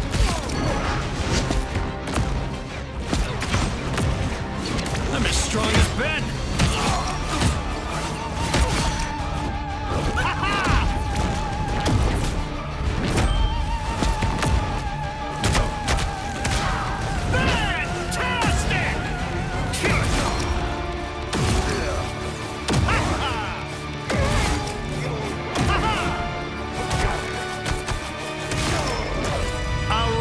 Success.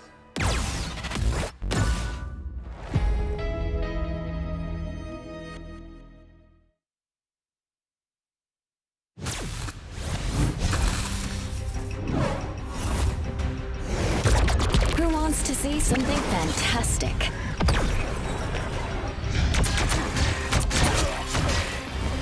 Next.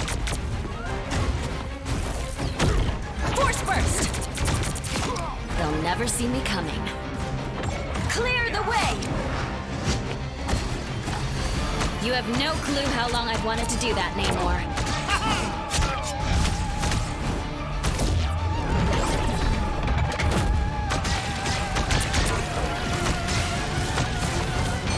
Disappear!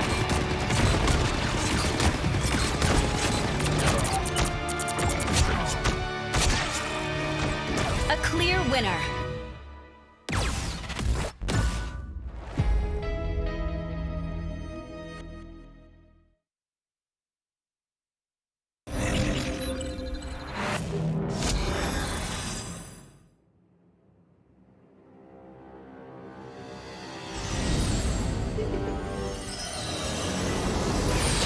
You have been sheltered by the light for far too long.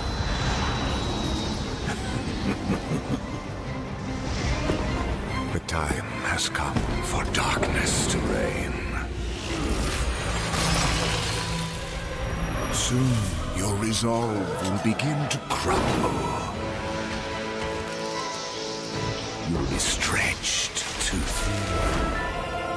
There will be nowhere left to hide, and your fire will cease to burn.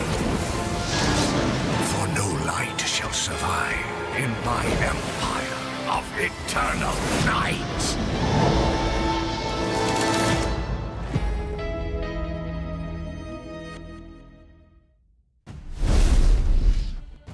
All right, folks, your patience has been rewarded. It is time to crown our Marvel Rivals Invitational for Oceania champion. That's right. For the lion's share of $100,000, we're going to have Platinum Star go up against Team Kanga. And there can only be one winner in this best of 7, Matt. And what did Kanga look at during the break? Obviously a break for them to kind of rest, but also what did they look at in terms of VOD or gameplay or talk about in terms of ban that is going to turn the tide in this rematch? To remind you guys, we actually saw this match a little bit earlier in our upper bracket finals, and it was a close game, but Platinum Star was able to take it 2-0. So this being a best of 7, obviously a longer series, more time here for Kanga to, select maps, change things up in terms of bans, but it seems like there's a little bit of ground they got to make up in terms of the meta at the moment. Yeah, absolutely. I think that is something that you can fix, right? In discussions in between games, and you can strategize. I think tightening up the ban strategy here, or at least sort of developing one. I think that, we saw Kanga be happy to play Storm Mirror into Platinum Star. I think it was fine. Tyrax was pretty dangerous on that exact hero in the previous series, right? So there are some things that I don't think Kanga Esports have to worry about too much. But there's Skittles mentioned in the interview that we did with him, he kind of laughed it off. Like, he doesn't believe that they are really bannable in any sense, because they have so many players who can flex over to different roles, right? They only have like a handful of players, right? I know for Platinum Star, right, you can have Skittles in terms of strategist, Rebsy in terms of duelist, and then Adam on the Vanguard. Everybody else seems like they can just kind of switch roles at a moment's notice. So to be able to have half of your team be able to flex to so many different things and clearly play them at a high level, depending on what's needed, it just seems to be so impactful. Absolutely. We've seen some teams in this very tournament, Matt, be a little susceptible to getting banned out. In fairness, it has taken like a lot of focus, like both bans being leveled at them. I would use Shroods as an example, as someone who, still was able to have impact over the game after that fact. But we're moments away from jumping in. Hall of Jala will be our first map in this series, folks. It will be our convergence game type. So we'll be getting in there in a moment here to give you a little bit of an idea of what our pick and ban strategy is going to look like. For those that joined us, Matt, you used the word close to describe the last series between these two. It was competitive. At times, it was extremely not close. I mean, it was closer than a lot of the games we've seen. I'll say that.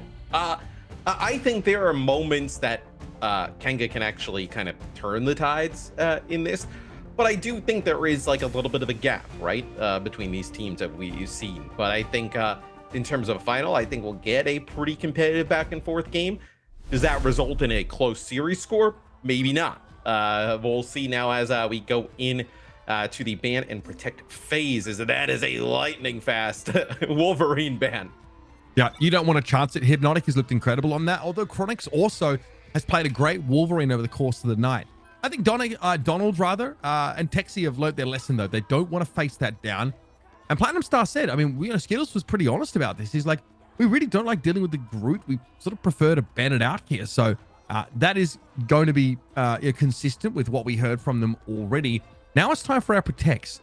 You start thinking about what the heroes are that have really been so central. And I would agree. I think the Magneto continuously shutting down these strategists midway through their healing ultimates has been a big part of Platinum Star's strategy.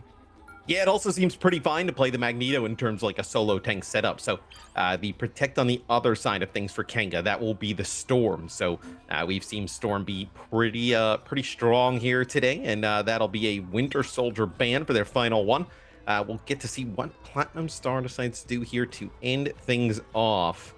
Luna Snow available, right? To potentially be banned. Cloak and Dagger as well, another one that we've seen, and it'll actually be Banner, so they'll get rid of the Hulk.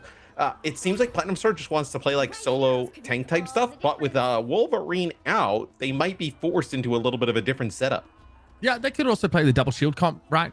With this setup, pretty comfortable. They've protected Magneto, and yeah, it looks like Lumi is definitely thinking about coming out on the Doctor Strange. So it makes us feel like it's a little bit more of a war of attrition with these setups, right? I'm looking at Revsy to be a pretty impact player in these situations, and we know that Storm can generate like a large amount of burst in a pinch, but it's not like we have a Thor team up or anything like that. We do, of course, have the Hela and Loki team up potentially, which again like allows Loki to get healed up or rezzed if Revsy is getting those KOs, and Revsy gets a lot of KOs on this pick, a heck of a lot. It's just so fascinating to see a team where a lot of the rosters that were submitted and put together for this event here in OCE was built around like 2 Vanguards, 2 Duelists, and 2 Strategists, where Platinum Star basically said, okay, we're gonna get like 1 standout in each role, and then we're gonna get just like the sickest players we can find at all different types of roles and just put them on a team. And it seems that route has definitely paid off. Double shield here on defense here for Platinum Star, and the Storm obviously essential for both teams here at the moment. Yeah, you'll notice though that Kanga do have access to the Luna Snow and Namor team up, so there will be an extra creature to summon with an added sort of slow effect. But again, Revsy yesterday really blew my mind on this Hela. That's something that Kanga don't have to work with, and you've got to be careful. Like Pyrax wants to poke down, but Revsy can be just as lethal at that kind of range. This is going to get confusing. If anyone is a fan of Portal, we've got a similar situation on that high ground. Revsy doesn't really want to deal with that level of variance, so they take this off angle. Yeah.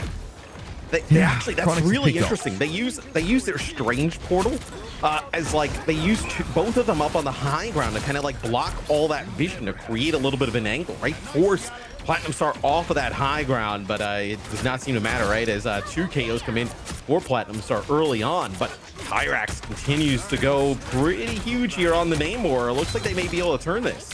Yeah, nice pick. So I think Tyrax setting this up beautifully. Adam is really low. Skittles, I don't think, in a position to do too much, although Ace could have added some healing to the mix.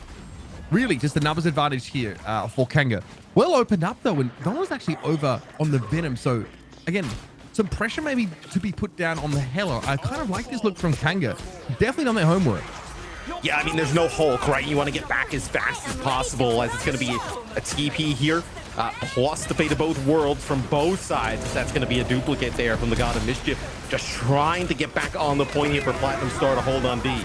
That's nicely done. I love the Horde of Proteus there to guarantee to confirm the kill on Revsy. Fate of both worlds comes out here for Crimson though. Pretty good position to be in if you're Kanga. Eye of Agamotto does come out, but again, hard to see if there's great purchase from it. Donald got into the back line. Lumi was picked out, and hey, this is a different looking Kanga Esports. Much quicker on the uptake this time around. Yeah, and the Venom actually is a really nice pick there towards the end, right? Obviously to get back in the fight rather quickly, right? But the Feast of the Abyss, you just gain so much health out of that Venom ultimate, but then also the cellular corrosion, right? Where you're able to just kind of grab those players, slow them down as they leave that Doctor Strange teleport. You get a lot of value. Yeah, and also it's like one of the only forms of like real burst damage that you can get from Venom outside of, you know, the ultimate. So the Feast of the Abyss does give you a little bit, but it's pretty scary. You do not want to hang around near Venom if that cellular corrosion is kicking in. Donald knocked off the high ground here. That will be denied now. Or we do at least have Revsy able to throw down this Goddess of Death. Big damage on Chronix though. Yeah, it's just the splash damage ends up claiming the Storm. So just the one pick here for Platinum Star, but it's a lot to work with, and it really is a centerpiece hero on Kanga's composition down. Well, what's your thoughts on the Namor versus the Hela? Like, I think the Hela has a little bit more burst damage, right? Especially if you're going to try and play, you know, take out that Storm up on the high ground, right? It feels like one or two shots able to just deal with the Storm, where there may just be more consistent pressure from the Namor. Yeah, again, I do also think that I'm favoring the ultimate from Namor a lot. The Hornet Proteus has been really impactful in some of these fights and really just collapsing these squishier backlines. But this is what happened, Matt. When Revsy gets a little bit of space to work with, right? When there is no pressure coming in from the Venom, when there is no, you know, just a sheer weight of ultimates being thrown in the Hela's direction. Also, Hela gets a little bit more like vertical mobility, right? Where Hela is able to use the Astral Flux to just gain high ground control. And then, like, the Namor doesn't really have that ability, right? He can do it in certain situations, but not as good. So look at this. They're going to take, like, a little bit of a rooftop purchase here. So this is going to force Revsy into a low ground position. Not ideal. Yeah, we kind of flipped the map in a way here. The Namor summons are also being deployed up on this high ground, which is actually very annoying here to be dealt with. So Platinum Star also going for a Namor of their own here. They do want to take advantage of that very same team up that we saw be so effective. But here, Kanga can play from here all they want, but they do eventually need to move the payload sort of through the map. So they are going to have to commit to the objective here, give up that high ground control. But Horde of Proteus is at the ready. You can see Tyrax is looking for an opportunity to send that into a backline. It's Hypnotic going down first. So that's the Namor off the map, but Adam just does not miss when it comes to those Meteor M's. Blocks off the damage as well for the Horde of Proteus. And Platinum Star are in a good position now. Fate of Both Worlds is active, but Inspo does have that same ultimate available. So, you know, got a Trickery, going to be used. The healing is good, but Revsy has some space. Once these support ultimates that they start to sort of dissipate, the Hela can really start to make use of that position. Yeah, you do have that Hela ultimate available as well, right? So potentially getting up in the sky with the Goddess of Death is that's going to be Revsy using this. Oh, but look at the focus fire that comes out. Really nice stuff there from Kanga. You can see what Tyrax can do. Revsy definitely gets clowned on there. The range just really working out quite well for Namor. I think Revsy actually ends up falling to one of the sea creatures there instead of the Trident itself. So look, a little bit of slowing down here for Platinum Star. They are at least able to get themselves back into the game time-wise, but we are going to see a time extension here for Kanga Esports rather. And now they're inside the main building. And I think you're really going to have to look at how Chronic plays this Storm towards the last part of the map, right? A lot of pressure with the Hela and the Namor out there, especially with the team up with the Luna Snow. So you're going to have to be very careful on Storm. You kind of have to play this almost perfectly. Potentially even like after you use the Omega Hurricane, potentially swapping off of it. Chronic's here. I don't know if we've really even seen an Omega Hurricane, at least not one that has taken over the fight, but it's pretty scary. We're about to see it now, in fact. Pyrax here, of course, with plenty of backup from those sea creatures, and Texi, although a little bit low, is happy to help him along the way. Chronix doesn't want to fully commit with this, but Lumi just seems to be pretty deep in Kanga's formation, so it's an easy pickup and a very high value one at that. Doctor Strange getting picked off, and now, once again, Platinum Star still on the back foot. as Kanga's really stepped up their game here, as we talked about what adjustments they make maybe going in to this grand final. So far, starting off in great shape, right? Setting themselves up for a map completion. Eye of Agamotto here, potentially from the high ground. It's actually thinking to drop down. He sees the back line here, so both those strategists at risk of being caught out. Height of both walls is popped just in time. Good preemptive use of that ultimate there from Skittles, but now there's much more of a fight to be had on the objective itself. Ace trying to dodge away from this storm damage, but Chronix eventually is going to get what they came for. They will not be denied. Meteor from Donald there doesn't connect, but it frankly doesn't have to. There's too much good going on for Kanga elsewhere. Bloom is going to be shoved straight off the point here. Adam also. The Bulwark's not going to be able to keep him alive long enough, and that is a pretty healthy time to finish a push with Kanga Esports with over a minute. Maybe we got ourselves a little bit of a game here in our grand finals, as Kanga finishes with a minute left. They run the storm the entire time, right? You can see it definitely gave Platinum Star a little bit of trouble, right? Because they switch over to they end up running a Namor with the Hela to try and deal with it, but they are just never really able to get that storm out of the sky, and never really gave Chronix some trouble. And Hela, of course, does to some degree, suffer from fall off in terms of that damage, but so do all of these longer range duelists. And frankly, there's no reason why Hela can't be good here, can't be highly effective. I do think that the Goddess of Death is something that is easy to play around now, especially if you've got a pretty heads up Doctor Strange player who can just throw that shield of the Seraphim in front and soak that damage. Let's see the damage here. Revsy at 10k. Chronix, obviously, we're not too worried about the storm damage, but in general, the output has been pretty good on the Platinum Star side. I mean, look at the assists as well there from Chronic, right? That's kind of the damage that comes from Storm being able to obviously kind of switch with the phases from, giving speed or damage to teammates, right? So you kind of think there's a lot of, 14 KOs plus 10 assists. There's a lot of contribution there from Chronic. I mean, the front line is getting a lot of these final hits, Matt. Donald and Texi, pretty deadly duo. They're up against it though, Lumi and Adam, but so far they've given more than as good as they've gotten. See how it plays out here though, and we saw the strategy from Kanga was to throw a couple of those portals up to block that line of sight. Playing those different here for Platinum Star.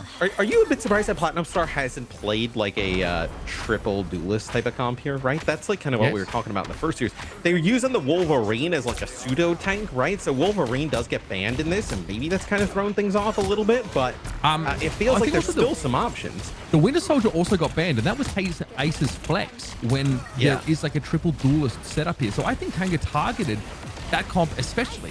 They're trying to force Platinum Star to play 2-2-2 as we call it, and it seems to have worked, at least for the time being. We might get variations in that ban strategy as time goes on, but look at the pressure on Adam. My goodness, he has had to get the heck out of dodge, and Kanga are controlling this space really well so far. And Kanga not pushed off the high ground, right? If you think about Platinum Star's defense, with some nice tech from Texi that pushed them off of the high ground, and not happening here. Is Kanga holding strong on the defensive side of things, but they actually bully the Doctor Strange all the way out, and they get that early KO. Okay, so both Lokis jumping in here.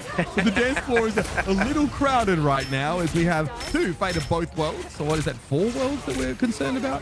Either way, Skittles here just backing up a little bit, and of course has the original Fate of Both Worlds available. Is this going to be Bring effective? them all Yeah, out. going to have to use it in response to the Omega Tornado, Omega Hurricane, excuse me. As we see the Goddess boost coming in, both Storms really trying to commit to the fight, get some good damage down, but the Meteor is going to be blocked. Nicely done by Adam to stave that damage off. Tyrax is still in a pretty dangerous position. No one, of course, has a Horn of Proteus to work with.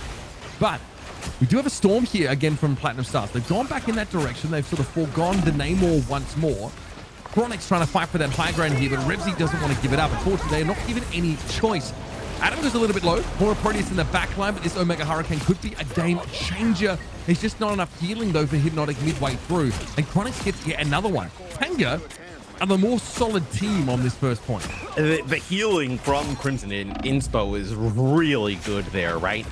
Being able to keep Tyrax alive and Chronic when that Omega Hurricane comes on through. Both of those players targeted by that big Storm ultimate on the other side from Hypnotic, and they're just able to just kind of heal on through it and keep those duelists alive. And look at this, we're going to be fast on another approach here, but you're already below a minute 30. Our Loki ultimates are back though as well, so we're going to see another rendition of those Lunar Stone ultimates thrown in. Agamotto, it's kind of hard to see if Texi's connecting with anyone significant or if they're just Loki close, but Hypnotic was stunned up by that Eye of Agamotto. Now trying to back away again, we have our Fate of Both Worlds both in play. And it's Platinum Star that are trying to leverage this high ground and convert to low, but they're going to be dealing with an Omega Hurricane after these strategist ultimates expire. They've got to be careful. Nice little double stun there. I appreciate what we saw there, but Tyrax not able to follow up on that Horn of Proteus, and Texi just goes too low. There's too much pressure. I don't really know if there's going to be too much escape on this high ground for Kanga as Inspo trying to get away. Here's that Omega Hurricane thrown out as Repsy deals with Inspo, finally gets him off the map. Repsy's able to avoid this with a Crow and again maintain the high ground position despite all of the AoE damage thrown up here by Kanga, but low as they are, Chronix has been far too good on the Storm. Well, Donald does get skills, right? So the Luna Snow is a large source of healing in terms of this comp. So it's going to put a lot of pressure here on Ace, keep everybody alive. They can't exactly push into Kanga at this moment because they're so low in terms of the HPS they're able to pull out. Lumi drops as well. Crimson just getting a bit of a freebie there as finally the Shield of the Seraphim buckles and crumbles. You don't want to be in this position if you're Hypnotic, that's for sure. Storm with the fight taken to her is not a happy mutant at all. Ace though to find a couple, and a Mega Hurricane that comes out with just not enough backup behind it, and Repsy can't contest the point while they're in the Goddess of Death form, if I'm not mistaken. So that overtime now is at risk of ticking down, but Repsy's able to find 3 kills despite it rather 2. And yeah, Ace brought back, of course, with that team-up ability. All they needed to do was find one more final hit, and they got them into the fray. That actually turns it around. Repsy able to wait out that overtime, get the Loki back. Jeez, it was close, but what a turn here for P-Star. Oh, I mean, we go right down to the wire as late as we can possibly go as some changes here. Adam just goes to the Star-Lord to make it back to the point fast. He'll go back to spawn, switch back to Magneto as... Man, that is too close for comfort there for Platinum Stars. They are getting pushed to their limit here. We were talking a little bit about like, oh man, I hope we end up getting a competitive game. And so far, Kanga's definitely stepped up. Yeah, I really like what I've seen from them so far. I think their like reliance on Storm has actually been well founded and has really paid off for them. I see like Repsy just really doesn't want to get off the hella. That's fair enough. And Platinum Star just fancy having a Namor instead, so they just don't kind of have the option to create this kind of composition. I think it's going to be a big discussion point for us going forward. You're also going to have to give something up, right, in the ban and protect process if you are Kanga. And it seems like this is probably the correct path in that get rid of the Wolverine, and even if you leave the Hela in the game, you're going to end up with a little bit more of like a consistent game, right? And if Repsy comes in and just nails a bunch of shots, it's just going crazy, like you just kind of tip your hat and lose, right? But just don't let the Wolverine just kind of hijack everything you want to do. Feels tough though for the Hela to get the value in this double shield comp, right? Texi constantly has this barrier up, and off cooldown, Donald's been using it as well. Here's Chronix though, Hurricane time. Chronix actually doesn't fully commit with this one. He realizes that there's no point trying to put yourself in a risky position when there's a Fate of Both Worlds active. Gloomy, Eye of Agamotto, and he catches on to Inspo, and Tyrax just lazily throws a trident in the direction of the enemy. Doctor Strange picks them up. Yeah, this is definitely Kanga looking the better team on this map so far. Full disengage has to be forced by P-Star as that Horn of Proteus threatens to blow them up. Yeah, Meteor M available though for Adam, and then also a Fate of Both Worlds for Skittles. So you believe that Platinum Star behind these big ultimates are going to continue throughout the map. Some time at least for Platinum Star to get reinforcements. They are waiting, of course, on their second duelist to return to the fray, though, and that might be too big a window. But Texi gets caught out there. That is brutal stuff. Tries to go in for an Eye of Agamotto, but it ends up being their undoing instead. And that's Adam finding a double. Nasty little Meteor M. My goodness. Inspo and Crimson, both Lunar Snows in that moment, taken down. Yeah, Texi was actually going into the backline trying to make a play with the Eye of Agamotto. Probably had a good idea that there was some, 3 or 4 ultimates on the other side of things, so needed to kind of catch them off guard, make a big play. So that's a nice stun there. Big freeze doesn't allow them to get back, but you see he gets picked off first, but really he's making the only play they can kind of make in that situation to try and stop the push that comes in from Platinum Star. They do lose inspo here. Looked like he thought about potentially like they were going to actually continue to move forward after that stun. Just awkward grouping. For some reason, there's not a barrier there. Isar's obviously acting as a hit scan ability there for Lunar Snow, just yields the kill. So Skills has found some nice little angles here to to find important kills over the course of this map so far. But again, like, time is so short here for Platinum Star, Matt. They've got to ramp it up. And Lumi actually goes over Mitch and plays Mantis. So Mantis, one of the strategists that can actually pump out a decent amount of damage as well, right? Damage boost for teammates and also providing a little bit of extra damage for herself on top of the healing over time capability. I mean, yeah, they're going for triple strategist here, Matt. This is definitely Platinum Star saying we feel like we need this in order to win, and that might not be enough because Ace and Lumi both got blown up by that Horn of Proteus. Beautiful connection there by Tyrax. And there's not much more to say about this fight for Platinum Star. The switch over towards the Mantis has not given them the push they need. I think this is great though for Kanga, right? You see all these changes and adjustments and kind of scrambling from Platinum Star. It feels like you have a little bit of an advantage, that what you're doing is working at the moment. For Kanga though, there's not really much of them to work with here on defense. You're probably going to get an Eye of Agamotto. You're going to get a God of Mischief as well. It's going to be Skittles using the fate of both worlds just to get them in. Okay, overtime is underway, and here come Platinum Star now. Over the objective, Kanga happy enough to back away, but yeah, Red Team needs to take a fight here. They need to get Tyrax.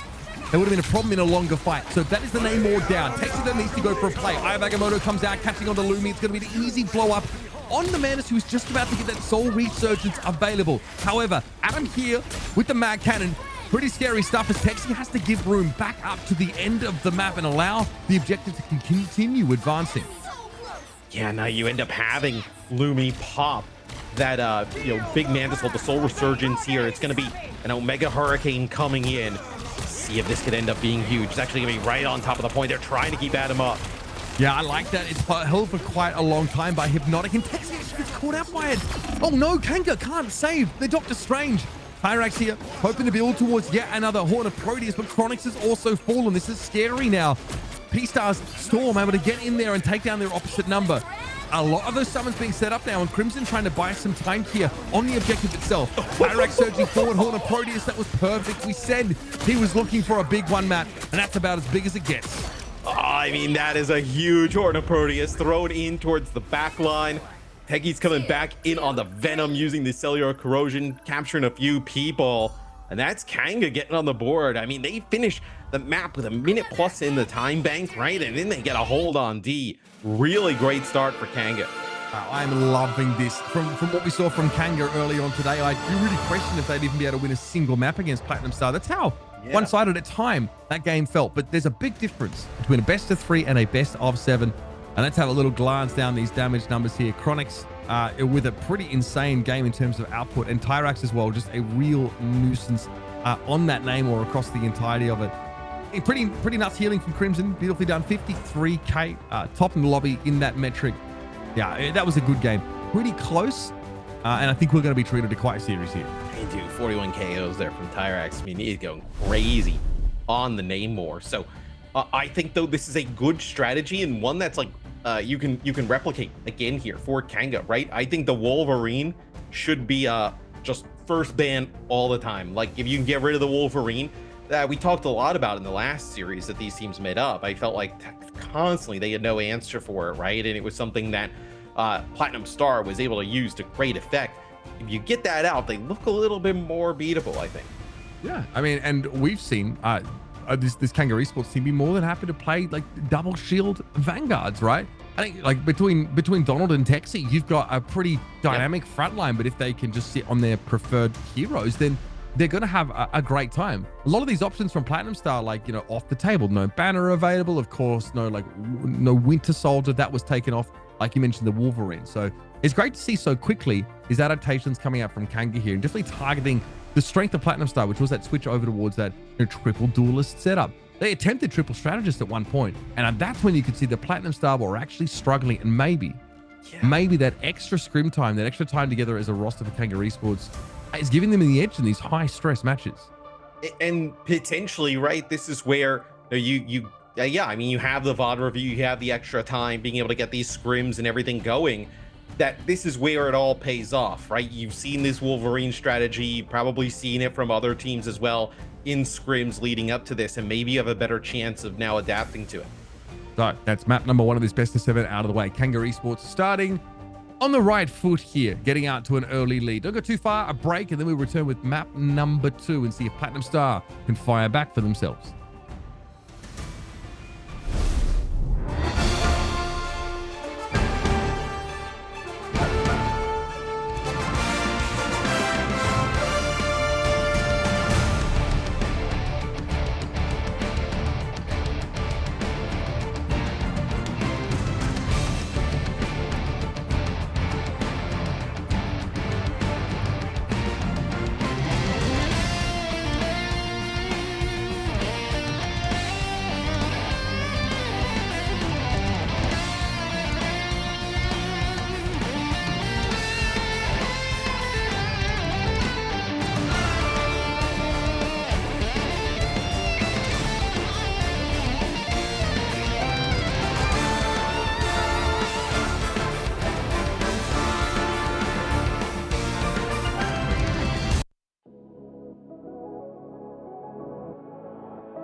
grasping all those fighting souls, but yet across the world I see you standing in my way.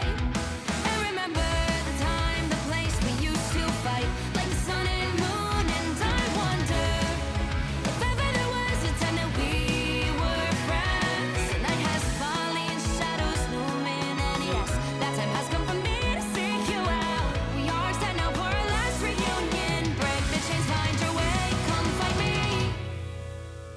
Do you remember who you really are? Show me that you are still the only one for me. I'll be waiting for you. Playing out, hoping your rise, raising up your fist and smashing through time walls before the rift splinters again.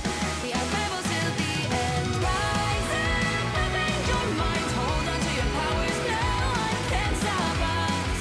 We are rivals till the end of time. We will clash, no matter where. We will fight, reaching across time and space. 'Cause you are my destiny to the end.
My power is a gift from Solal the Undying.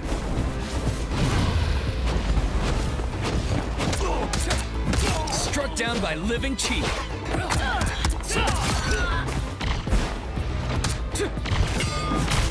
Dragon kick. Ball Yuan Shouyi.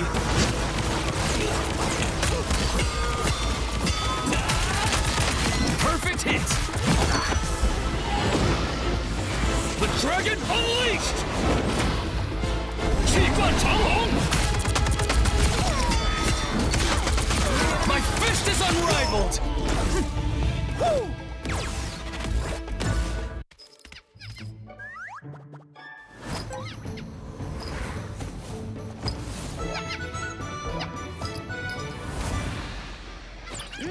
Time to go nuts. Ha! Check out this big acorn. World Stampede!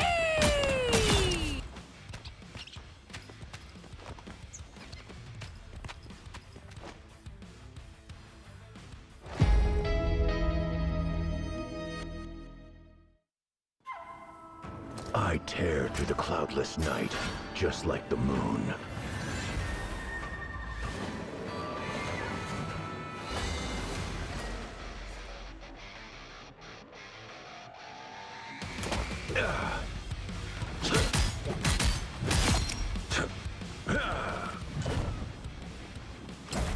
To drain. The moon haunts you!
That almost hurt! I've got you! Fantastic! Ha! Ha! Ha! Ha! Oh! Ha! Ha!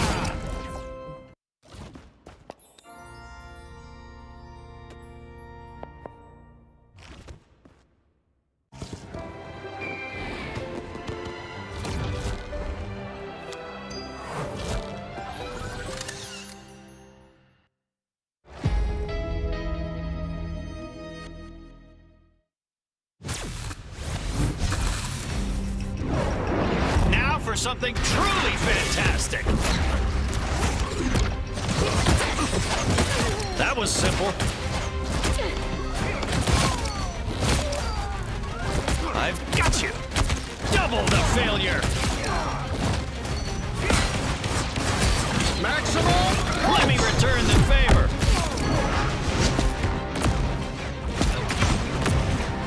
I'm as strong as Ben!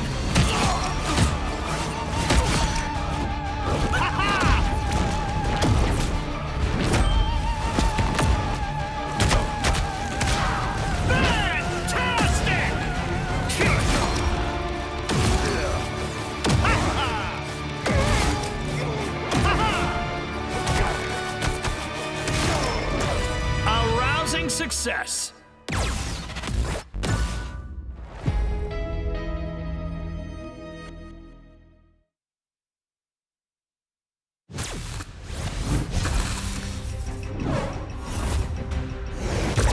Who wants to see something fantastic?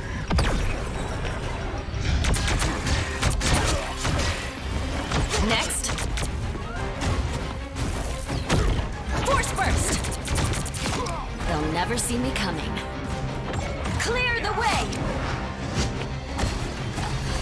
You have no clue how long I've wanted to do that, Namor.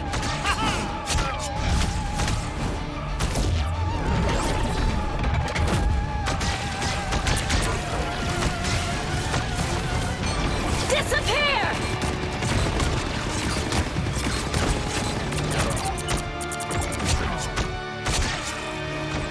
A clear winner.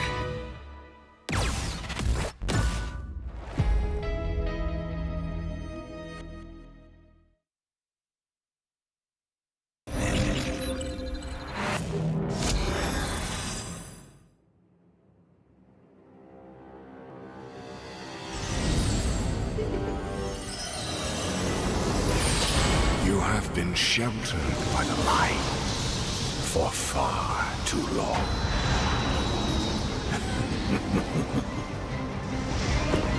The time has come for darkness to reign. Soon, your resolve will begin to crumble. You'll be stretched too thin. There will be nowhere left to hide, and your fire will cease to burn. For no light shall survive in my empire of eternal night.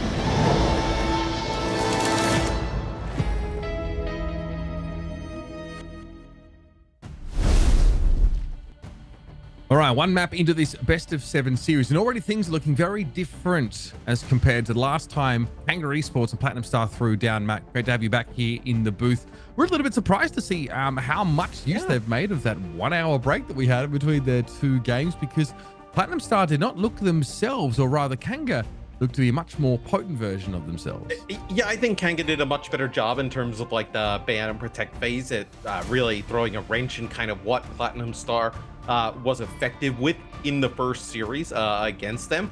And I now think it's time for Platinum Star to respond, right? Now kind of the shoe is on the other foot, so to speak, where, okay, we've taken a punch here from Kanga. Let's see what we can do now to turn the tide. So we saw the Wolverine ban from Kanga Esports early on. I think they should just keep running that down. Just keep auto-locking it in. That's one of these bans. Make them beat you without that character in the mix.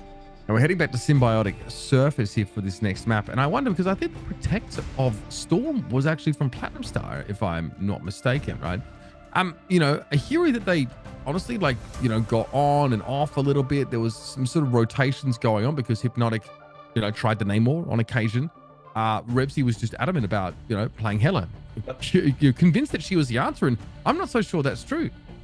We did see Hypnotic playing a ton of the Wolverine, right? So I wonder if, okay, if Wolverine's gone, my fallback is Storm, right? But then if Storm's not working, it's like, okay, what's the, you know, where's the next kind of failsafe, so to speak, for Platinum Star, right? So maybe it's do a ban that could target maybe the Namor, right? Force them into like a Hela head-to-head, you know, where you kind of have like Rebsy versus Tyrax, because Tyrax is really good on the Namor, right? So maybe if you get rid of the Namor, you're in a spot where you can do that Hela head-to-head and you feel a little bit better. Right, let's see what these Kanga bands look like. Yep, straight away. Lock it in. Windmill slamming the Wolverine band. Hypnotic is not going to get to play that today.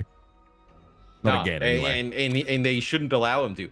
So this time it's actually going to be a Storm ban. Okay, so changing things up a little bit here for Platinum Star. I think they're realizing that they can't really make it work nearly as well as what we saw from Kanga. Frankly, you know, Kanga looked really, really good on that particular pick. They actually want to protect the Winter Soldier, though. Interesting. Well, the group protected. Oh, we did talk a little bit about how Winter Soldier has obviously the bionic hook, which is able to. It's not a 1-to-1 with like Wolverine's Feral Leap, right? Being able to grab players and just kind of drag them in, but still can create the same type of chaos. A Loki ban here, so that is going to take the God of Mischief off the board. So that is one of the ultimates that's been really impactful, able to, you know, obviously copy another character and then use their kit completely. Platinum Star, they will go with the Luna, so that's going to be 2 of our strategists gone here during this phase. That probably is like, what, now you're looking at like Invisible Woman, Cloak and Dagger in terms of like a backline. Yeah, most likely. We saw Platinum Star like try a little bit of Mantis, but she's not particularly in vogue at the moment. You know, so that was really only in the triple strategist setup. We can already see the hovering here, but this is actually one of those situations where you may see Moon Knight, of course, who combines quite well with Groot. You know, Namor does as well, like for the same reasons, but of course the you know, Hand of Khonshu combined with the you know, Grasping Prison is very, very powerful. It's just a 1-2 punch that usually results in a wipe, even if there is a lot of healing available. I was gonna say, I also was wondering, right? This is one of the rare instances where like Punisher, Winter Soldier, and Rocket make it through, right? So sometimes you actually see that Rocket ban because of how strong that team up is with the Winter Soldier and the Punisher. It makes it through, but at least for now on defense, Platinum Star will not play it. Probably, I think if you play the Rocket, you are going like so in on Hypnotic and the Winter Soldier. It would be a little bit risky. So Skittles using Invisible Woman, just gonna kind of scout out here at the start, see what we're gonna be having on the other side. As we will actually see the Moon Knight. Yeah, Tyrax hovering Scarlet Witch. I was waiting to see if that would be the case. Hela comes out here. So look, Moon Knight really effective. You are grouped to some degree, defending on these convergence maps, and frankly, Platinum Star's comp, you know, could leave them at risk of being sort of blown up if an arc gets dropped in their midst, and obviously those, you know, those crescent darts get thrown out. So it's more common on this map than sort of any other, as well as the Groots, and obviously their ultimates combine really well. Groot being able to split teams up with the Thornlash and Ironwood walls, it's really hard to deal with. And there is Tyrax taking a nice angle there. They get Hypnotic out of the equation right away. And that is huge. Obviously, that Winter Soldier, you know, can definitely be a nuisance and a real tank killer at times if he's allowed to persist. But this is beautiful. And look, this is something we didn't talk about. The team up, you know, a potential here with Cloak and Dagger and Moon Knight there completely catches Platinum Star off. Being able to give Moon Knight invisibility, not knowing where those crescent darts are going to come from is pretty terrifying. Yeah, it's not, you know, well, like a game saving or changing kind of like team up, right? I don't think it's like as impactful as like Namor, Luna, Snow, but it still just creates a little bit of element of surprise for the Moon Knight. Also gives a little bit of extra survivability, right? Maybe on like an escape, having to use that ability. And Redsy's bad, dude. Redsy gets called out. Yeah, brutal stuff. I mean, you notice the Skittles there with the attempted pull down of Kanga, but I've got to say, the attack is looking very, very good right now, and Platinum Star still trying to get a decent position. They do want some of this high ground, but they're going to be forced to pay for it. Tooth and Nail, they're going to have to fight for it. Adam, though, drops the Meteor straight down on top of Inspo, so that is the Cloak and Dagger out of the game, but still a bit to work with here for Kanga. Will there be enough, though, to get them to give that high ground up for now? It does seem to be so. Yeah, that's actually during the Eternal Bond from Inspo, as this is going to be Eye of Agamotto. That's going to connect with 3. Huge ultimate there from Lumi. Yeah, 3K for Lumi. You've got to be happy with that. Getting Donald and, of course, getting rid of the Moon Knight at that. Pyrax here trying to play from outside of the invisible barrier. Hypnotic is low to sort of get caught out in the open. Again, Winter Soldier does have to get in dangerous range sometimes to do his thing, and it makes it a little bit vulnerable to the Hela pick. But Adam finally gets rid of the offending Hela now. It looks like Kanga are going to be forced back for the time being. Texi extremely caught out of position here. Oh, this is going to be a big ultimate there. Going to put down some damage there. It's the Moon Knight ultimate, the Hana Khonshu. It's going to be now a Meteor M here for Donald. Doesn't find anything, but it's going to give them some space, right? It's going to back Platinum Star off just a little bit. I mean, Lumi blocked that beautifully with the Shield of Seraphim. Really pleased with that. And simply a Dagger Storm actually apparently was able to, keep Platinum Star alive under that Hand of Khonshu. It wasn't combined at all with the Strangling Prison. And yet, here we go. It is time, folks. Hypnotic finding those resets. And again, those 2 kills on their own, probably enough. As that Kraken moment comes straight on in Eye of Agamotto, they're going to be used here by Lumi, and Kanga were already on the back foot here. They're more than happy to give up further ground and let this one go through to the keeper, as they say back in my home country. But unfortunately, had to deal with a Kraken impact. Resets were coming through. Yeah, and skills use of the Force Fists to actually grab in techies, right? Using that invisible one, whether it be a pull or knockback. That time it is a pull of the Groot directly towards the rest of Platinum Star, resulting in that kill. And you were talking a little bit about it, maybe trying to set up like the Strangling Prison of the Groot with the Hand of Khonshu of the Moon Knight. They were actually like unsynced there for a little bit. It was actually Techies used the ultimate on the Groot a little bit earlier, and then Chronic actually not able to get his off in combination. So we'll see if they can line those up here for a bit better usage. Beautifully done there by Lumi, closing the gap there on the Moon Knight. Definitely what you want to do, and of course inside that invisible barrier, Lumi knew that that Maelstrom was going to get enough damage there to take the Moon Knight out of the game. Pyrax though gets rid of Repsy. That is Hela on Hela violence, but here comes Hypnotic again. It's time once more, folks, for the Kraken impact. Pexi is down. No refresh though available on that ultimate, but I think Hypnotic has done enough here. As again, Platinum Star are able to force Kanga back. I mean, again, in terms of getting a reset, but again, in terms of getting the ultimate so fast. I mean, that's like 2 fights in a row that you see the Kraken impact come in from Hypnotic. And now Platinum Star doing a nice job here, controlling the high ground, playing around this Winter Soldier and Hela. And a lot like how we talk about the Wolverine, right? You know, Hypnotic able to get some nice pulls in, went down Bionic Hook, setting up some plays. Okay, well, Agamotto catches onto Chronics, but the follow-up's not there. Lumi is so far ahead of the rest of Platinum Star here. The follow-up is a little bit belated, but it's on its way through. Lumi shielding off a lot of this Goddess of Death damage, but not enough to save Retzi. Lumi taken down by a Terror Cape of all things here, so 6v4 situation as Kanga push on in. Pexi's been out of sync again with the, with the Moon Knight. We haven't seen Kanga try and combo those ultimates yet, but they haven't had to. But you can also use that Hand of Khonshu a lot like how we see, potentially like the Horn of Proteus from Namor, right? Where those ults can be a little bit more zoning, pushing the other team back and putting them in a little bit of a weird situation. It's going to be a TP here from Platinum Star up to the high ground. They want to take another fight. They don't want to allow this second checkpoint to be completed. Play to both worlds here and available.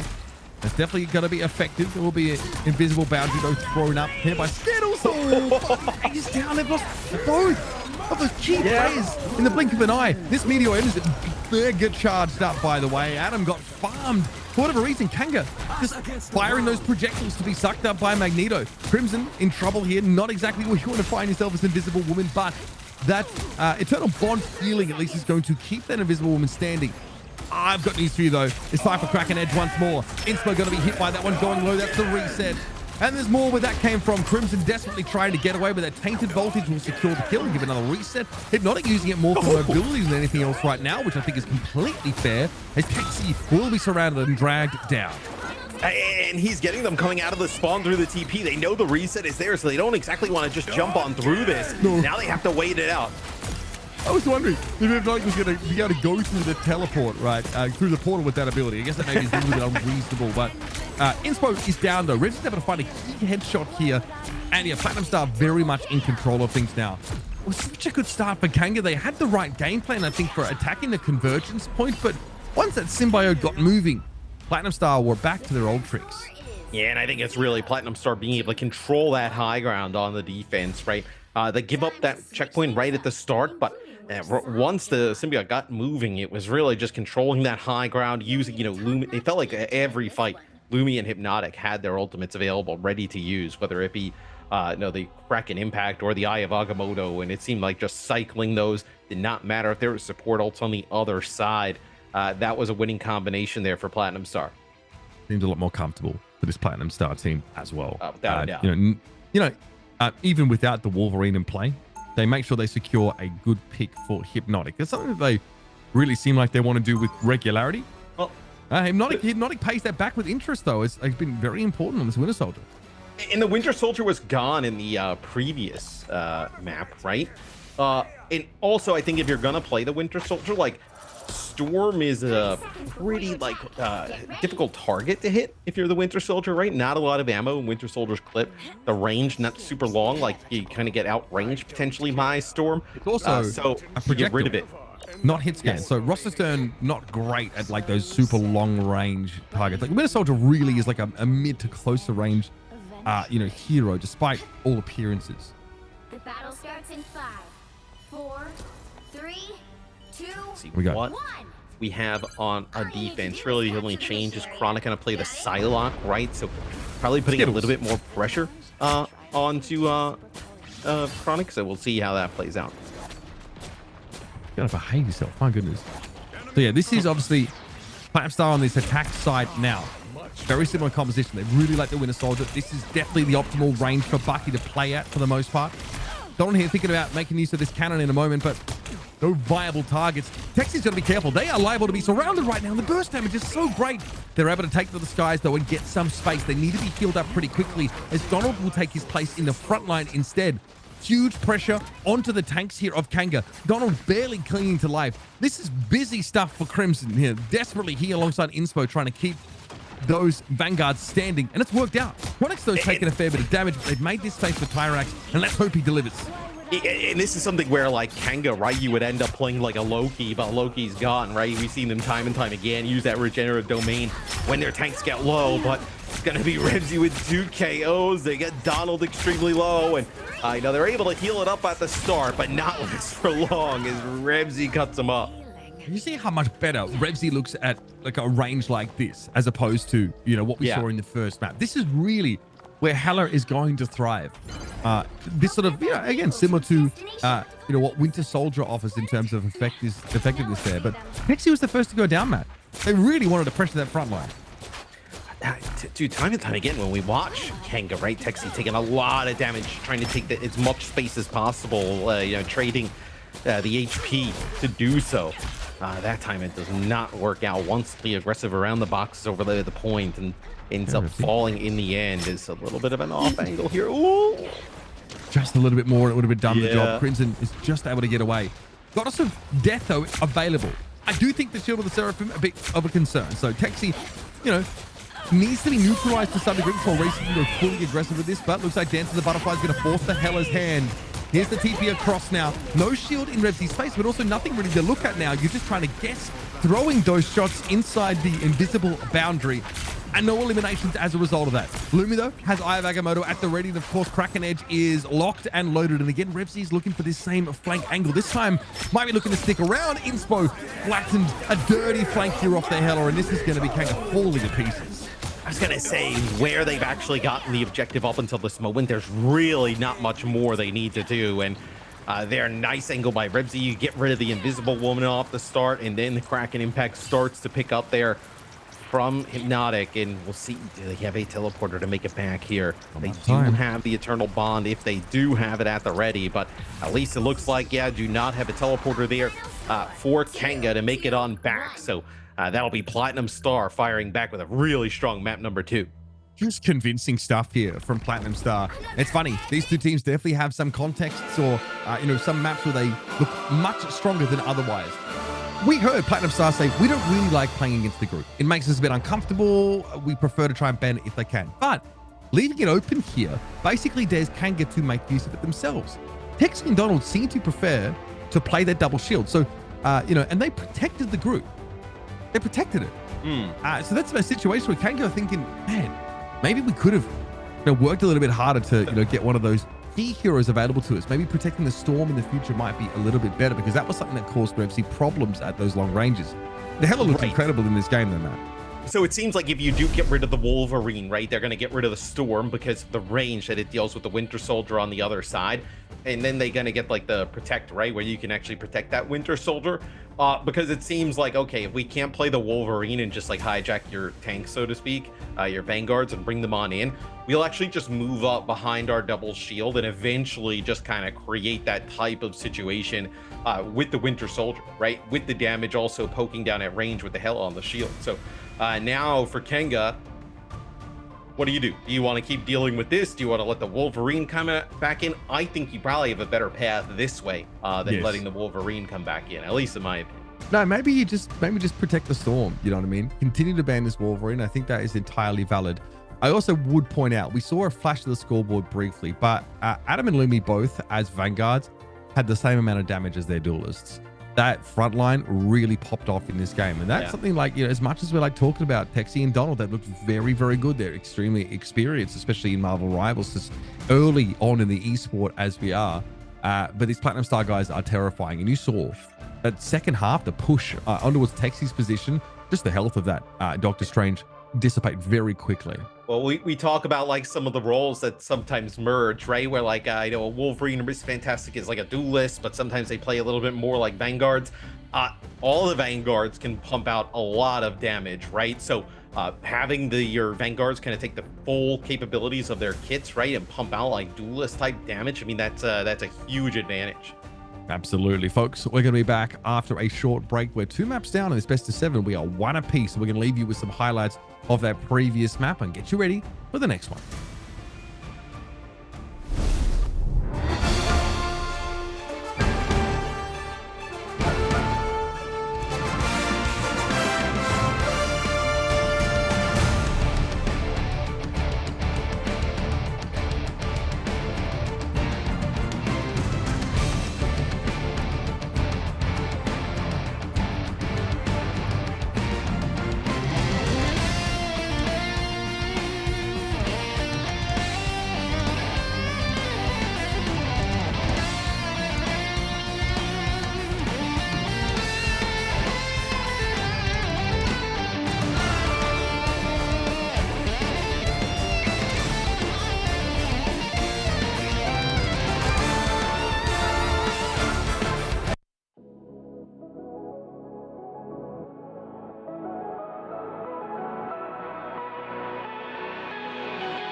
Trapping all those fighting souls, but yet across the world I see you standing in my way.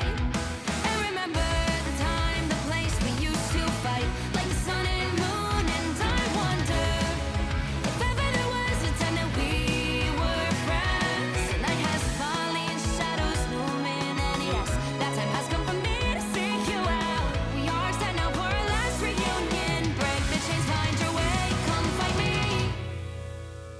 Do you remember who you really are? Show me that you are still the only one for me. I'll be waiting for you. Wake up, open your eyes, raising up your fists and smashing through time walls. Before the rift splinters again, we are rivals till the end. Rise up, open your mind, hold on to your powers. No one can stop us. We are rivals till the end of time. We will clash, no matter where. We will fight, reaching across time.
My power is a gift from Solal the Undying.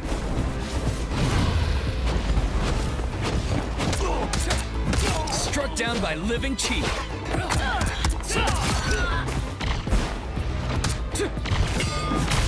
Dragon kick. Ball Yuan Shouyi.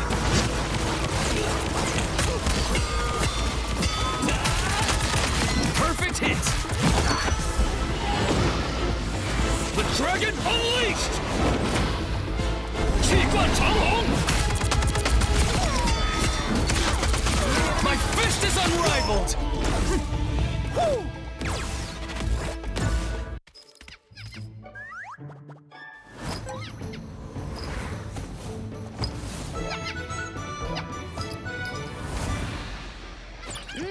Time to go nuts. Hey, check out this big acorn. Whoa, stay free!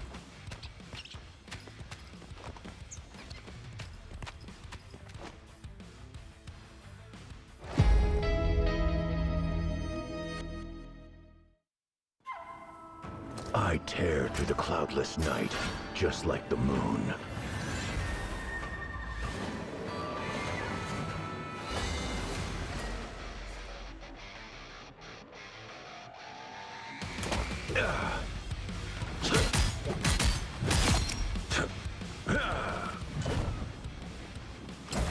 To drain.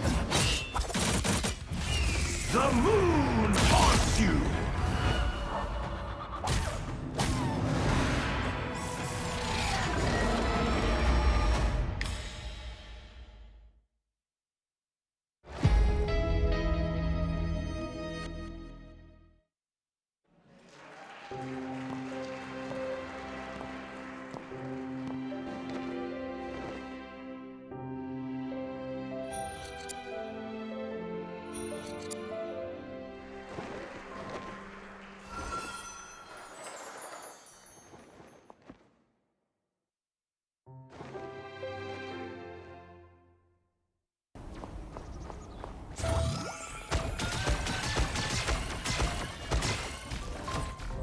Psionic burst! Disappear!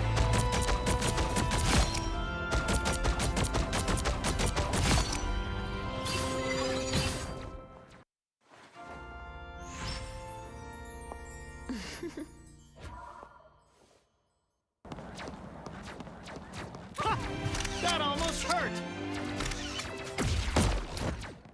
I've got you! Fantastic! Ha! Ha! Ha! Ha!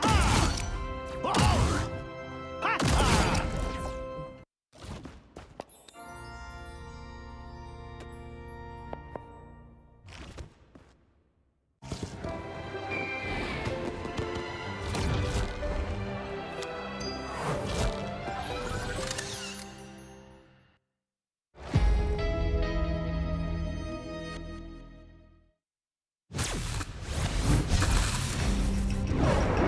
Now for something truly fantastic! That was simple.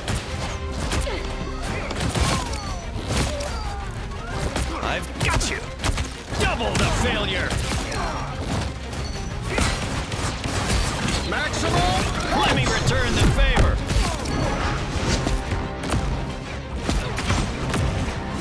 I'm as strong as Ben!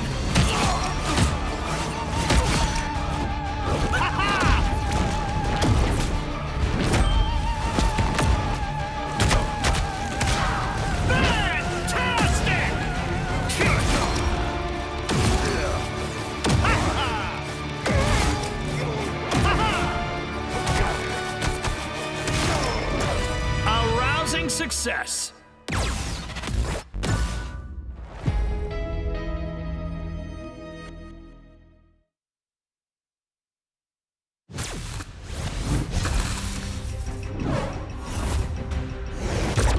Who wants to see something fantastic?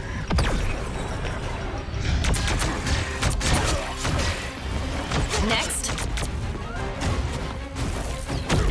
Force burst! They'll never see me coming. Clear the way! You have no clue how long I've wanted to do that, Namor.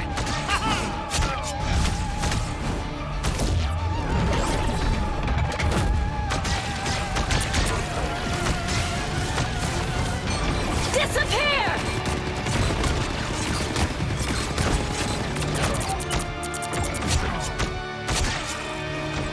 A clear winner.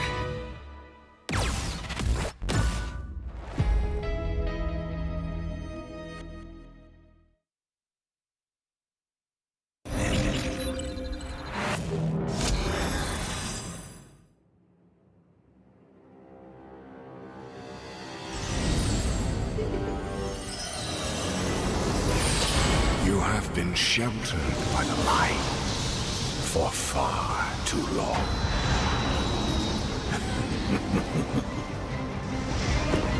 The time has come for darkness to reign. Soon, your resolve will begin to crumble. You'll be stretched too thin. There will be nowhere left to hide, and your fire will cease to burn. For no light shall survive in my empire of eternal night.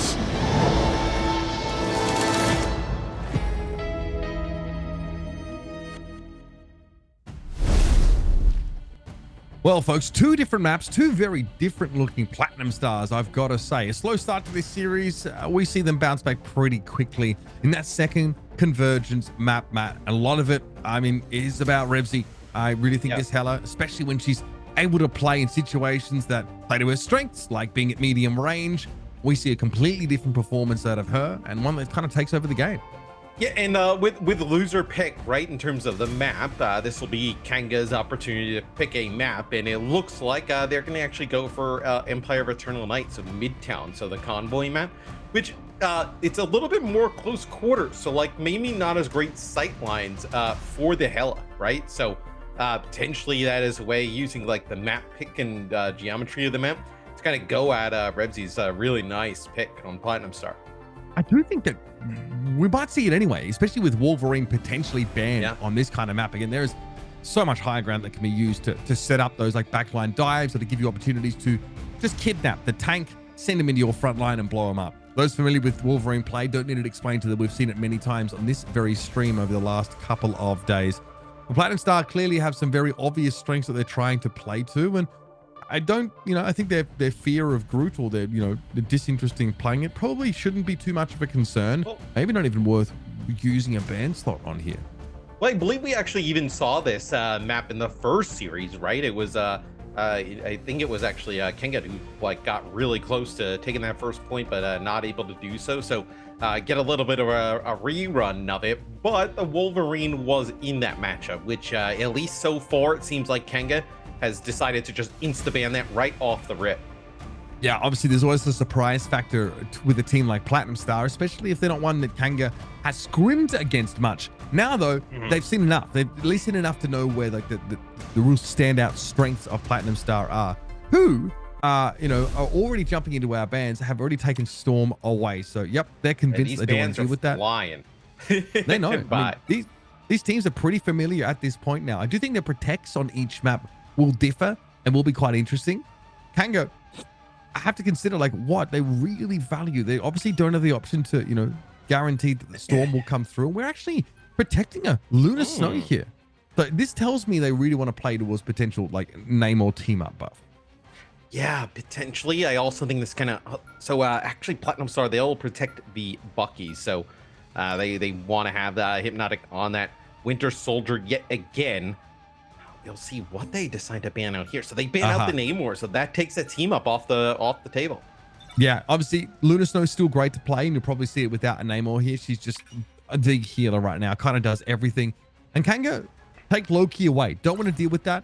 They don't want to deal with multiple instances of Fate of Both Worlds being active. So that is not an option here. But again, still a ton to work with. I think the Winter Soldier being available here for Platinum Star, Hypnotic looks really good on that. So even though there's no Wolverine, Platinum Star have still secured themselves a good pick for Hypnotic.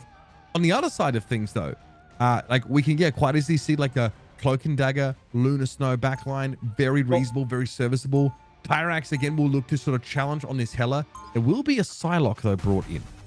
Yeah, and I believe Tyrax in map number 1, right, was using the Namor with the team up and was 6. So, you know, potentially trying to use that team up yet again, but it's taken off the table. So it'll be the defense that will kind of own in on in terms of composition as they're making their way out. As Inspo will go with the Cloak and Dagger in combination with the Luna Snow. Very powerful combo. All right. We've seen Midtown already. Platinum Star looked very good there. However, the strategies that were available to them earlier on the day, not so much at their fingertips this time around.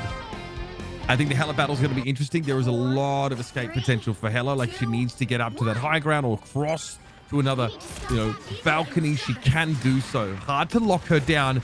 So look here for Chronix to try and find some of these quick burst combos, these one hits from the Psylocke to deal with enemy duelists. And Hulk makes it through, right? So they'll have Ace actually play Hulk here on offense. It'll be Hulk in combination with the Strange. You can get pretty aggressive here, right? You see the Hulk just getting in the mix. I do like the Hulk a lot here. I mean, this is obviously Ace showing some of their like flex ability. Adam going to drop down quite happily here. This is a slow-paced game, but Platinum Star do want to start to ratchet things up in a moment. Adam is poking, but making sure he doesn't go too low. Just steps out, and Donald just exploded there. Great poke damage from the rest of Platinum Star, and Ice Art's being used here by Lumi to make sure there's some real kill potential for this Lunar Snow. There's something great about the Hulk here as well, is that can access the high ground, right? Constantly being able to leap and jump and access that high ground, split players off, large HP pool, right? Being able to take a lot of that space forces forces Kanga down from that high ground onto the low ground, and that allows Platinum Star to basically get this first checkpoint, and it's going to be tough for them to even challenge it. It's going to be Kanga running out on top, but there's going to be a lot of ultimates in the mix. Desperate fighting for Kanga now, trying staying in this. Adam's going to wait on this Eye of Agamotto and look for a burst opportunity, but needs to build up that dark energy. Oh, frozen. Oh, God. He lost his Eye of Agamotto. That is brutal. Still able to take Inspo down and still like 50% of that ult charge, so no worries there. But Donald, your boy, always good for a Meteor. Platinum Star here in disarray as they try and just get over the line.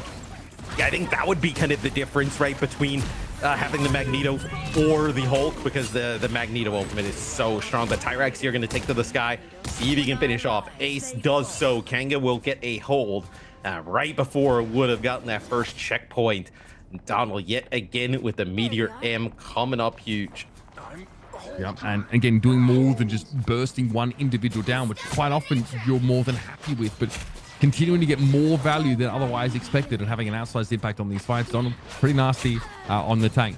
That was a cute little Absolute Zero used there to freeze up Adam. Was obviously Texi with the Eye of Agamotto available at that time. Ace just, okay, trying to reach the back line. Well, yeah, I mean, he's trying to reach the back line, but he also has the Hulk Smash, right? Being able to use that ultimate to gain more HP, but he actually doesn't get it off before he goes into the Baby Hulk form. So, the banner form. So, man, that is quite unfortunate there for Platinum Star. That ultimate would have kept things going. Okay, it does get traded out though, and the Eye of Agamotto, therefore, Adam does yield the kill on Donald. He just gets overwhelmed in that front line. Here comes Stern though, getting busy. Hypnotic is in the thick of things now. Fate of Both Worlds though is active, so hard to get past Crimson right now, and Platinum Star have to know that yet Adam is still exposed to the crackback damage. Okay. Time for some Winter Soldier ultimate action now, as once again, Ace is ruined. Just not expecting how much damage they're taking. And there were no resets at all for Bucky. And that KO onto Ace is so massive, the one in that previous fight where you don't get that hold off, because as you see Donald actually on the high ground pushing further back, because that allows also Kanga to build up towards some of their ultimates at the time, Mitch. At that moment, they really didn't have much of anything to work with, right? Where if Ace would have kept that going, huge possibility that Platinum Star gets it there. And now, I mean, we're at 18 seconds. There's a real opportunity here for Kanga to get a hold. Yeah, Platinum Star, they have the double strategist ultimates in this fight, though. So in Dance of the Butterfly really doesn't get much damage. He's not just sort of firing blindly into the massive players. Chronic does get caught out by Stern, and the Goddess of Death there kind of, well, there's a problem. There's a root in the way here. So A little bit difficult for Tyrax to get high enough to avoid immediately getting blown up and knocked out of that ultimate. So checkpoint picked up here for Platinum Star. Again, it's sheer weight of those strategist ultimates that gets them there. But now it's what they do with this momentum that really matters. It's still a really good hold for Kanga, right? Getting them basically into OT. Not a lot of time here for Platinum Star to push through the second phase of the map. So Platinum Star wants to push up, right? Take this space, like kind of force them down into this choke. If you can kind of hold them here, you can put it into almost like a one fight scenario for the second checkpoint. And I'm already here with an Eye of Agamotto, and of course, the follow-up would be an empowered Maelstrom, given the presence of Hulk on his team. Same could be said of Texi, though. That power-up is subtle, but it definitely gives a little bit more lethality to Doctor Strange when needed. Revsy a little bit low here. So got to be careful up on that high ground. There's a lot of pressure in the direction of Donald, who's going to pop that Hulk smash here. Get, of course, that health back and just be able to fall back with the rest of their team. Now, though, this is where the hell gets a little bit more scary. Eye of Agamotto, of course, available here for both Doctor Stranges. This is going to be extremely volatile fight, Matt. Yeah, you're going to have Hypnotic die first, actually. That's going to be the Eye of Agamotto used as Chronic finds another KO. It's going to be the Fate of Both Worlds here popped as well. So you're going to have Crimson use this ultimate, try and keep everybody alive here as well. See now, once this goes away, do you use this Dance of the Butterfly? You may well look to do it, but there's an invisible boundary that can be thrown up here. Lumi picked off. Still one strategist standing for Platinum Star, and they do throw that ultimate down. It's a little bit hard for Chronix, obviously, to work through that invisibility, and Adam rather is waiting inside with a Maelstrom to account for the Psylocke. That is both duelists now down for Kanga. I find that stretched on a fair bit. We said there'd be a lot involved, but it is Platinum Star that are going to be able to move on.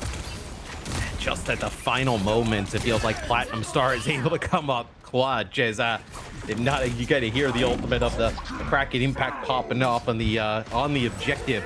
Not as many like crazy resets or whatnot with the Bucky as we've seen in the previous map, so maybe that's kind of resulting in it being a little bit harder for Platinum Star to get some of these objectives across the line. But still, from the position they were in on that first point, right, going into OT to get it to now is pretty impressive. Yeah, I think to have the possibility of about completion after how rough that first stage was is a very good sign for Platinum Star. That being said, they're behind on some of these ultimates here coming into this fight. They're probably like a little bit of time to build up ultimates for Skittles here, but they won't be given it. Let me Dance for the Butterfly coming on in. Repsy just healthy enough, or at least it seems to be the case for Chronic with the last swing through that ultimate. Does take the Hella down. And Kanga find that window here to push back on Platinum Star. Yeah, there's no Loki, right, on the field, so no regeneration domain. That's really good to keep players alive there through that Dance of the Butterfly, and just that KO onto Rebsy is enough to just stop the attack here of Platinum Star, giving Kanga another opportunity to stop their offense. Crimson fortunate there. It looks like they were hit by the exile from Ace, but they would be kept alive. Well, so much so they're now able to use that Fate of Both Worlds, and Taxi just explodes forward. Lumi and Adam are down, and there's patience here for Platinum Star. But Skittles did use that invisible boundary, an ultimate that largely seems to get ignored and goes to waste. And you can also see just Techi's actually using the Strange ultimate to the side. I wonder if that was a little bit of a misclick, right? There's nobody here for Platinum Star. It's unclear what he was hoping to catch on to there, Matt, or maybe he was trying to send a message. Either way, Platinum Star have a chance now to push on. One more fight, 20 seconds left in the round, and straight away, Kraken Impact going to be used. Ace, though, has been removed, so no banner on the field here. A bit awkward for Platinum Star to have to start a fight without Hulk active. Tyrax, though, knocked out of his body. Not enough damage, though, to take him down in the end. That was Inspo, of course, getting good value off that Eternal Bond. Enough, at least, to keep Platinum Star's damage at bay. You can play around this Chronic Dance of the Butterfly, though, right? There's no strategist ultimates on the other side of it. It's going to be the Psylocke ult that comes on through, just chunking down some of these players. The Texies with the follow-up. Yeah, good zoning, I think, done there. Hypnotic just gets caught in the middle of far too much damage. Texi realizes there's an opportunity to fight on the payload, and that's not where Platinum Star want to be. Hulk Smash is active there. Ace rather has to make good use of it. An Eternal Bond here for Skittles. I don't know how many of these Platinum Star players are in position to benefit from it. Tyrax has a good amount of space here, and it looks like Kanga are happy to disengage for now. And I mean for now. They've got their own Eternal Bond and Eye of Agamotto combo to bring to bear, and it's time to come forward. Ace low, going to be knocked into puny banner form, and Tyrax finds it all too easy to eliminate them from the battlefield. This is scary stuff here, I Fate think, of for both Pizza. worlds here. Fate of both worlds is pretty big here for Lumi. I mean, it's the last chance potentially to keep players up as early on in the fight, they actually do connect with a KO onto Adam, which is massive. The Doctor Strange out of the fight there, which is a really nice thing for Kanga. They get a hold. They do give up 2 points, but still, to prevent them from completing the map is quite good. Absolutely. Some pretty intense fighting there towards the end of the map, but we're seeing this time, Revsy and Hypnotic not able to make the same level of progress that they did on the previous map, but much will come down to defense, frankly. The slow start there for Platinum Star on the map, almost running out of time before they reached that first checkpoint. Then we saw a little bit of a snowball have them within striking distance of the end of the map here on Midtown. And we'll see if Kanga can improve on their offense from the previous time, right, on this map. The first checkpoint they got held at. I do think this is quite interesting. We haven't really seen much of this, where we've talked about how impactful Magneto is, right, in terms of the Meteor Am and its impact on some of the strategist ultimates. But there's also like Banner Hulk who makes it into this game, right? So it's like, do you want like the buffed Strange, right, with how strong Strange can be with that team up? And also, I mean, Hulk is very good as well, right? It's like backline disruption. Or do you want to play that double shield a little bit slower and you value that Meteor M so impactful? Oh, clearly feels like that Hulk team up is too important. I mean, again, you want a Vanguard that can traverse like high to low really easily on this phase of the map, right? You want to be able to respond to any attempts to dive from the attackers and also put down your own level of pressure. So yeah, flexibility is just too good to look past at this stage. Yeah, that's going to be Adam actually using the TP on like both doorways, right? So trying to maybe kind of catch somebody stuck in the spawn, but everybody makes it out there for Kanga. So everybody going to make it out, start to get the convoy moving. Yeah, it also just blocks line of sight, right? It's actually really annoying when you get these strange portals thrown in your way. You can't really shoot through them in the way that you would otherwise like to. Here comes Adam, though, pretty confident in this front line, and I would be too if I had a Dagger Storm keeping me fully topped up at all times. Repsy here doesn't have great sight lines, but it doesn't seem to matter. Chronix just exposes himself for a second too long and ends up getting taken down. But there's a duelist lost on the side of Platinum Star as well. It's there with the soldier that gets a little bit too close to the sun. That is Hexy in that situation and is brought down. Now the fighting's moved to the low ground, though. Donald has come back here on the Magneto, is getting pretty close to that first Meteor. What a beautiful mag cannon catch on Revsy. Kanga, again, off to the races after a good start. The eternal bonds from both Cloak and Daggers were all basically like at the start of the round. I mean, the fighting is just so much up on the high ground, right? You're just exchanging so much damage that the Cloaks and Daggers have range, able to build up those ultimates so fast. As I will say, I think Platinum Star, like a little bit different than Kanga's defense, right, really fought over that high ground. Like they did not want to give it up, where it seemed like Kanga on their defensive side played a little bit more passive, a little bit further back, was willing to give up that high ground and kind of play for that first corner. No strategist ultimates up here for Platinum Star. This is dangerous now for Chronix to go in. This damage will stick.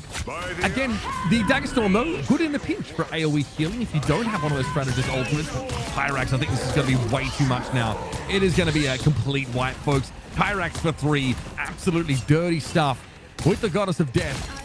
Revsy trying to salvage the situation here, but again, finds himself in like a 1 versus 4 at the very least. Can only stall for a moment. Not the kind of value you're looking for if you're Hela Ultimate. And here come Kanga. They've got a fat time bank and they're not afraid to use it. Yeah, and you're going to have Revsy coming off the spawn a little bit late there after getting KO'd towards the end of that fight. So coming into the next one, you're going to have Platinum Star give up some space here. I think if you're Kanga, right? You have Donald, you have this double shield. I think you can actually even take more space than what they've gotten. I think you can take some of this high ground and really set yourself up, as it looks like they're taking multiple off angles here. You see where we're looking at from Adam's POV is like multiple ways he has to kind of pay attention to. It's awkward, honestly, especially for someone who doesn't have a static shield, only on that cooldown. So Adam's got to be really careful, and frankly, this is quite stressful for Ace and Skittles to keep their Magneto in the game. Lumi also having kind of the same issue, a little bit more, omnidirectional perhaps in terms of that shielding, but doesn't help them fare any better against Texi. Okay, so here comes Adenza the Butterfly. Hypnotics obviously having switched over towards that Psylocke previously. It's going to be shut down entirely by the fate of both worlds, brought into the fight here by Crimson. And so Kanga don't have any reason to slow down here. They've also got the Eternal Bond should they need it, but I think they're happy enough drawing it out of Platinum Star. Yeah, I think you're going to get a better dance to the butterfly here, though, from Chronic, right? He ends up popping it, and Ace does not have the Fate of Both Worlds up on the other side just yet. So, although the dance to the butterfly doesn't end up getting a KO, it is Tyrax finishing off one of the players that was weak. Yeah, this is not where Tyrax wants to be. Zoning. At all with his ultimate. Yeah, it's definitely about sending a message more than anything, but this is a really awkward part of the map for the attackers to get into because it's a narrow gap at the top. And obviously it does subject you to a huge amount of poke damage. So Tyrax, there isn't a great spot, I think, to use that Hella ultimate around here anyway. So I understand why he's using it maybe more conservatively. Still, Kanga need to find an answer. They need to find a way to get through here. I have a feeling it might have something to do with Eye of Agamotto, but that's just I was going to say, yeah, that is the key coming in to this next fight, right? Adam does have the Meteor M, so we'll see how that kind of plays into things. Is this going to be the Eye of Agamotto up top there from Techies, but it does not result in anything. After Inspo now, of course. I don't think there's going to be... Okay, we actually do the Cloak and Dagger ultimate coming out. They're looking to go for it. Yeah, the Eye of Agamotto actually does get Skittles to use his Eternal Bond. So you're going to have Inspos a little bit later, and maybe that's good enough, right? You get that a little bit later Strategist ultimate. It provides a little bit more survivability. But man, Revsy heating up here. It takes out Tyrax. That's a huge KO. Going to take more than that, though, for Revsy at this point. But the fact that the Lunar Snow ultimate for Platinum Star has come online is very promising. It does mean that this dance for Butterfly should be shut down, and so it is. Ace has the prescribed response, and here comes a big old Meteor, beautifully done by Donald. They're getting rid of the offending Lunar Snow, something that was being done to Kanga by their opponents earlier on today.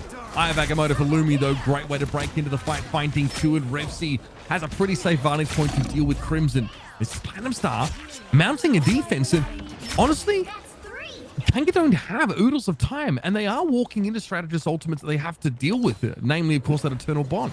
No, I mean, they had a pretty sick time bank to work with, but now it's all been dwindled down. It's going to be Donald making a swap here, so you're going to go over to the Hulk, so it's going to give a little bit. You're going to lose, obviously, the Meteor Aim capabilities, but you're going to have a little bit more access to the Platinum Star backline, and then you're also going to buff your Doctor Strange. And look at that, they actually put a TP behind, and it's a kill really early on, actually. It's going to be Tyrax falling, getting KO'd there. Yeah, Ace accidentally killing Tyrax there. I'm certain of it. That was the portal being used. Yeah. Just as Kanga were trying to step through it, the heli got blown up. Tyrax will be back in the fight, though, and there's going to be some time boarding with his Eye of Agamotto. It is time for Hypnotics to try and go for this dance of the butterfly. Healing, though, is good enough. Inspo able to throw down that Eternal Bond and keep everyone topped up. So Platinum Star has to find another axis of attack here. Well, the psionic crossbow damage is pretty darn good from him. Hypnotic here and definitely causes problems for Donald, who's knocked into puny banner form and then dragged down. Another successful defense here from Platinum Star. And after such an awful start to this map, man, I think they're looking to take it away.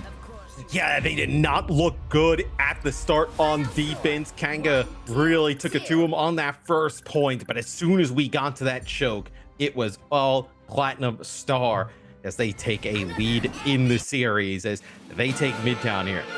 Absolutely. Stunning recovery from Platinum Star on the defense, looking really good. And all it took was a couple of fights in which perhaps the overconfidence from Kanga Esports worked against them. You can hear the scoreboard, and there's I think a lot to talk about here. 62k damage blocked there from Adam. Definitely a standout, of course, in terms of the tanking effort. And for all of Inspo's best efforts, all that healing coming through wasn't quite enough. And Adam as well, to highlight, 33,000 damage. I mean, that is a significant amount of damage from your Vanguard in the front line, right? Lumi not as much, right? But still, I mean, tremendous stuff there from Adam, being able to just use that Magneto. Obviously, Magneto very strong in terms of the Vanguards. Meteor M, we've seen constantly come up with some huge plays, but just that consistent poke damage constantly that Magneto can pump out with his primary fire. You see Adam put it to great use. Yeah, and the ability to consistently hit those mag cannons is really important because it has like a knockback, and of course, when you've got the full stacks, it hits pretty hard, and you're getting those rings back pretty frequently because your bulwarks are getting value, they're getting broken, they're taking damage. So Magneto can really put out some very respectable damage. And of course, then have access to a ridiculous burst damage in the form of Meteor M, which only gets stronger if people are shooting at you. There's just so much that he offers you. Even just having the metallic curtain on such a low cooldown is quite frustrating for people to get through. Not a true perpetual shield tank in that sense, but still very, very impactful. Platinum Star getting to the lead in this series. This one's getting interesting, folks. I'm curious to see if Kanga Esports have any gas left in the tank. They've had a very long day of games. It's going to get longer because we're headed to a break. We'll come back with map number 4. See you soon.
Trapping all those fighting souls, but yet across the world I see you standing in my way. And remember the time, the place we used to fight like the sun and moon. And I wonder if ever there was a time that we were friends. The night has fallen, shadows looming, and yes, that time has come for me to seek you out. We are set now for our last reunion. Break the chains, find your way, come fight me.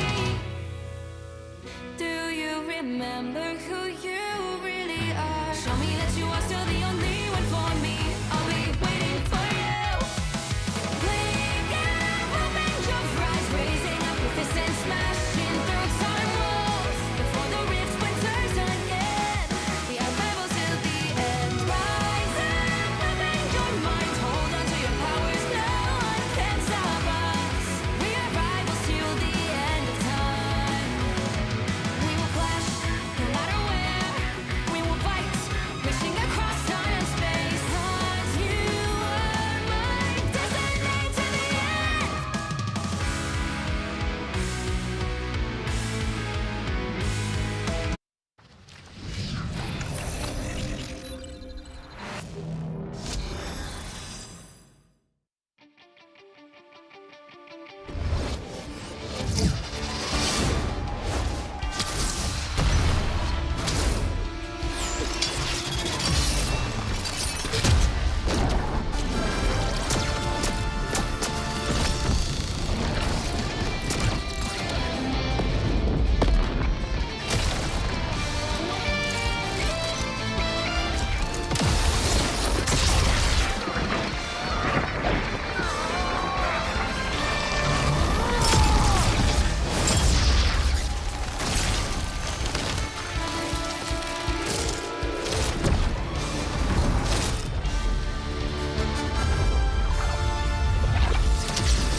My power is a gift from Solal the Undying.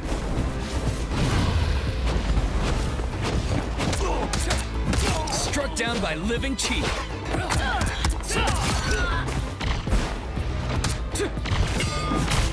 Dragon kick! 抱元守一。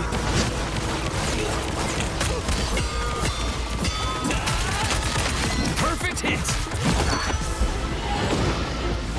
The dragon unleashed. 气贯长虹。My fist is unrivaled.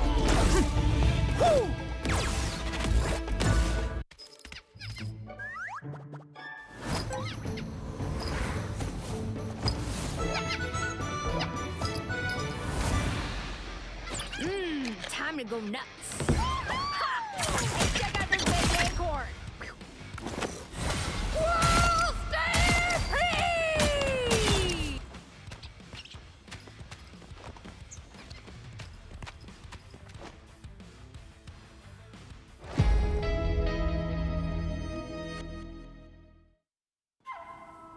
I tear through the cloudless night, just like the moon.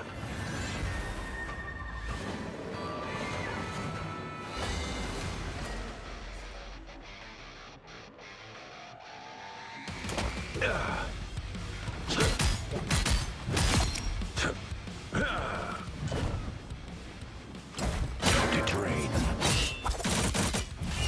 The moon haunts you!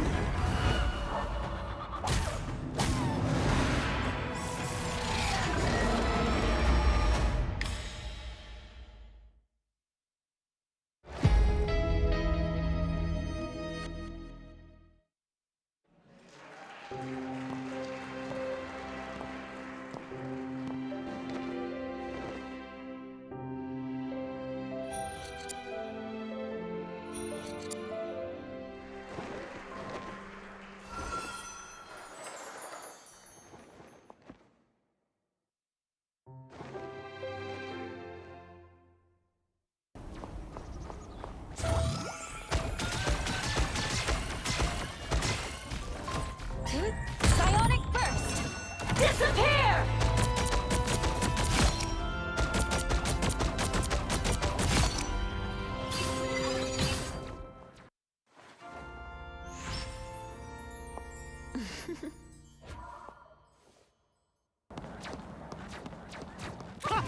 That almost hurt. I've got you.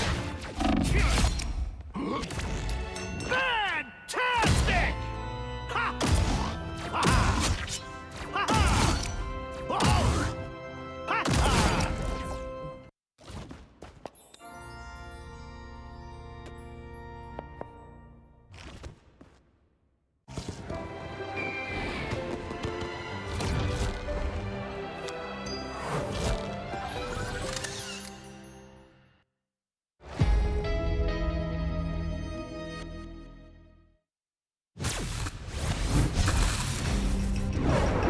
Now for something truly fantastic.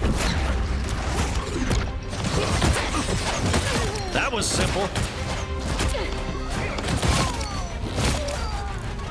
I've got you. Double the failure. Maximum. Let me return the favor.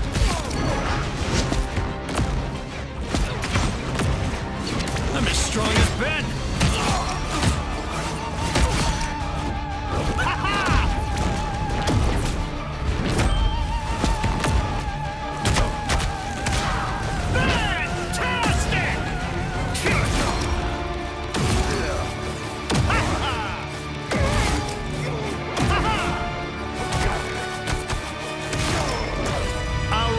Success.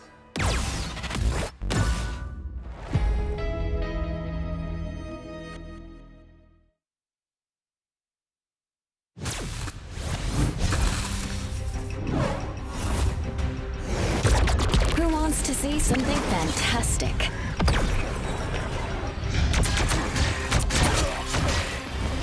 Next.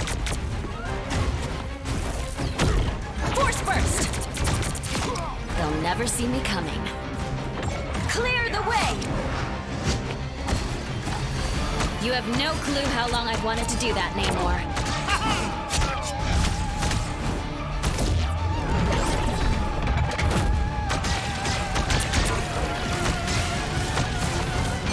Disappear!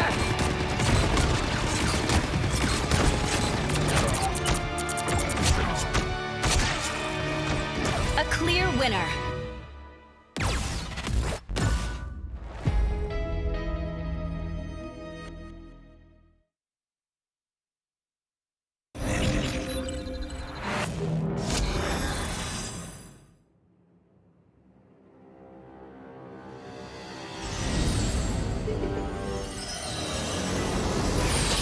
You have been sheltered by the light for far too long.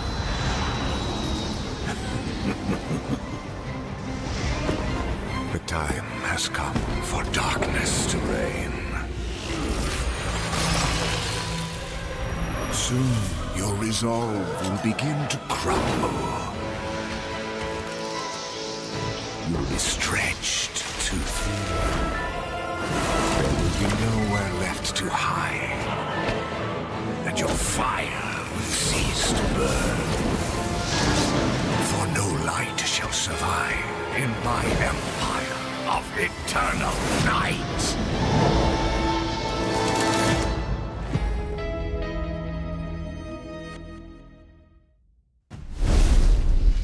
Well, Platinum Stars, Storm, and Namor bans have so far served them pretty well, I think, over the last couple of maps, as they dropped the first in this series, but this is the best of 7, and they'll win the next 2 maps. And with Yggdrasil Path just around the corner, I imagine that both of those duelist heroes are going to be looked at again very closely at our, our ban and protect phase. Yeah, it feels like a lot of momentum now going in favor of Platinum Star as they look to take control of the series. And this feels like do or die time for Kanga, right? In a best of 7, to fall behind 3-1, it would be really difficult to come back from, especially because they've had such a long day, right? You consider like the break and then the 2 matches before, right? Just be a grueling day for, Kanga in general, right? So it feels like the way you kind of win this series is to take this next map, an essential game for them. Yeah, no doubt about it. I mean, again, this is a map that's pretty standard. Like, a lot of teams are very much used to it. I do think like the patches of high ground on this map are really important. We see a lot of like, a lot of Hela here, still very reasonable. Like I mentioned, the Namor is going to be highly impactful. And again, I think whatever Kanga can do to give themselves an edge in terms of like, gaming this banner protect phase would be good. I don't necessarily know though if we're at that point anymore, because I think the adaptations we've seen from Platinum Star are ones that they can just kind of keep repeating. Like if they want to keep playing Winter Soldier, protect that, and then just make sure they can shut down the Storm and not have to deal with Namor, to duelists who I felt they're less comfortable on anyway. All they've got to worry about then is the Psylocke. And I think that's kind of the situation that Kanga is in the sense that one of their bans is insta lock on Wolverine, right? And we've seen that throughout the series, right? So if you're Platinum Star, that one of the bans is like off the table. Like essentially, it's like they just get one ban on the other side, right? Because that Wolverine is going to come, and guess what? If the Wolverine doesn't come, you're totally fine playing triple duelist with the Wolverine in the mix, right? So I think it just gives a huge advantage to Platinum Star, and it's kind of like when Skittles was laughing in the interview, like I don't feel like we can be banned out. It's kind of what you're seeing. Yeah, I mean that's kind of. Yeah, there are definitely some like heroes I think Platinum Star are worse at, but they just ban them themselves and they don't have to play them. They don't have to worry about them at all. So this will be our 4th map in the series, folks, and Platinum Star have a chance to get themselves set up for match point, and of course it's championship point here at the Marvel Rivals Invitational. A win here, of course, there's $100,000 of prize money in this 4-team invitational, with 40K going to the winning team. Absolutely absurd stuff here. Of course, our banner protects kicking off. And yeah, Platinum Star still want the Storm out of the picture. She's too annoying. She seems too versatile, too effective in the hands of Kanga. They don't want to bar of it. It's taking it's taking a little bit longer to lock in that Wolverine ban, but it does come through there for Kanga. I think I agree with this approach. I think it's their best path to potential victory. What do they protect though? Let's see. You could protect like Namor potentially, right? If you protect Namor, though, right, you open things up for like a Luna ban potentially on the opposite side. So they do protect the Luna. So they protect the Luna Snow. At worst, it gives them an awesome strategist in the backline. Okay, this banner protect phase has gone exactly as it did on Midtown, folks. It's identical. Winter Soldier protected here by Platinum Star. Likely a Namor ban here because there's the threat of the team up here with the Luna Snow picked up. Still a very powerful strategist. Still one that both teams are going to want to go for in their comps. Just, no extra freezing tentacles, on those Namor summons. And the Hela finally attracts a band here. Eventually, Kanga realized we just can't really deal with this at length. So Revsy has to find something else to pilot. Yeah, potentially the Psylocke, right? Psylocke, a really good option. At the moment, you see on defense, right? We'll see what happens here for Kanga, but you're hovering over the kind of season 0, dominant setup, right? Whenever Banner makes it through Hulk, you see it always comboed with that Iron Man and Doctor Strange. Potentially a little bit of a throwback here on defense. Yeah, I just think it's extremely powerful, especially this first part of Yggdrasil Path map, because we do have this high ground. That's just where the defenders like to set up. If Hulk has pretty, unfettered access to that area, being able to transition sort of up and down, that could be a big difference maker. And I'm seeing a couple picks that are pretty exciting. We actually have a very different look on this composition from Kanga, and they're playing into a team-up map that we haven't seen much of yet. Yeah, I 3 strategists, right, for them on defense as well. You also have the team-up with Adam Warlock and Mantis on the board, right? So a good combination of team-ups. On the attack, Lumi potentially could end up running this rocket for Hypnotic, so that would actually be huge, but it'll actually Lumi change at the final minute, so you'll have the double shield set up here for Platinum Star. We'll see just a Cloak and Dagger and a Luna Snow in terms of the strategies. There are also 2 heroes on Kanga's side that are benefiting from the the gamma boost of Hulk, of course. We actually see a Iron Man here from Tyrax, showing that Unibeam that's definitely powered up by, of course, the gamma boost. Texi also benefiting, as we know, from the Hulk here. So really Kanga leaning heavily into these team-ups, but they've lost Chronix here already. That's extremely early to be without your Adam Warlock now. And yeah, sure, he returns to the fight by this Cocoon Revival, but again, you've got to be so careful not to lose him.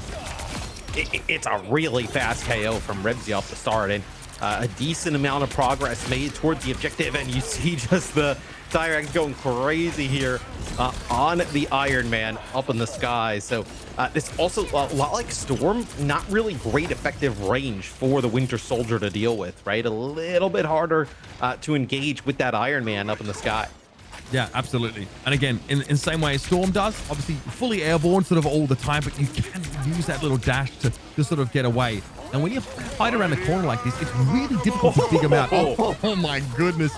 They really wanted Tyrax. The problem was that Tyrax's soul was actually sitting over towards the roof, so it couldn't easily be picked off. Adamos found his way through. It's going to be a triple Agamotto connection, and Texi is so nasty with it, man. That is stunning stuff for the Maelstrom follow-up.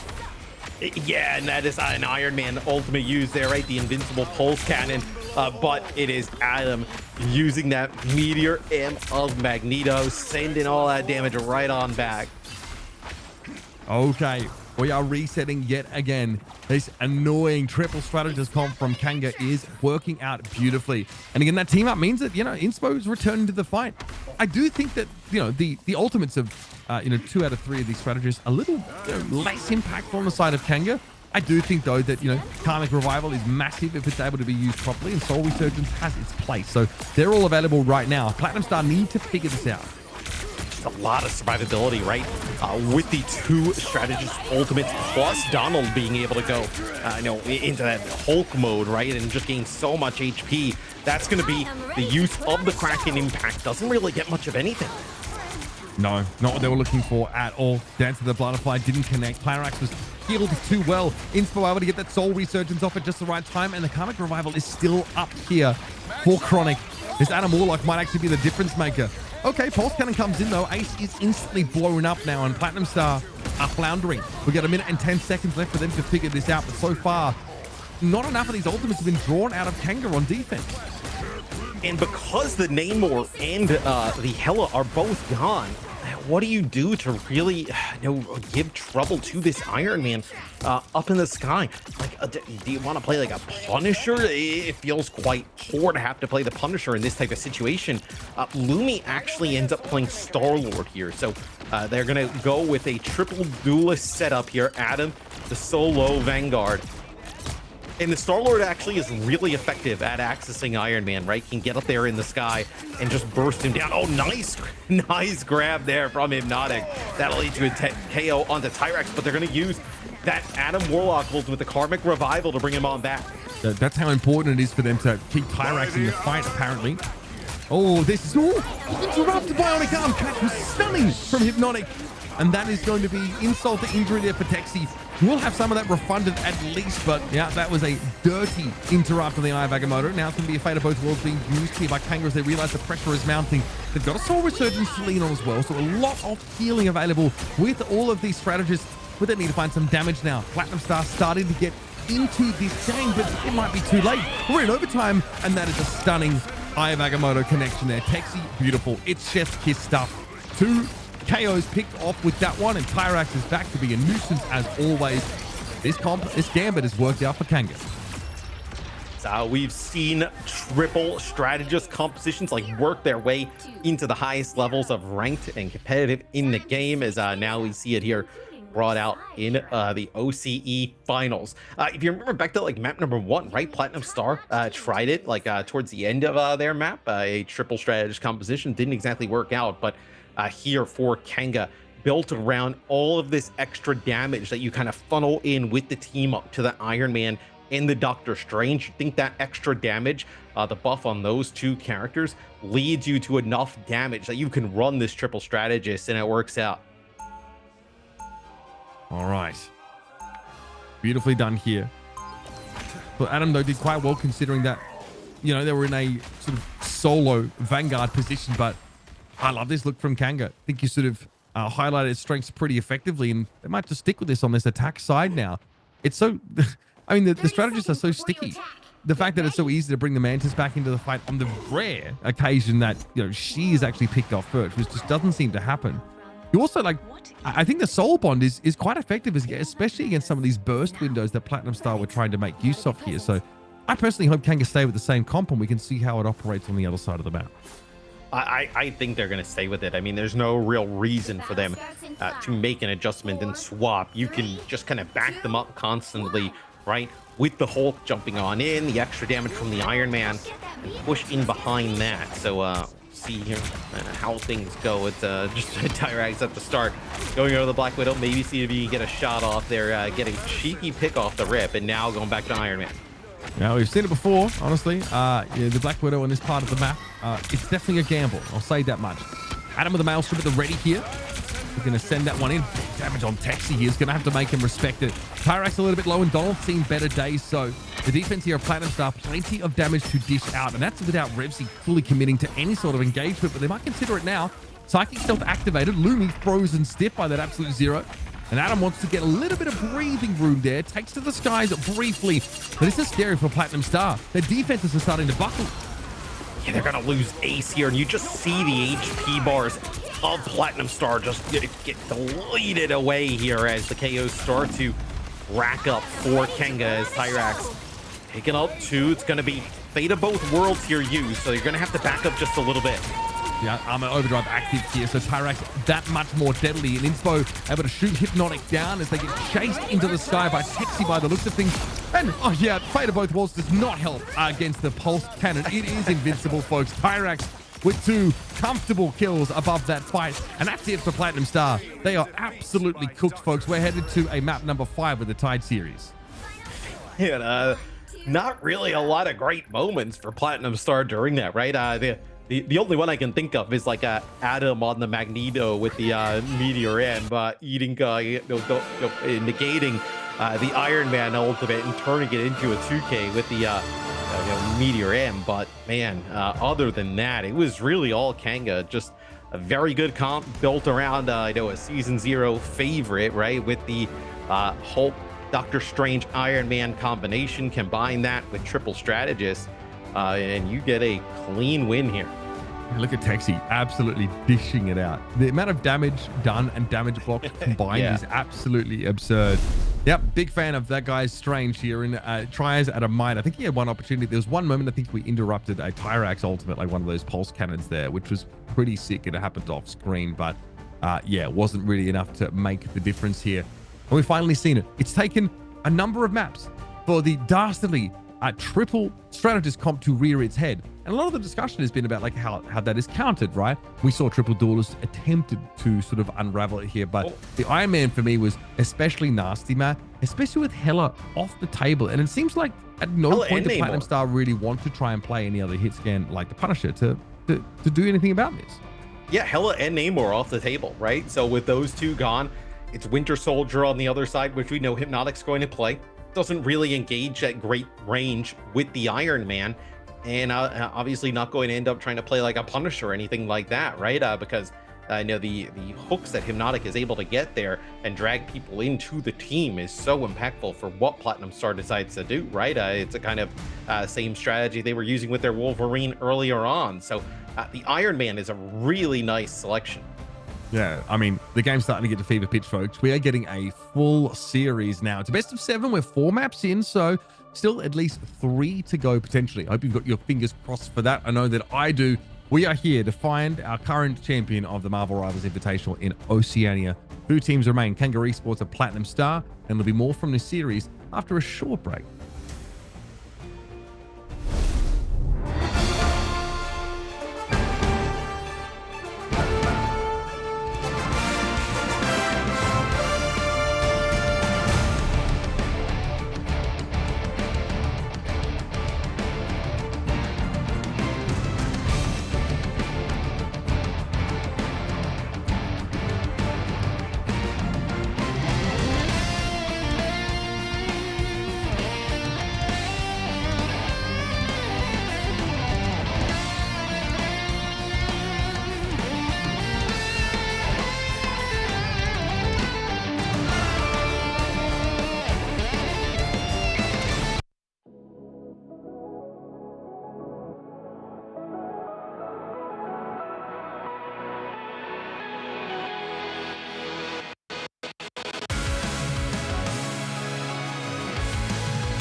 Trapping all those fighting souls, but yet across the world I see you standing in my way. And remember the time, the place we used to fight, like the sun and moon. And I wonder if ever there was a time that we were friends. The night has fallen, shadows looming, and yes, that time has come for me to seek you out. We are set now for our last reunion. Break the chains, find your way.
hurt! I've got you! Fantastic! Ha! Ha! Ha! Ha! Oh! Ha! Ha!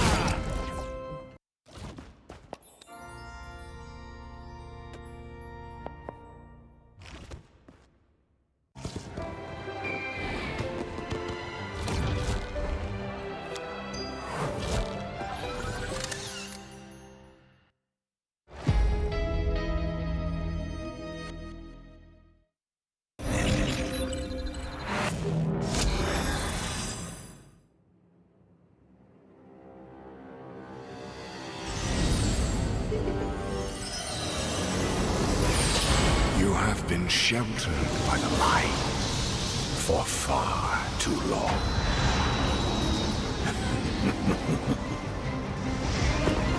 The time has come for darkness to reign.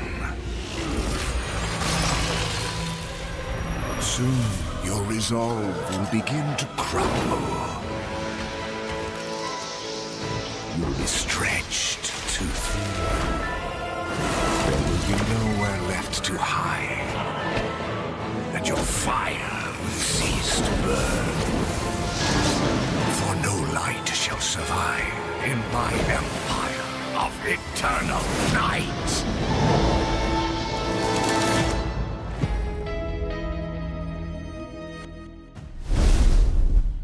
Okay, Yggdrasil Pass was a completely different situation, folks. A departure from the convention we've seen so far in this best of 7 series where, I mean, Kanga just went straight for the throat and straight for the triple strategist, and it worked. It didn't just work reasonably well, it worked so well, in fact, that there was a full hold on Platinum Star before that first checkpoint even came up.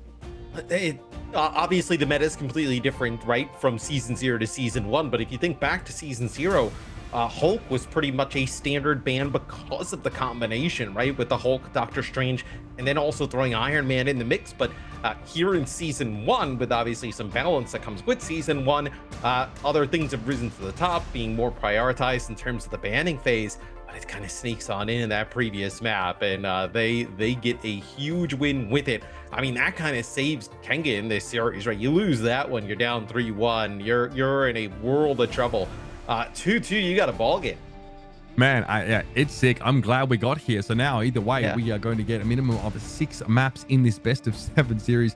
You guys get your money's worth there, no doubt about it. Royal Palace is going to be our next map selection here, of course, which is a domination map. That was, of course, chosen by a Platinum Star who've been bantering plenty in the chat over the course of this series. They look, at least seem fairly comfortable here, but Kanga have stayed in step with them pretty much at every twist and turn. So, again, heading into this Band of Protect phase, I think you've got a pretty good idea of what to expect now, and we should probably expect more of the same.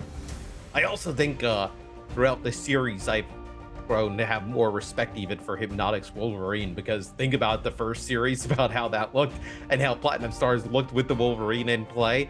And it's been the first ban every time for Kanga, and it has definitely made these two teams much closer in terms of the competition, right? It felt like in the first series, time and time again, we were talking about the Wolverine going in, grabbing a player, leaving with that feral leap.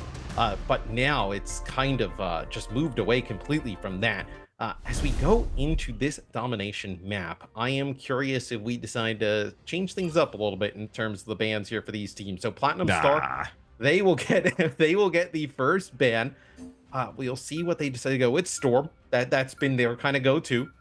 Kanga, do we respond with Wolverine? All right. And we protect Lunar Snow. Do we? It's a possibility. It's one of many possibilities. This is working for Kanga, right? Obviously, on these domination maps, Lunar Snow still very effective, but they are deliberating on this a little more. Do you protect Hulk? Ooh. I'm not. Yeah, I mean, you might want to. No, Lunar Snow is the protect here, so this is played out basically the same way. And if that's the case, this would be a Winter Soldier. Hela, though, this time prioritized a little higher. I was going to say the Hulk Protect would have been quite fascinating, right? As that'll be a Namor ban. Platinum Star. Also for Kanga, right? If you protect the Luna, it kind of gets them to ban the Namor in the Storm, right? So it gets both of theirs off the table, and that will be the Winter Soldier gone. So Winter Soldier out of this one, Namor in Storm, Wolverine as well in terms of the duelists. Okay, so this has gone fairly similarly. It's slightly different. So, Winter Soldier banned out, of course, because Hela is the protect here. Pyrax, I think, is probably going to be more than happy to take this fight. We saw them on the Iron Man on that previous map. That was so dirty. It looked pretty incredible, honestly. And so here on the Kanga side, we've seen just how powerful the Hulk and Strange combination is. Like you mentioned, Matt, it's something that we used to see just constantly banned out, such that teams were playing way more Venom in the past. But it looks like those dive styles just aren't quite powerful enough right now, at least not enough to tempt either of these teams to go for any of those comps. And Spider-Man fans obviously have found no joy today. We are not expecting to see that duelist brought out. We haven't gone maybe a little Game 7 Spider-Man action, potential in the mist, but no, do not think that is going to happen. It seems like one of the biggest differences though is that Adam and Platinum Star seem to value the Magneto pretty highly, where for Kanga they've opted to go with the Hulk instead to give that team up over to the Strange. Yeah, Donald is pretty flexible, goes kind of between the Magneto and the Hulk a lot, but yeah, I'll agree, definitely a little bit more Hulk in situations like this. For Platinum Star, if they want a Hulk, it's Ace that actually picks it up, right, and Lumi ends up playing support. I feel like this series we've seen Kanga play more Hulk than we did previously throughout the tournament. It feels like they were playing Donald a lot on the Magneto, right, but the Hulk has been very strong, and we'll actually see Hypnotic, right, with the Winter Soldier out of the way, and also the Wolverine pick up Star-Lord here. So Star-Lord can put a lot of pressure on the back line. Also pretty good at medium range poke, right? It doesn't really kind of seem like it would fit his kit naturally, but very good at fighting in that range. And Revsy right there taking a KO, knocking out Chronic right off the rip. I also think that Star-Lord is pretty good against Psylocke, assuming that you can see them. They're not under the effects of that psychic stealth. Good burst damage. Psylocke, if they don't have the dashes, even if they do, they can be sort of chased down. And coming off spawn on this map, you kind of get high ground. So if you want to jump into a fight with Galactic Legend, you're already up in the air. You don't have to use your dash straight away, which could be pretty awesome. Good start here for Platinum Star, though, Matt. A lot of those Revsy kills at medium to long range kind of pave the way. Like you mentioned, the Star-Lord can definitely circumvent this Psylocke, right? Psylocke wants to get extremely close. With the Star-Lord, you can just dash away, right? Get out of harm's way. As see, now it's just kind of constant poke here for Kanga, trying to work their way through this choke. Active lockdown did hit onto Lumi there, but not enough to give Donald an opportunity to go in for the kill. So now healing needed right now for Donald and co. Fate of Both Worlds is going to help them in that regard, and might be a dance of the butterfly for Chronic into the back line, but none of these support ultimates have been drawn out. I have Agamotto, though. Not really the connection Lumi was looking for. They're in a really awkward place here, Matt. No, that's actually a connection with the Lumi still stunned. That's actually onto Lumi as he's trying to get the Eye of Agamotto off, gets stunned out of it. Really nice play there from Crimson. So that's going to break up that huge ultimate that comes out from Lumi. Makes it go for absolutely nothing. All the ways to interrupt an Eye of Agamotto. It's an absolute zero. That is sick stuff. Revsy, though, eventually gets overwhelmed in that back corner. You can see Donald was not going to give up until that Hela was off the field. Adam can't do a whole lot to stop what Donald's doing right now. Don't really have the disruption, the displacement, but, well, yeah, this is nice from Hypnotic. Going on in, getting Crimson out of the mix here. Lumi, though, is down, so you're on a bit of a timer if you're Platinum Star, but you already have 80-odd% to work with. And even though you get a few KOs in your favor early for Platinum Star, it's just the slipperiness and survivability of Chronic on the Psylocke, being able to, side dash in and out, get into stealth, and make plays, but then also the Hulk just so difficult to deal with on the point. The mobility extremely high, obviously the HP pool very high as well as a Vanguard, so difficult to dislodge. Didn't take long for another Eye of Agamotto to be built up here for Lumi. He'd sooner forget losing the previous one. Cougar, Luna, stun. Here it is. Eye of Agamotto going to be thrown in straight away. Quarter of the Tyrax. The healing is there. So valued is Tyrax. The inspo is, of course, going to copy that Fate of Both Worlds to get him back up. But hey, they return the favor instantly. Tyrax emerges from the fray with, 3 kills there. Beautiful stuff. Tyrax set a tremendous series, right? Whether it be on the Hela or a lot of other characters. We talked about how I know Rebsy on the other side has looked so good on the Hella. Tyrax, when you think about even map number 1, kind of set the pace for the series on the Namor. It's really stepped up here to match that strong Hella play on the opposite side. Inspo was wondering who the heck is shooting me in the back. Who's this? It's Ace's Loki clone that's doing it, so that's cleared out, thankfully. And we're back to business. Big old Meteor M, though, is waiting in the wings. Adam looking to hold on to like that. Adam gets 2 with these every single time. God, there's so much crowd control here, though. Radioactive Lockdown, Absolute Zero, Eye of Agamotto, so much available to Kanga here to disrupt and interrupt in general. Galactic Legend, though, being held onto. Hypnotic wants to go for it. Up to the skies we go. Doesn't quite have the range, though. And, of course, naturally, a Lunar Snow ultimate to counter it out. Tyrax going to bide their time here. Sees Ace a little bit low. He's going to force him right away, and that is beautiful. Goddess of Death for Tyrax gets the double kill, and this puts Kanga in the lead on this map at 94 and counting. And I don't think there's a chance for Platinum Star to recapture. No, I think I jinxed Adam as he goes to use the Meteor M. Everybody disengages there for Kanga. You actually had Tyrax there using the Goddess of Death, just completely stops doing anything there for the brief moment in time, and able to get 2 KOs with that Hella ultimate. Chronic also, you saw a lot of damage come down onto the Strange for Kanga, and Chronic actually uses the Dance of the Butterfly like in the choke. It actually allows them to buy a little bit of time to heal at techies. So you didn't really get much with the Dance of the Butterfly, but it did allow you to keep that Strange alive. And again, this is a classic example of like the Loki Lunar Snow connection, and it's why Kanga always want to protect that Luna. Crimson is incredible on that, getting some fantastic absolute zeros, but just like having the option to replicate that ultimate. Like you need, you really need the Luna to make that possible there. Again, solid healing be put out here by Inspo and Crimson respectively. So we get a chance to check in here with our stats, of course, pretty even elsewhere. I want to point out though that God of Trickery is available. Rebsy's Goddess of Death also is online, and they're looking for a good one. So far, it's been tough. Inspo's going to be able to get what, like a Fate of Both Worlds potentially here off the rip. I mean, that is a pretty good value considering there's an Eye of Agamotto in Goddess of Death ready to go on the other side as Platinum Star decides to save 2 of these big crucial ultimates to try and get control early on the second point. All right, good pressure in the front line here, care of Adam. Lumi as well with an Eye of Agamotto. Brief stun up there from the radioactive lockdown, but it doesn't really interrupt. Full jump up radioactive lockdown, just jump away. Pretty troll. Goddess of Death, this is pretty good. Seraphim Shield though gets there in time, but it's ultimately going to be broken. Texi was just taking too much damage from the Sonic crossbow of Hypnotic as they were sat directly below them. The Fate of Both Worlds comes in, Inspo copying it here, but that healing is not enough. The burst damage of Lumi and co is filthy, and the knives earn Lumi a 3rd kill in that fight. Yeah, a lot of ultimates there for Platinum Star coming into the fight, right? It was the Eye of Agamotto plus the Goddess of Death, and then also you ended up getting a God of Mischief during that, right? So Ace able to use a dupe ultimate, where on the other side of things for Kanga, you just had Inspo's God of Mischief. So now a little bit more even, right? Techi's going to come in here with his Eye of Agamotto, and then Chronic with the Dance of the Butterfly, and this is going to be Hypnotic, so Dance of the Butterfly getting a KO on a Chronic before they can even get things going. Yeah, just a rare window where there's no strategist ultimates available. So Platinum Star kind of get fortunate in that opportunity, but hey, better than lucky than good. And if you got both, then, bully to you, I suppose.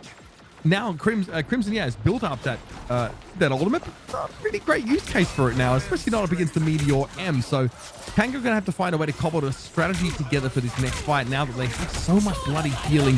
So Adam can really unravel them, though. Don't get Dance of the Butterfly here used, and as you'd expect, you'd want to see Strategist Ultimate come into play, but the Meteor M just flattened Donald. So a kill through all of that healing is going to be upsetting for Crimson, and it's going to be a slow start for Kanga. Yeah, and the Regent Domain just dropped in the choke there by Ace, and all of the damage that Kanga would have pulled out, it just converts into healing there for Platinum Star. So already the Hella doesn't really want to fight in this choke, and then also trying to move through it, all the damage that you could possibly put down that could push Platinum Star off.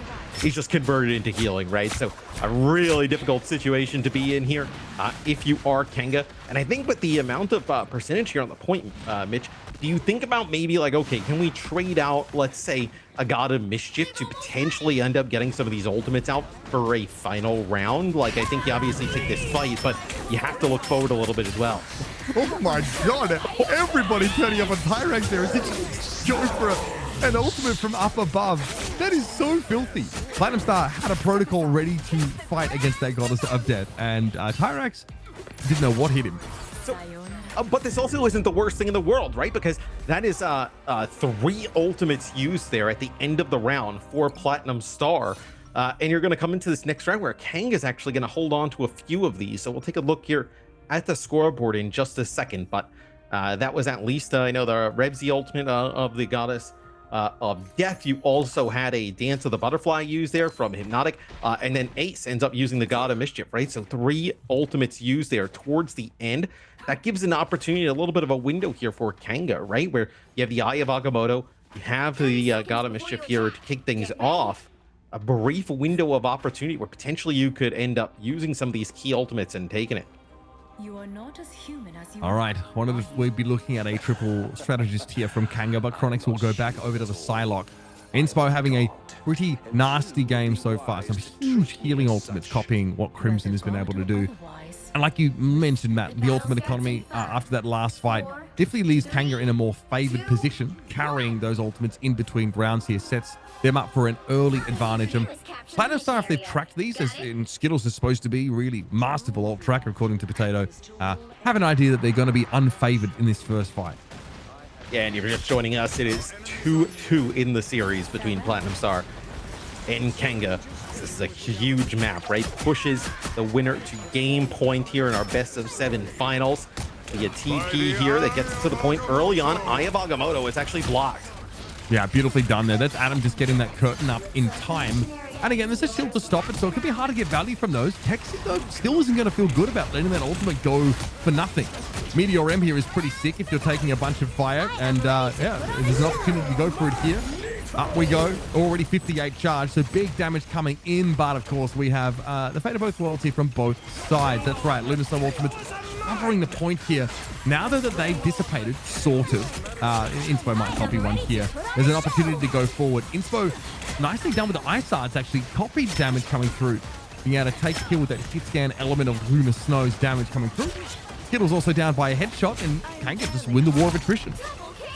Yeah, it's a double fate of both worlds, right? As it's the Lunas using them, then we get the low-key duplicates there with the God of Mischief onto the Lunar Snows. So, fate of both worlds just rolling on for the first about a minute and a half of this round. But like you mentioned, it's Kanga coming out on top and Tyrax coming out with some huge picks. Look at this, Platinum Star. They're going to take a little bit of a different angle. They're going to come directly from behind Kanga. Awkward though, just as their platform got destroyed, they turn up in the fight and they're ready to throw down. Lumi, Agamotto catching on to Crimson, and that was all that he was looking for. Finally, Lumi able to get that virtual assassination there on the Lunar Snow, but isn't enough. Vyrax has been able to find Hypnotic, but elsewhere things are faring much better for Platinum Star, excuse me. They will have a chance to flip the point and start to accrue some capture progress. Yeah, some no strategists alive here by the point for Kanga. That's like really the hardest thing is Tyrax still picking up a few KOs though on the exit as it's finally Platinum Star able to get control of the objective where man Tyrax trying his hardest to be able to come up with some of those KOs towards the end. He got like 3 in the fight, but you lose both strategists, really difficult to bounce back. Yeah, and we've had our strategist ults happening every other fight. We're having 4 of them every other fight. So this was the off fight for those strategist ults. That's why we saw the Hellas be more impactful. Now we are back in a world of AoE healing in a moment. The regenerating domain there going to be used. On the side of Kanga here, Tyra's taking a face full of damage, but man, it was worth it. Knife collides with Skittles, and now a little bit late. These healing ultimates are coming out. Crimson also holding on to theirs for a little bit later on, so just a ridiculous amount of healing. Kanga, they will be able to ideally outlast Platinum Star. Yeah, you would think so. I mean, Platinum Star, if you can live long enough, right, for skills to get back in the mix, it's going to be the fate of both worlds. He's going to come flying right on in and pop that Luna ultimate. It's trying to dodge the Eye of Agamotto, not able to do so with that tree is Lumi going to take out Tyrax. This is a huge comeback here for Platinum Star. Yeah, both Psylocks are also going for these Dance of the Butterflies here. Chronix is able to extend deeply enough to get rid of Skittles, and Crimson an ultimate able to be used. This should shut this ultimate down from Hypnotic, and yeah, not much can be done there. Good response. Texi heads up to the sky to shut down that Hela ultimate, and Crimson finds some value here with Ice Arts. Now, this will be Kanga back in control. Remember, this is the map in the balance. One more round to decide it. Yeah, and even though it was a pretty nice bounce back there from Platinum Star, able to keep that percentage rolling for a while with Skittles coming in with that Fate of Both Worlds, you end up giving the point back to Kanga. They'll get very close to ending up taking the lead. Now, look like we're going to have Donald here with this Meteor M. We'll see. It's Adam's really been the one who's been landing these big Meteor M's. We've seen Donald on the Hulk a decent amount, but could turn the tides here for Kanga. Yeah, it looks like we should be expecting to see a dupe of a healing ultimate here for Inspo. Unclear what the choice was, but for they the can't time exactly being, push in because Tyrax was actually using the Goddess of Death there, just putting down a ton of damage on the choke. And so they've actually saved the Fate of Both Worlds. This could be a problem. Okay, if Lunasong gets first down here, it's curtains. Yep, Skittle couldn't quite get away. That's a huge edge for Kanga now to operate on. And finding Meteor ends up Hela coming from the other side, so both Lunas end up falling to those. Texi with a Maelstrom connection on Ace, though. Yep, claims the local kill. And now it's going to be Platinum Star forced straight off. And that was Kanga in the lead in this fight. It looks like they're going to carry that advantage through to take the map to go ahead 3-2. Kanga puts themselves on series point here, pushing Platinum Star to the brink. There's a lot of people after, those first few games, right? Platinum Star looked to be number one. I think, though, that break that Kanga had, also being able to play Platinum Star, I think getting a better idea of how to play this ban and protect phase has really impacted this grand finals, as Kanga doing what we did with me, you, and Potato, the predictions. I think I was the only one who had Kanga being able to take it, doing what a lot of people thought they could not here, is they have actually pushed Platinum Star all the way to the brink, as Platinum Star going to need to be perfect from here on out. Just a really solid games from Revsy and Lumi in terms of the damage output, but honestly, that wasn't really enough to get them over the line. Inspo remained MVP from basically start to finish of that entire map, and that was a Platinum Star map pick that fell by the wayside. They were not able to find success here. I think the Loki gap felt pretty obvious on that particular round. Inspo really shone for me, always making sure, of course, that when there was a God of Trickery available, it is doing exactly what it is supposed to, which is generating another Fate of Both Worlds. And the timing of those support ultimates has been pretty darn crucial. The backline here for Kanga is getting them a lot of mileage. I also think the Magneto switch for Donald towards the end was pretty sick. He was actually able to get Skittles with that Meteor M, turn the corner, and then take out Revsy as well. Some huge pickoffs, some huge KOs there in the final moments from Donald. The map 6 around the corner. It is Platinum Star trying to stay alive in the series and keep their eyes set on that championship title. Don't go too far. Another break. We'll be back into it with map number 6.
Trapping all those fighting souls, but yet across the world I see you standing in my way. And remember the time, the place we used to fight, like the sun and moon. And I wonder if ever there was a time that we were friends. The night has fallen and shadows looming, and yes, that time has come for me to seek you out. We are set now for our last reunion. Break the chains, find your way, come fight me.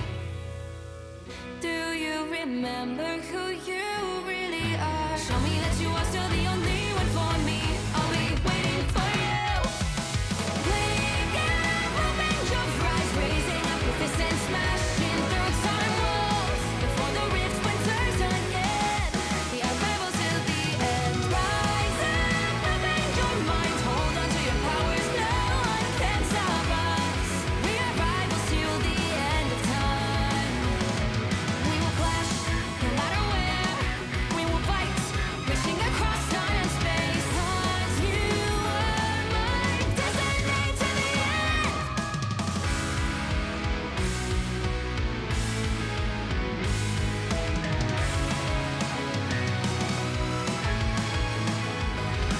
You see the dawn, the flames burning brightly, shining on those memories. And yes, across all time I see you turning the tides. And do you see now our time, our turn? We can still fight like the wind and fire. And wonder no more that now is the only time your heart is mine. Light has fallen, darkness grows, and yes, we fight for our destiny and fate. New days smiling for the past and future. Break those chains, lead the way, fight with me. And when you wake up, open your eyes, raising up your fists and smashing through time walls. Before the rift winters again, we are rebels till the end. Rise up, open your mind, hold on to your powers. No one can stop us. We are rivals again until the end of time.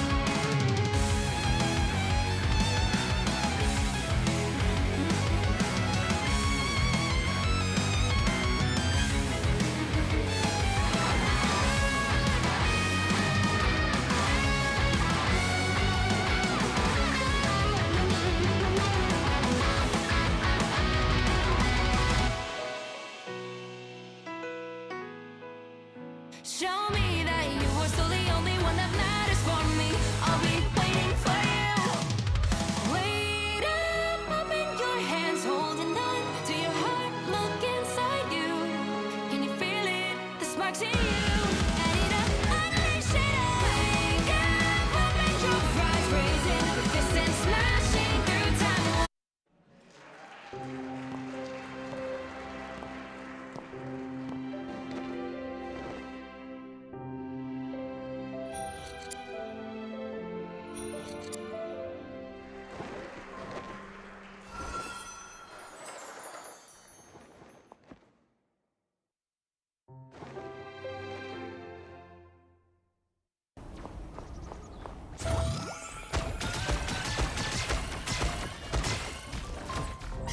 Psionic burst!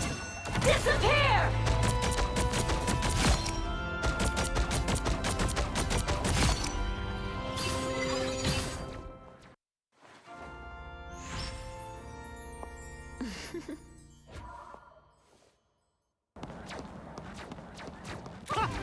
That almost hurt!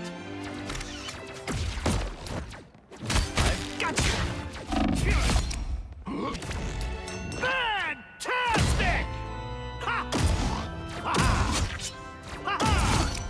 Oh! Ha! Ha!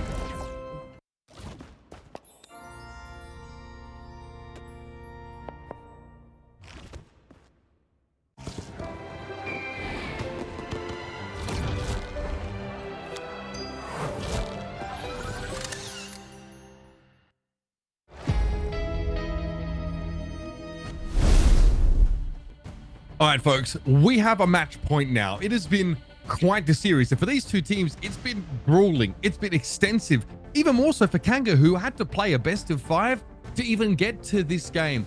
But now for one of these two teams, there is light at the end of the tunnel, a glint of that championship trophy, or at least the proverbial championship trophy. I think the $40,000 probably is a better replacement for them, but that's just my opinion. We are on the precipice of something big here, as Kanga Esports have been able to develop drastically throughout this series, Matt, and generate a meta within this best of 7 that they've taken advantage of. It's also fitting that this game is close, right? Throughout this bracket, we haven't had that many close games, so it felt like we were due for one. And most certainly we have one here in our grand final. And yeah, Kanga has really developed. I mean, both these teams, right? It seems like our first few bans are basically instant because both these teams have things they desperately want to take away from the other. And then it really kind of comes down to like those protects and then those final 2 bans that really turn the tides in these maps. I mean, Platinum Star might have to, go for a bit of a different strategy here. They tried to protect Hela in that previous game, but Pyrax on Kanga Esports is also more than happy to play that hero and kind of, showed up in a pretty big way. For me, like we mentioned, it was inspo. It was the Loki play that was a massive difference maker here. Someone who's not really getting looked at in the bans that protect so much, but we'll see how things go because I imagine Platinum Star have to change their approach here. I think they need to try and find a different angle to attack Kanga's sort of strengths, their preferences, and it might be just a matter of banning something different. And I mean, you kind of look across the board, but like, what really is it, right? You take away the Hela. We've seen them do that, and that was like when we saw like the Iron Man triple strategist type of comp. It's probably Luna Snow, honestly. Luna, I mean, yeah, potentially, right? Donald has actually been quite good on the Hulk, right? Do you want to get like the Hulk team up out of the way, you Donald out of the way in terms of the Hulk, right? Force things into like a really strict double shield composition. So Luna Snow though is the first thing gone. So that's a quick adjustment here. So they get rid of Luna. So that's a large amount of healing out. Kanga, lock it in. The decision to just lock in the Wolverine, extremely smart. They protect the Storm here. Yeah, I mean, Kanga say this time, because you've used your ban on Luna, we're going to make sure we get Storm. So it's one or the other at this point, as far as Platinum Star are concerned. And they have to have known this. So they're going to bring the Hela in. We're heading to Spider Islands, right? So again, this is the kind of map where Storm can really get up in the skybox, can definitely outrange Hela to some degree and, be a little bit hard to... What is this? Oh, a Doctor Strange ban coming in. What does this mean? Is this going to force a Magneto Hulk frontline potentially? Okay, and then they actually, because there's no protect on the Winter Soldier, right? They end up kind of giving it up here towards the end. So this signals something drastically different potentially from Platinum Star. We'll see what they decide to go with. Groot obviously makes it through, which we haven't seen a lot in these series. And then also because the Luna's gone, right? We saw Tyrax play a lot of the Namor in map number 1. That kind of like you can still play Namor, but at that point, once the Luna's gone, it feels like Hela's the optimal pick. It could be Platinum Star also playing triple duelist here and just going for Adam on the Magneto as the solo tank, which is obviously an interesting choice for solo tank, but it's about as good as it gets in terms of having like a shield in play. This means that Ace flexes over to a duelist, and it's going to be the Psylocke. So if Psylocke, we have Hela in the mix alongside the Storm here.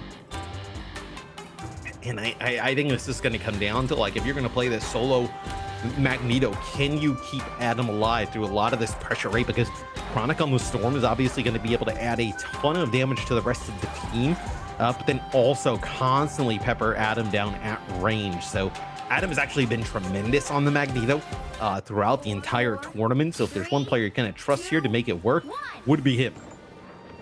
Okay, out of the gates we go here. Storm for both sides. Hypnotics versus Chronics on that one. How does this unfold? Adam wants to push ahead here. Oh, wait. Is there a cheeky little Scarlet Witch team up that Adam was able to make use of and then a switch off of it after the ability had been activated? That's cute. Yeah, that's when they kind of use it at the beginning of a match, right? You'll see the Scarlet Witch selected. They'll come out, use the ability, teaming up with the Magneto, and then just swap right off of it. And because it's still active, you kind of keep it rolling for a little bit. Such a powerful team up. It's just that, Scarlet Witch not exactly desirable right now, not over other duelist options, but cute little tech here. That wasn't great for Hypnotic. Getting sort of very much caught out there, out in the open, being brought down by Magneto of all things. And here we go. Looks like the Lokis are getting awful busy. There's a risk of obviously Hurricane on the horizon as both of our Storms are building towards that critical mass. Hypnotic up and over the building tops here. Has to be a little bit wary of Revsy, but just using the tree to obscure vision makes it a little bit hard for Revsy to draw a bead on the location. And this very aggressive play coming forward now. Couple of good hits as Revsy ends up giving that space up, and Donald definitely needs some healing. Yeah, Adam were ready with a Meteor M here too, so being able to kind of take the punishment here on Magneto and then also pump out some damage in response is going to be a regen domain here used by Lumi, being able to keep some of the members from Platinum Star up. Okay, early Hurricane Hippochronic is going to be popped straight away, and boy howdy, catching Skittles is pretty darn worth it. That's the Cloak and Dagger off the table for the time being. Hypnotic does go down. Platinum Star have no point here, but just to take the L and completely regroup. They got a lot to work with, sure, but that's not a good fight to be losing here. I also think this is going to be some of the harder parts of the map, right? With the solo Vanguard setup, because you have the group still in the game, right? The group being able to like block off these sight lines in different areas with the group walls is going to be very difficult to push on through, especially with just Adam in the tank role. And look at that, Adam kind of gets split off here. They're going to be able to help him. Actually getting healed up though. That regenerating domain going to make it easy for Groot to come in. And there it is. Okay, Strangling Prison used to catch Hypnotic. There was nowhere to go for the Storm. That's some dirty stuff. 4 ultimates simultaneously getting used here for Platinum Star, and check notes, 0 kills as a result of those so far. That's pretty bad. Revsy not able to find anything off the Goddess of Death. Adam nothing off the Meteor either. That is the shutdown of all shutdowns. That is the most backbreaking fight I've seen all series. All right, so but here's kind of your win condition now, though. If you are Platinum Star, right, you're going to have this Storm ultimate that's going to come online, this Omega Hurricane. Nothing available at the moment here for Kanga, but it's going to be just a brief moment, right? Because Inspo's going to end up here with this God of Mischief. You're going to have to take this Loki out before you can kind of get that duplicate, and then also get one of these support ults done, because you're below a minute. I mean, this is dire straits. Chronix is aware of someone wrapping around behind them here. Ace trying to get up to the high ground, but going to be knocked to puny about it pretty much straight away. So this has to be a big hurricane, Matt. It's going to have to be a difference maker. Revsy's able to get Tyrax here, so it might not even matter what Hypnotic gets with the hurricane. This should be enough. Chronix gets taken down. Meteor M now going to be used here for Donald. Good catch onto Revsy though, and a key target in a fight like this. Heller out of the picture, and now Kanga able just to back up with the players they have remaining. They'll allow for some progress here, but if they can group up, stick together, they might be able to make something happen. They're able to keep Donald up here. This would be huge, right? Because you're going to have Chronic coming back with his Omega Hurricane. And oh, it's going to be a Groot ult in combination. That's going to be the Strangling Prison dragging players in. And it looks like that's going to connect with 2 KOs at least. It looks like Kanga pushing for more Mitches. There's only 10 seconds left. It's all kind of work with. The Strangling Prison is a fantastic combo in the end with the Omega Hurricane. Everybody held in place. There's no escape from that Storm. She just runs through you. And it's the Platinum Star now in overtime, just drips and drabs going on towards the objective. They are not going to be able to keep this round going. And I think Kanga Esports have definitely set their win condition for the series now. They are so close to $40,000. Well, Platinum Stars also goes all in on the triple duelist setup. It doesn't exactly work out. And then they have Ace, move over from Psylocke to play the Hulk towards the end of the game. And don't really get much value out of it. It seems like, a lot of times it feels like it's snowballing against you. You got to make these changes. Is Kanga, really the first time we've seen the Groot really in play all tournament long, at least for us. And the walls, the Strangling Prison there used with the Omega Hurricane towards the end ends up paying off. Yeah, slowly but surely, Platinum Star get forced into a position they're not comfortable with. They've been figured out. They've been read. There's a protect on the Storm. Groot gets through the bans. These are all picks that Kanga Esports have been able to make such effective use of. Donald with a whopping 7.4k damage in that previous round. Adam also with a very solid job, but the fact that Texas also blocked 18k is pretty astonishing. So this is an interesting adjustment here from Platinum Star. Ace is going to actually play the Groot. They're going to go with Groot and Magneto, so the same setup that Kanga had on defense. But for the first time in this series, it'll be Hypnotic picking up the Magic. So Magic very good in terms of like a melee duelist. Can be very difficult to take down, right, with the stepping discs, being able to move through those at times. So see how the Magic comes into play here.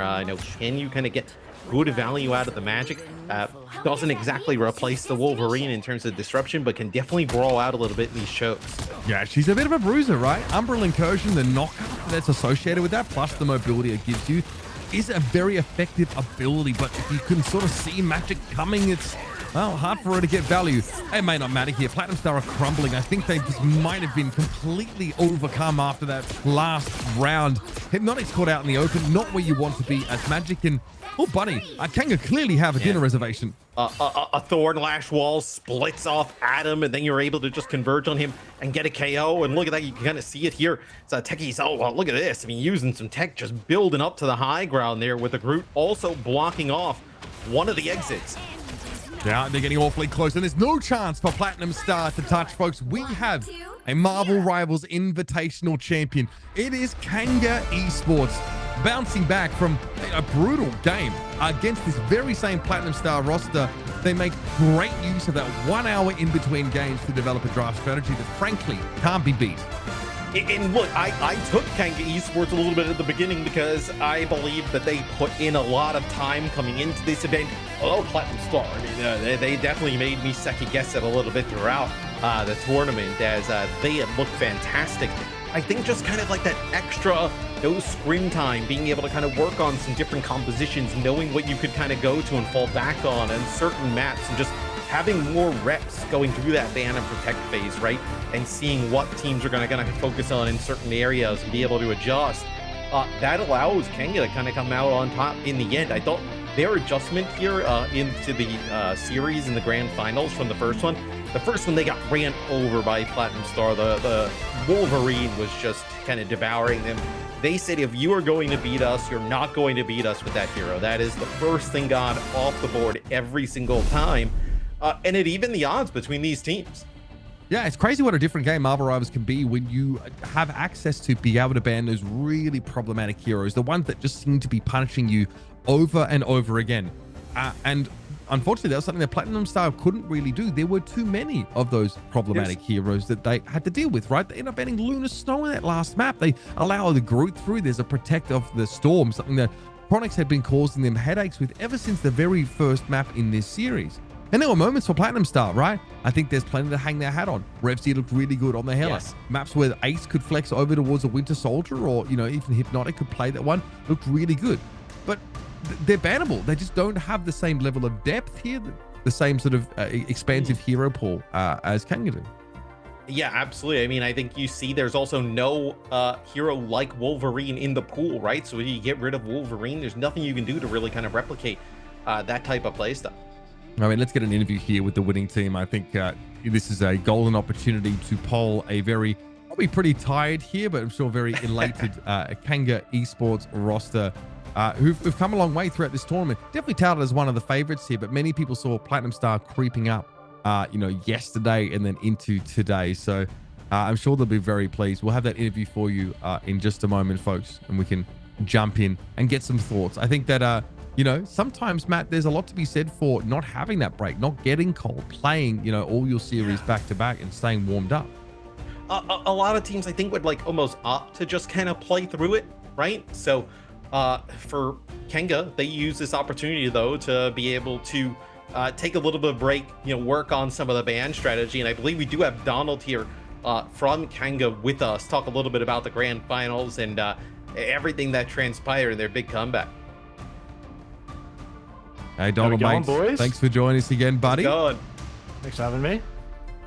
Yeah, no, absolute pleasure, mate. What a series from you guys. Long day, I'm quite sure of it. You obviously having to sort of play basically every game that we saw on stream today. But man, real quick, we see a very different looking Kanga Esports, from your first game of the day, that best of 3 to this best of 7. Give me a snapshot of what goes on, in between your sort of lower final and this game. All right, so originally we we know the players, small region. We know they're Strange and Mag players. So we're like, okay, let's get rid of that and let's play the game on our terms. Little did we know that the game's impossible into Hypnotic's Wolverine. So, we just we come into this next one thinking, me and Texie, we can match, if not do better than their tanks. That's I'm a Mag man, he's a Strange man. Let's run it. Let's do that mirror, and let's get rid of the characters that have the other ones that cause issues. Yeah. I mean, we noticed that in the first series, Hypnotic's Wolverine constantly giving you guys trouble. What's so difficult about dealing with that hero from, I guess, the composition they're playing, right, with 3 duelists with using the Wolverine? Look, we don't really like. We've just scrimmed 2-2-2 or a bit of 2-1-3, right? None of that. Never really played against a triple DPS, and I mean Wolverine, like you can't stand anywhere ever as anybody. Yeah. So it's just get rid of it, man. Yeah. I mean, look, I think this Marvel Rivals Invitational like signifies like one of the largest injections of prize money just into Oceania for a single tournament. It's kind of crazy. You guys are obviously the winners, so that means you're taking away 40k. What's the feeling like? You're a pretty calm, cool, collected guy, Donald, but I've got to think that you guys are pretty over the moon and feel like your hard work, which you've put in, has paid off. Look, my cat needs some surgery. That's $2,000 there. So winning instead of coming second, paid for that. Hey. But yeah, look, no, I'm very thankful to NetEase and Marvel Rivals and everything. The game's awesome, I'm having a great time, and I've played competitive games for a fair while, never beaten Adam in like an official that means anything. Finally done it. Yeah, it's good. You got it on tape now. Finally done it. Yeah, and for you guys as a team and you as a player, like, what's next? Obviously, lots of stuff going on with Marvel Rivals, just in terms of the esports scene all over the globe. What's next for you guys in Kanga Esports? I think we're just looking straight towards MRC. That's the next big tourney. Just keep playing. Maybe cool down a bit. Obviously, got a bit of time there. Yeah. But keep grinding for sure. Before we let you go, Donald, just curious, if there's one key takeaway for you guys just from the experience of playing in the MRI and also sort of bouncing back after a slower start today, what would that be? What is the take-home message for the Kanga Esports boys? Look, man, you've got to trust the boys. There's a bit of yelling at each other and whatever else, but I got to shout them all out, man. Texie, it's crazy. He reached out to me for some help, which is like, thank you so much. And like the next day, he's a different man. I can't credit that to myself. It's all him. Chronic's been a staple of the OCE community in games. Like he's, and then Inspo up and comer, Crimson up and comer as well. And we got Tyrax. He's a bit of gamer himself. It's just like trusting the boys, knowing we've got good backgrounds, and knowing that we can pull it out. Hey. Yeah, look, Don, I hope this is just a beginning for you guys. It's great to see, a bunch of like an Aussie org like Kanga obviously pick you guys up, you guys getting around each other out there and just put on a solid showing. So enjoy, mate. Obviously good luck to your cat with the upcoming surgery. Glad that this could assist with that, mate. And we look forward to seeing you real soon. Thanks, mate. See you around. Take care. That's awesome, man, for them. I mean, like you've talked about, and we've talked about here throughout the Marvel Rivals Invitational on OCE, like the 100k prize pool for this region is extremely generous and awesome to see from NetEase. So great shout out to them, and then also for Kanga Esports, right, being able to take that 40k. I mean, that is a large amount of money here. Yeah, I mean, that's pretty insane stuff. We obviously got some highlights to run for you guys, of course, for that last map, and then of course we'll jump in and wrap the show up. So get around these ones and relive the final moments of Kanga Esports becoming your Marvel Rivals Invitational champions for Oceania.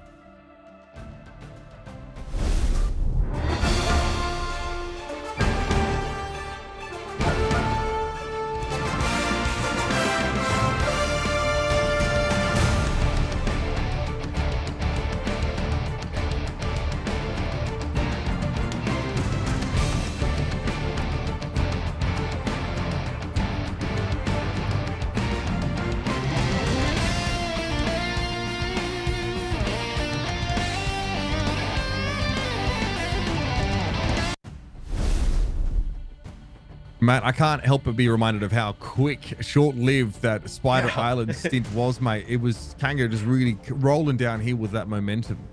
Yeah, I mean, we started watching the highlights, and I started hearing the countdown, like, hey, we're coming right back. As no, that was at Kanga, it seemed like they started, I think they gained a lot of confidence throughout the series, right? Seeing how vulnerable Platinum Star was once they started to see these bans come into play.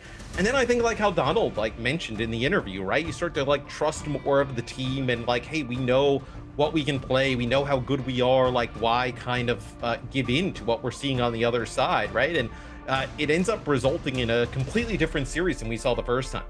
Yeah, genuinely, I think that's what is the most shocking to me is just how drastically different it looked. I do think that some of that is owing to just the power of Wolverine right now, just a really impactful hero, someone that, can punish, so many different situations that you find yourselves in. Here's a recap of your games that we had today. So we started off with Platinum Star versus Kanga Esports, and half the reason why we're so surprised about this result is because Platinum Star were pretty dominant over the course of this series, but it's a short series. It wasn't a lot of time for Kanga to develop an answer, a strategy against them.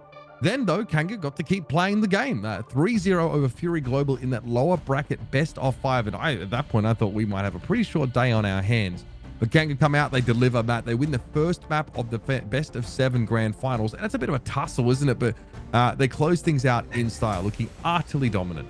Yeah, at the beginning of the day, when I said to you and Potato that I thought that Kanga could potentially take a 4-1, you guys were like, oh man, like no way. Look how good Platinum Star looks. And I was pretty close, but I also think though I started to even like waver a little bit on it when we see that upper bracket finals, right? That goes Platinum Star's way. You're like, oh, there's a ton of momentum behind this team. They hadn't lost a map up until that point, right? A 2-0 over Fury, a 2-0 over Kanga. Looked like they were going to kind of continue to roll on through. And then after Kanga beats Fury, goes into that break, they come up with a new strategy, really adjusted their ban and protect phase. And that flipped the entire thing on its head.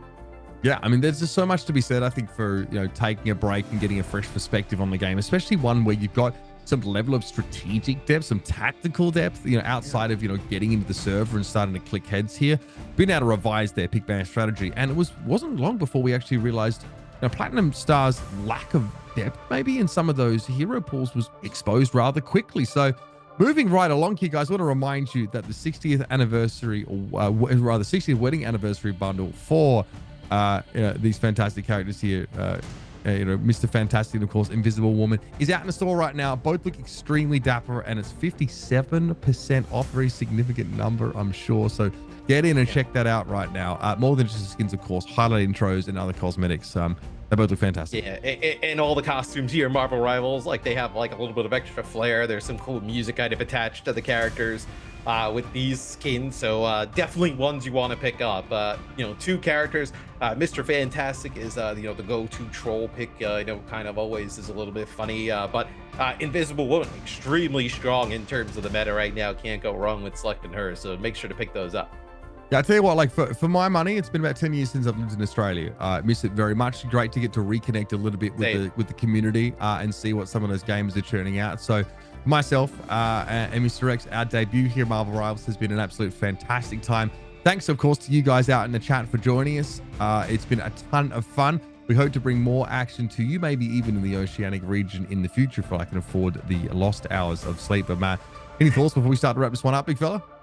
An awesome time here doing the Marvel Rivals Invitational. OCE seems to really be popping off. It's a region that obviously extremely well. I kind of have kind of been adopted by it in some bizarro fashion over the last few years. But it's just a region that is always competitive in the global scale of esports and games. I think you see some players here who, once we get into the future of Marvel Rivals and like there's tournaments that include teams from all over the world, these players will be able to contend at the highest level. And then I also think really fun and exciting to watch a lot of matches with these ban and protects and how much they impact the game. I think you definitely see it happen there in that final series, how much just the strategy can impact the game, really turn the series on its head. Yeah, absolutely. I mean, on that note, guys, keep an eye, of course, on social media because, coming up this month, we've got Marvel Rivals Invitationals for every region. We've got Asia coming up next, then Europe, or EMEA, and then North America. So a ton of fantastic Marvel Rivals action coming your way. I can't wait to check it out myself. I'm sure the games are going to be fantastic. But until then, it's been a pleasure, folks. Stay frosty. We'll see you out there in game and have a good one.